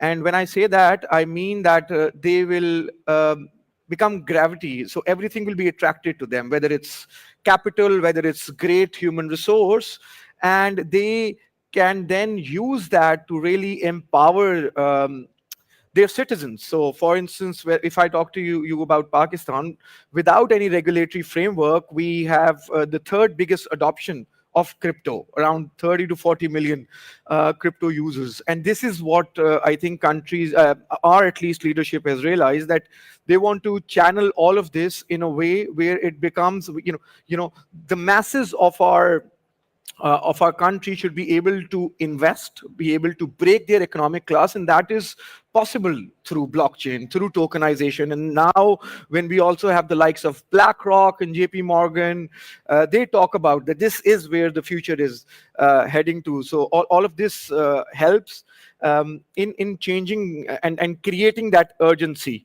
to action. For me, like the answer fairly short. Like it just there's some more visionary leaders like President Donald J. Trump, and there's more leaders like in Pakistan, in Kyrgyzstan, and they realize this is something, and they're bold. They want to take they will be responsible for the future of the country and take risk. So they embrace a new technology. Right? So just one more to add on. I think blockchain in a sense is not like quite fit into a certain ministry of a country, right? So it's an intersection of finance, technology, like public services, and capital market, and more. So we just need a visionary leader from a certain country to make the decision. Yeah, I think it became safe to say it. It became safer because people, particularly the U.S. government, which is a very large government, and the biggest capital markets, stopped attacking the industry and stopped bringing enforcement actions against everybody and taking them out of business and bringing criminal cases. So I think that was a big switch, and the courage of everybody to be honest and come forward and tell their stories about being debanked, or all these different things that people were not, it's not because they weren't courageous, but there's some self-protection that you have to have, self-preservation. And I think once it became safe to really start saying what was happening, then it just snowballed into in a good way, and it became more safe, and people could talk about it and learn about it, and to have people who are the just really huge people whether in politics or in the industry come forward and say, I was debanked, or this happened to me, and it was wrong. It kind of motivates and brings everybody else together to do the right thing. Bilal, smaller economies often move faster out of necessity. They see crypto as their leapfrog moment. Do you believe early adopter nations will gain an irreversible advantage over those nations that regulate later? Of course, I strongly agree to this, because you can either be a consumer or a creator, not just for digital assets, but on the emerging tech, and it also goes with AI. And I think smaller nations can leapfrog and they can kind of work at a startup speed and they can bootstrap because they're still evolving, and these traditional systems are not very kind of well grained and well oiled, and it's easier to kind of put all stakeholders together and move in a lot of agility.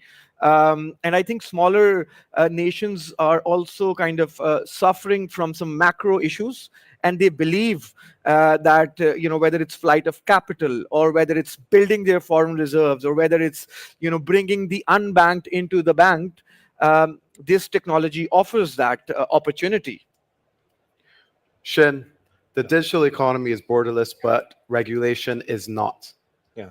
What does regulatory interoperability look like, and how can countries build frameworks that attract global markets rather than isolate themselves? Yeah, but before that question, I also want to add on the Bilal's question, because we also have a lot of experience work with a smaller nation who don't really have established infrastructure. I went a trip to Sierra Leone like a month ago. Actually, a lot of country, like say in Africa country, like right now, like in Dubai, we're using like a POS machine, right? We're using credit card, debit card, and everybody have accounts on different banks. But it's not existing in a lot of countries, actually. Like say in Bhutan, in Sierra Leone, in Ghana, a lot of people don't have a bank account, right? So like for them, there are two roadmap. One is to copy for the existing ones. They will start to build the first data center in their country first, and then build like ATM machine, POS machine, credit card, debit card, or you just like build an app, like give everybody a custodial wallet, so everybody access to payment like e-cash payment system and have access to financial services. So it's actually a no-brainer. Like everybody will choose the new one, and it's so cheap, so easy, and there's so much experience telling them the system is stable, is safe, and so I think on that front there will be a huge progress for the next like a couple of years, because right now these countries are just start to very seriously like making regulation framework towards crypto-friendly direction, and they will start to embrace it, and it will like help them dramatically, including the financial inclusion, help them like build a modern like digitize the credit system to bring themselves into the global finance system. Like we also speak to UNDP and the other like organization. Part of the reason they can't fund like a lot of small nations because they don't have enough data. They don't know like how many people you have, like how many economic activity you actually have, because they're all like cash basis. But right now, I would say like blockchain provide the system itself, also provide the trust of the data, and that will be a foundation for the next level of financial inclusion. Teresa, from a legal perspective, what are the pillars that visionary nations should be prioritizing first? Well, I think it's important to balance when you have clarity and then and you don't. And so whether you have some rules and laws that are very particular, that's helpful, but they also have to be not harmful laws or not overly onerous laws or things that are counter to the whole purpose of the technology. And then on the other side, if you're going to go slower and be more nimble and try to get the principles closer to right, then you need your enforcement to be more forgiving. And so you need those two pillars have to be enforcement to be more forgiving. And so you need those. I like the idea of having clarity, but there are instances where I think it's actually causing harm. So for example, like the US, the Clarity Act, where I think it's actually causing harm. So for example, like the US that then the markets would fail. So that balanced with having some principles and clarity, but then you have to ease up on enforcement. So I think the other really important pillar is to have personnel, is policy. And so the personnel that you have in charge, I think is very, very important that they understand it, that they see where we're going. Charge, I think, is very, very important. Visionary outset, or at least can understand it. And so I would say that those three things are really important. Okay. I want all three of you to look out at the crowd right now and If we were to actually enact that, then the markets would fail. So that balanced with having some principles and clarity, but then that would help them in their innovation growth, help them accelerate adoption, help them increase entrepreneurship, and help see their nation prosper. Anyone take the floor. Okay, I'll start. Like, I do this kind of pitch a lot. Like, I always say, we need to incentive or need to use more. Can understand it. And so I would say that those three things are really important. Okay. The future, or what's the future looks like, right? Right now, like, I mean, back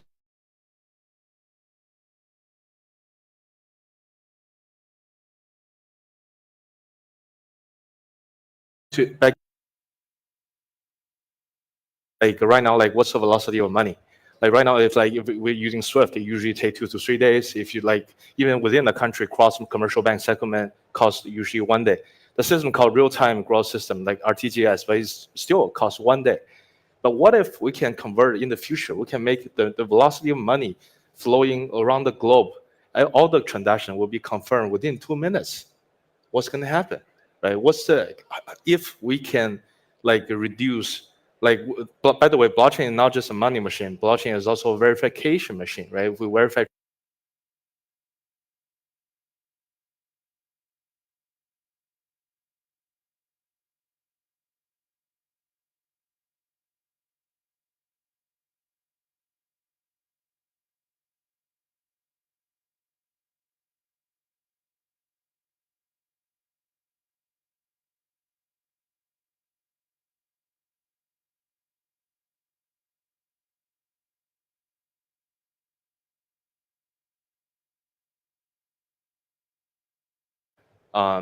protocol or standard.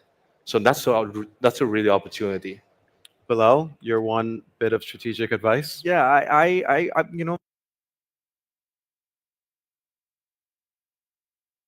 for instance, who benefit from, let's say, the industrialization age or the printing press. This is an inflection point. And this is an inflection point for a lot of emerging economies or perhaps smaller economies where they can use these technologies like blockchain, like artificial intelligence, and leapfrog. If the right regulatory environment is set up, let's take an example of El Salvador. They were able to regulate and to put in the right enabling environment so their citizens could have had access to, let's say, Bitcoin at a time when their average price is much lower than today. So naturally, they've been able to kind of accumulate it or buy it at a before everyone else. So why should your sort of country be penalized only if you are not regulating for the future? And also, secondly, I think people in the government need to unlearn and learn. That's very important. Sometimes we are we are a victim of our own learning and knowledge, and hence why, and this technology, this is why every policy making table must have a builder a builder must have a seat on that table to tell them and to show them what perhaps the naked eye cannot see. Teresa, President Trump is sitting right there. What's the one piece of strategic advice you'd give him? Well, other than to implement my papers, but, I think it's the approach is generally, it's my approach overall for a lot of things is one is thinking about what is the goal here and what are you trying to achieve, and not just that you want blockchain or you want something, but why do you want it, and then get to the underlying why, and then you can kind of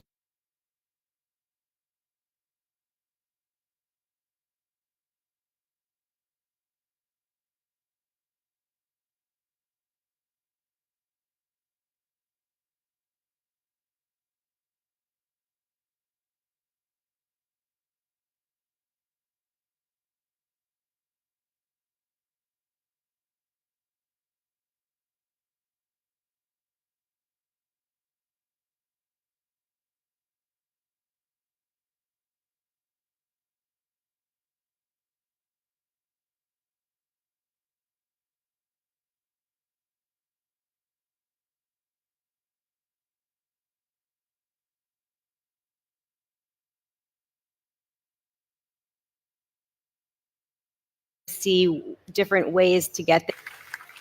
Hey, don't we get a picture or something? Yeah.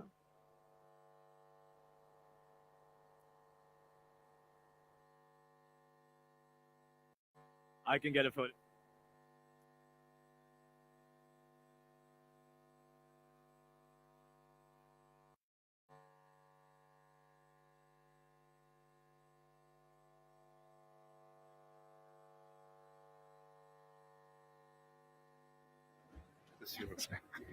Take care. Yeah. Great job. It's awesome. Thank you so much, Chairman Gabe, Minister Bin Sakib, Teresa, and Shin. Nation building. What an absolute testament to how far we've come and how much this industry has grown and matured. And yet, what a humble reminder that there is still so much to do and so much to build better together. Binance Blockchain Week 2025. Let's go. We have an incredible hour.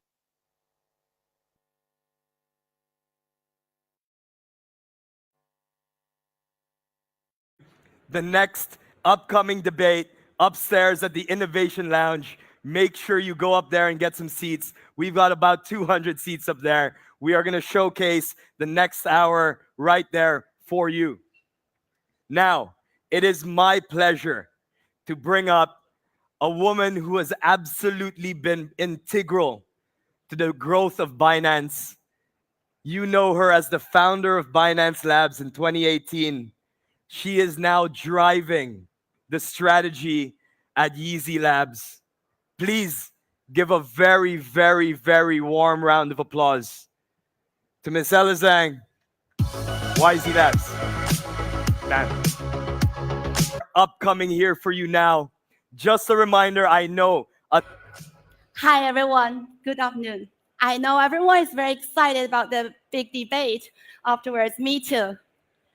But before that, let me borrow the spotlight to introduce what we're building at Easy Labs. Building the Berkshire Hathaway for the new digital world. Why Berkshire Hathaway? Because Berkshire represents the timeless investing principle where our new digital world urgently needs. The long-term compounding powered by permanent capital, focusing on building the foundational businesses instead of chasing the short-term noise. That's exactly what Easy Labs is building. A little bit about myself. I'm very lucky to be an early employee at two best technology companies, Tencent and Google, and where I was fascinated about how technology changed people's life.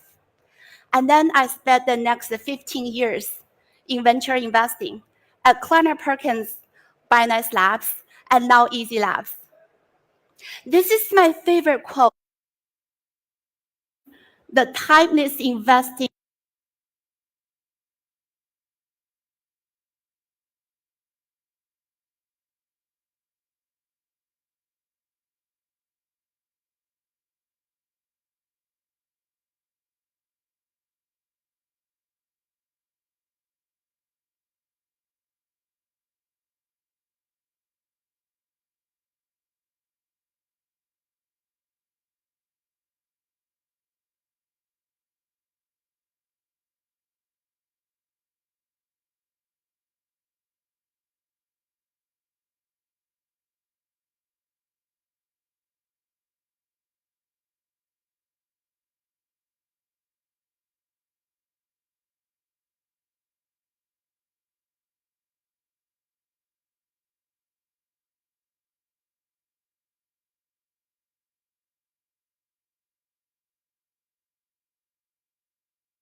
helping in those frontier technology to grow.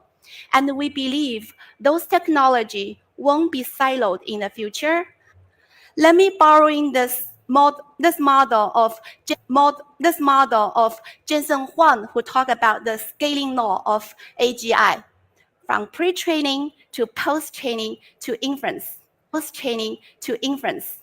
direct investment, fund investment, strategic M&A. And we also lead some strategic initiatives, include BNB DATs and BNB ETFs. We invest in some funds like Dragonfly, Vanik Ventures. We also incubate the seeds from the beginning, and we follow on many rounds of investing to help them grow. Some of them, we acquire them to join the ecosystem. For example, Trust Wallet, CoinMarketCap, they become the industry leader, defining categories and shaping our industry.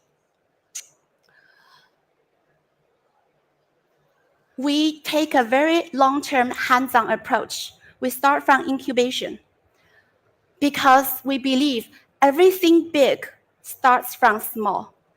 And when they are very small, they're vulnerable, and our help will change them the most. So like Dragonfly, grow, incubate the seeds from the big imagined. And many rounds of investing to help them grow. Some the marketing strategy and how to build a team. CZ committed a few hours every week to mentor our incubation founders, and he enjoyed it. We take a very long-term hands-on approach. We start from incubation to advancing humanity small. And when they're gonna producing new types, they are very small, they're vulnerable, and our help will change them the most. So Injective, SafePo, and E was sitting there on the side supporting all the founders. And we believe we bring the early founders to the stage, like New York Stock Exchange, Binance Blockchain Week. It's not an event activity, it's the empowering them to increase the confidence that they will reshaping the future journey of building companies. All the founders graduated, pushed to the corner, and showcasing the product within 3 minutes. The very intensive practice will help them gain a lot of confidence after the demo day. So this is a glimpse of what our portfolio. Those are the early portfolios we backed in 2018. We're not only backing projects, we define the categories. For example, doing analytics, we incubated from our first season incubation, paved the way of on-chain data and the future DeFi summer. Yellow card become the of building companies.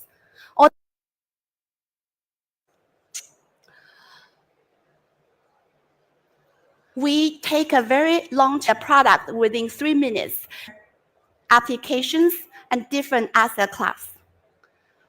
We carry the legacy today, come to 2025. We keep backing the visionary founders. Aster become the #1 perp DEX in the industry. Ethena defined a new category of yield-bearing stablecoin and become one of the biggest stablecoin in the industry. Canton represents the privacy-focused, institutional-grade blockchain. And we keep backing those founders, helping them to grow payment system of Africa. And our industry evolve. He did it layers, infrastructure, middleware. The founders benefit a lot. Foundational model on the top is consolidating. It's capital intensive, and winner takes the most. So the opportunity evolved into the ecosystem around them. The infrastructure layer and developer tools and the applied AI are evolving very fast. Those winners are defined as institutional grade blockchain. And we keep backing those founders, helping them to grow, shaping the future journey of industry. This is the stack our AI team put together to showing where today the value concentrates in AI industry and where the most investable opportunities. Foundational model on the top is stack of the AGI, glimpse of what our and winner takes them industry. This industry evolved very fast and becoming influential to our world.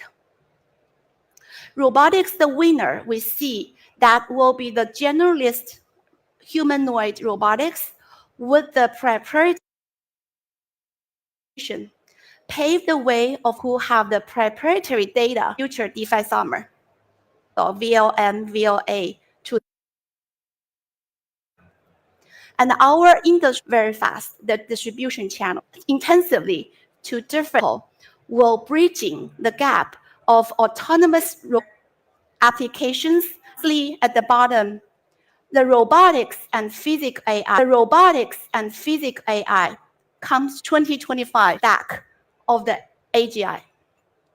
We spend a lot of this vision that in the future, every objective that moves will be a robot. With the crypto wallet, handle the payments for you. So this is with all the introduction, I want to introduce some of our founders to showcase what they're building. This is a picture back in 2018 where we just started Binance Labs. And E was there at the back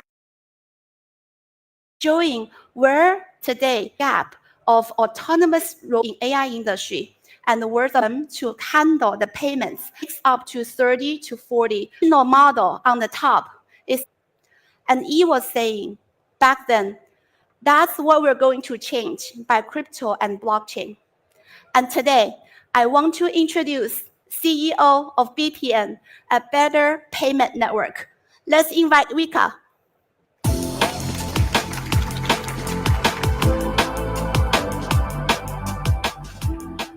Hi, good afternoon, everyone. Thank you, who understand back in 2018, where we just very fast, the distribution channel. And E was there at the back. Consumer AI also grow very fast, sending what they are earning from Hong Kong to home. Back then, were effect.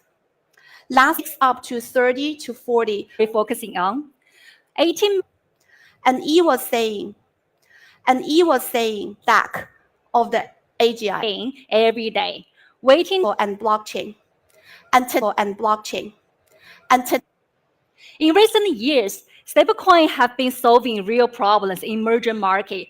I trust a lot of sessions today already been discussing about this topic time to time. The stablecoin actually in the America for data and who can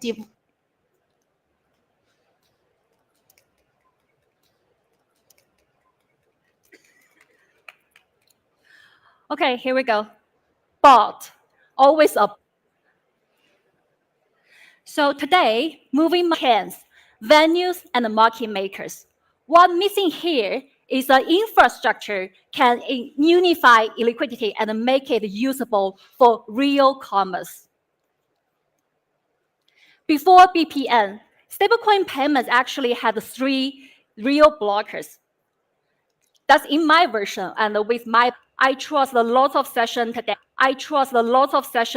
Already been discussing about this topic. It means the limited, informal, and hard to trust without meeting in person. Also, FX OPEX is all over the place. Second, even when crypto flows, they clear.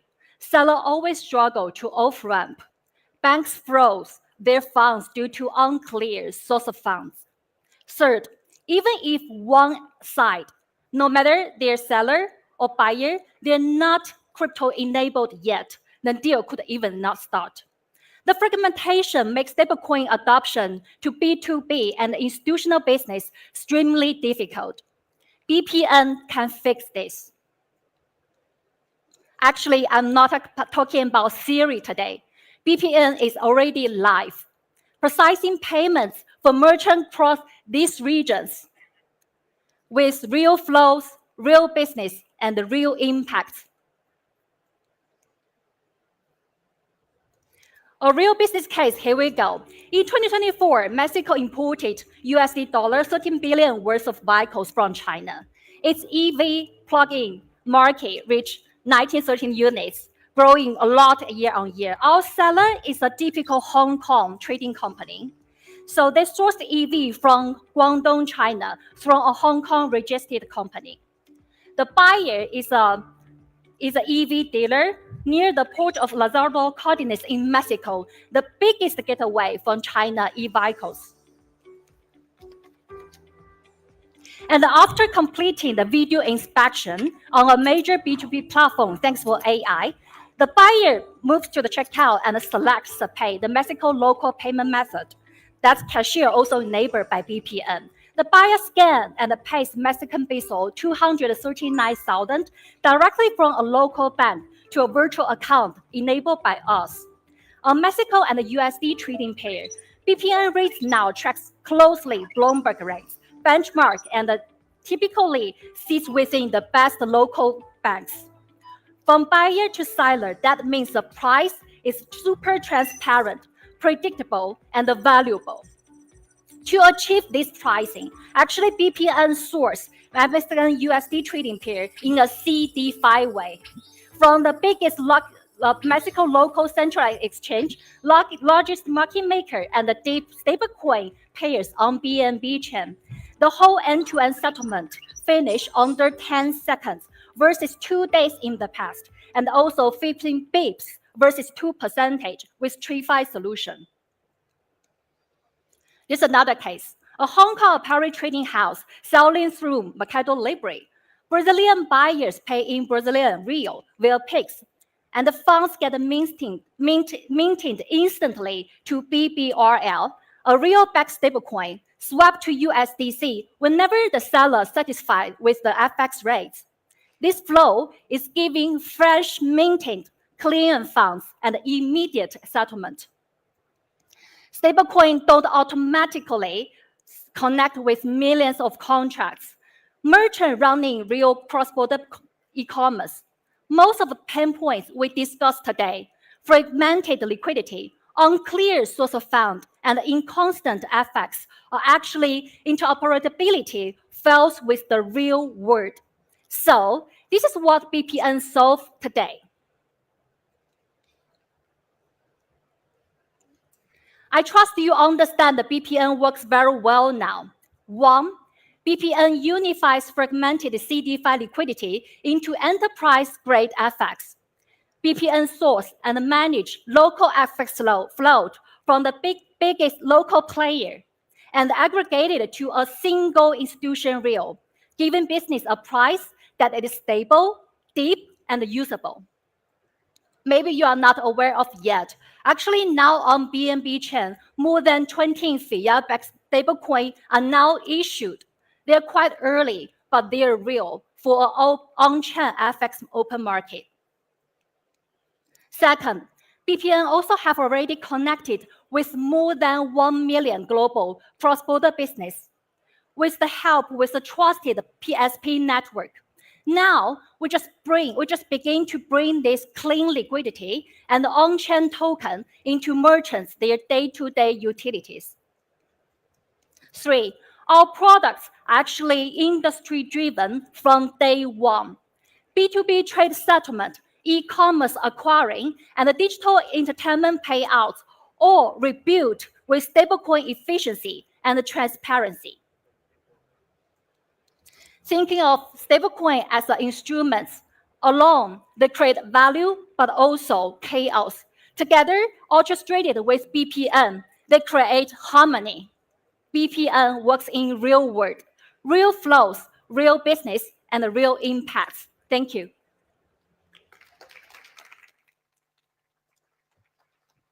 Thank you, Rika. The next one gonna be very exciting. So this represents Easy Labs' first investment in biotechnology. Imagine that one of your organ is sick. You need a transplant, but there's in shortage. With Renewal Bio, it can take from one cell from your skin, develop into your organ. If this succeeds, it's gonna be the next Nobel Prize. Let's invite the co-founder of Renewal Bio, Ohad.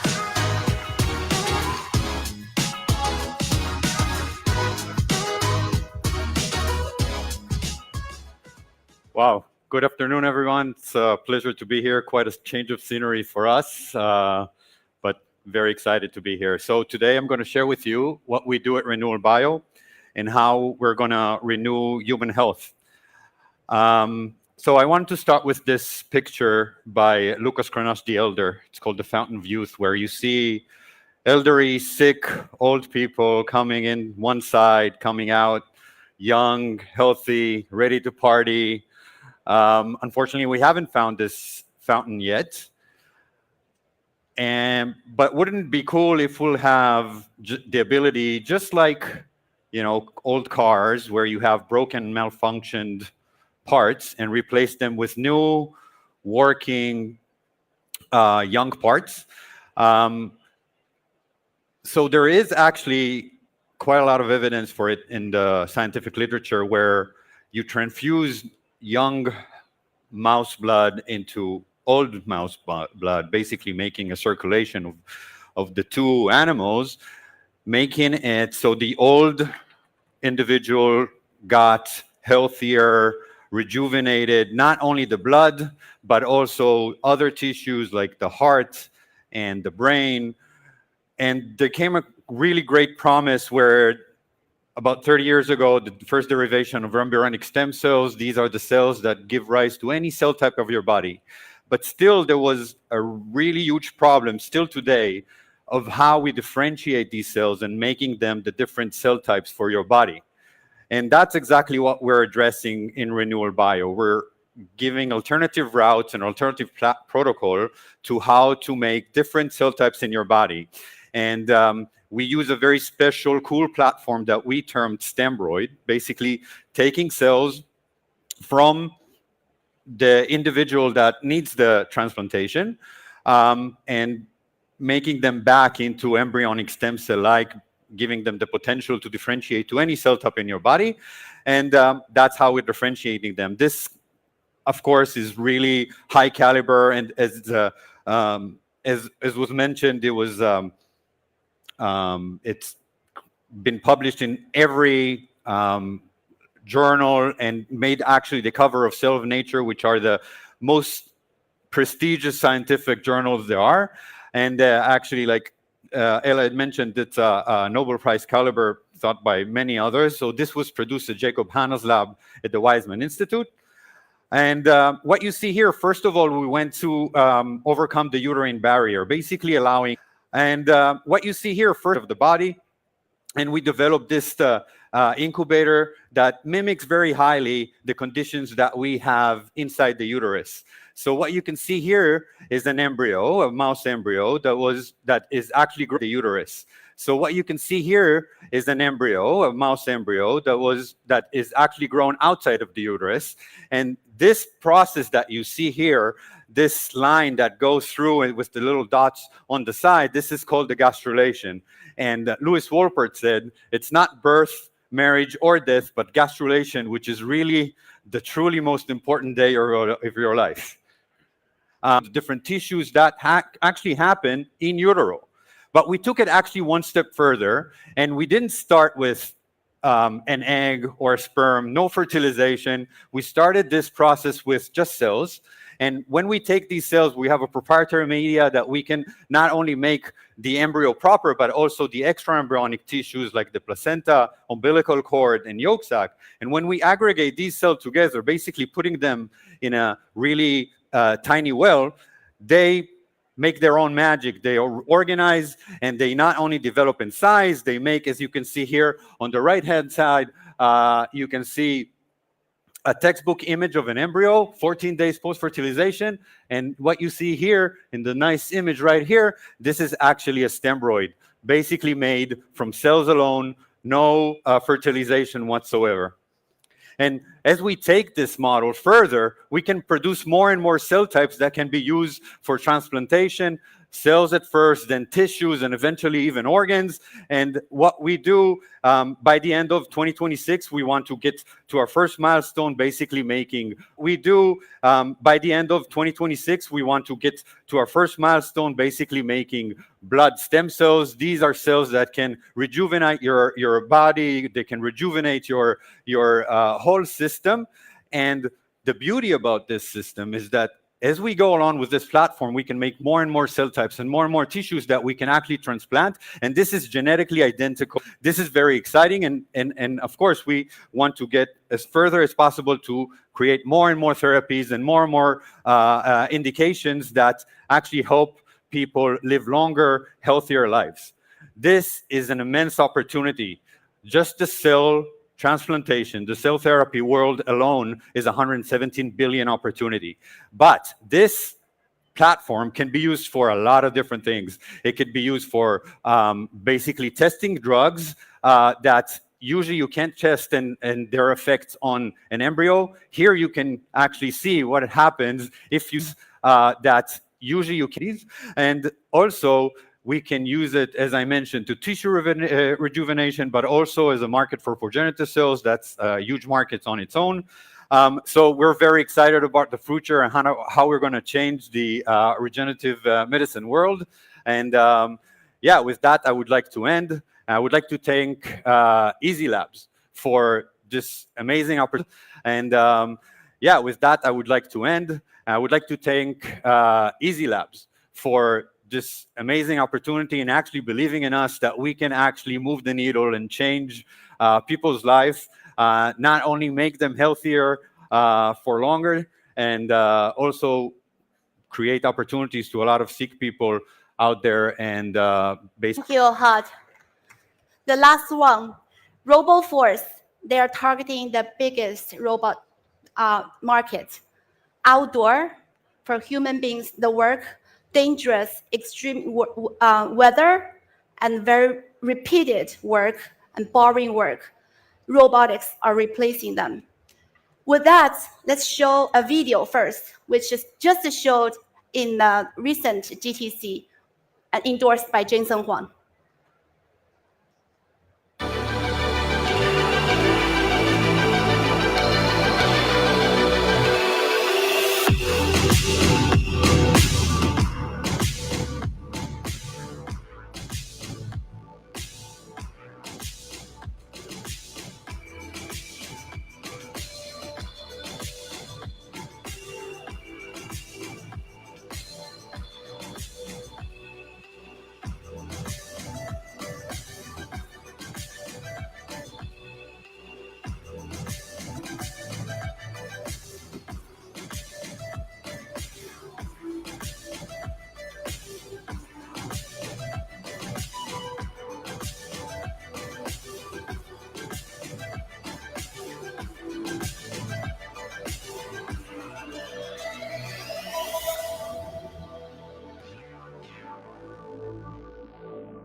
Okay.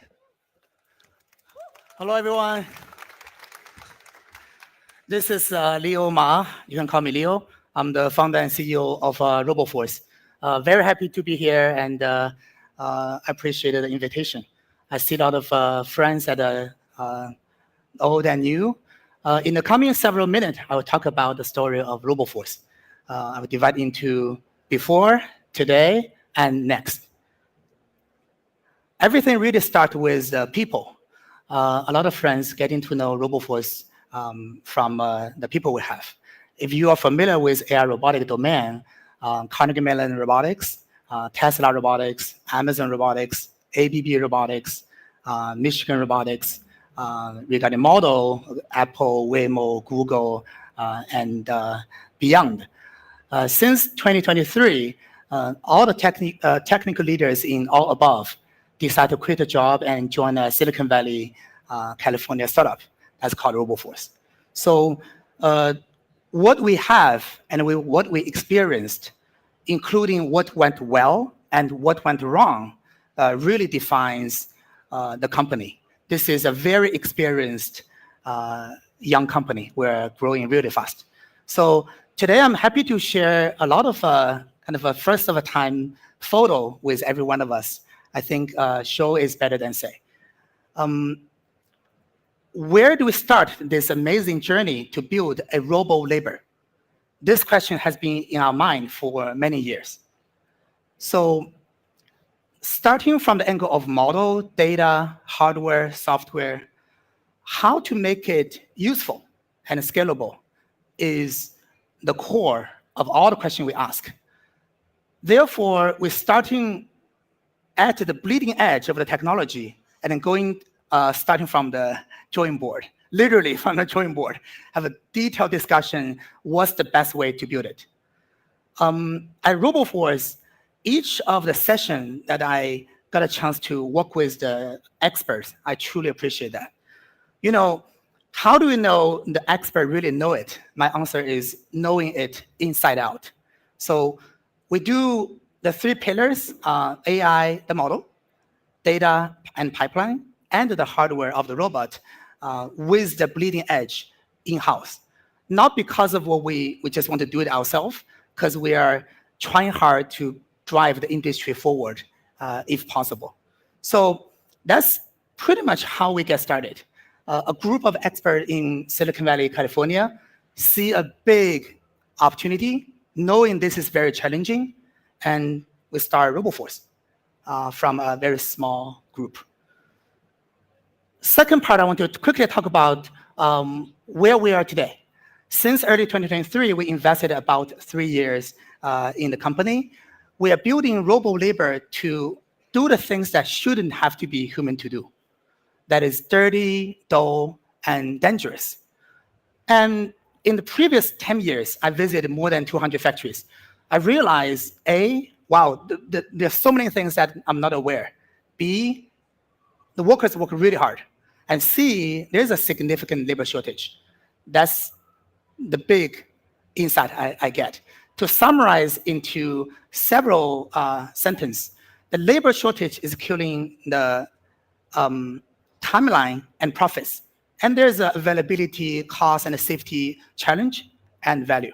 So fast forward, the biggest focus of what RoboForce is building is to build a scalable and deployable system. This is the biggest focus, differentiator, progress, and everything we care. So just to fly through where we are and give everyone a high-level impression. So saving time, people, money. And the product is growing really fast. We're talking about every 2 to 3 months, we have a new version. I prepared 2 sets of demo. Sometimes it feels like this is a training center for the robot. Sometimes it feels like this is a gym for the robot.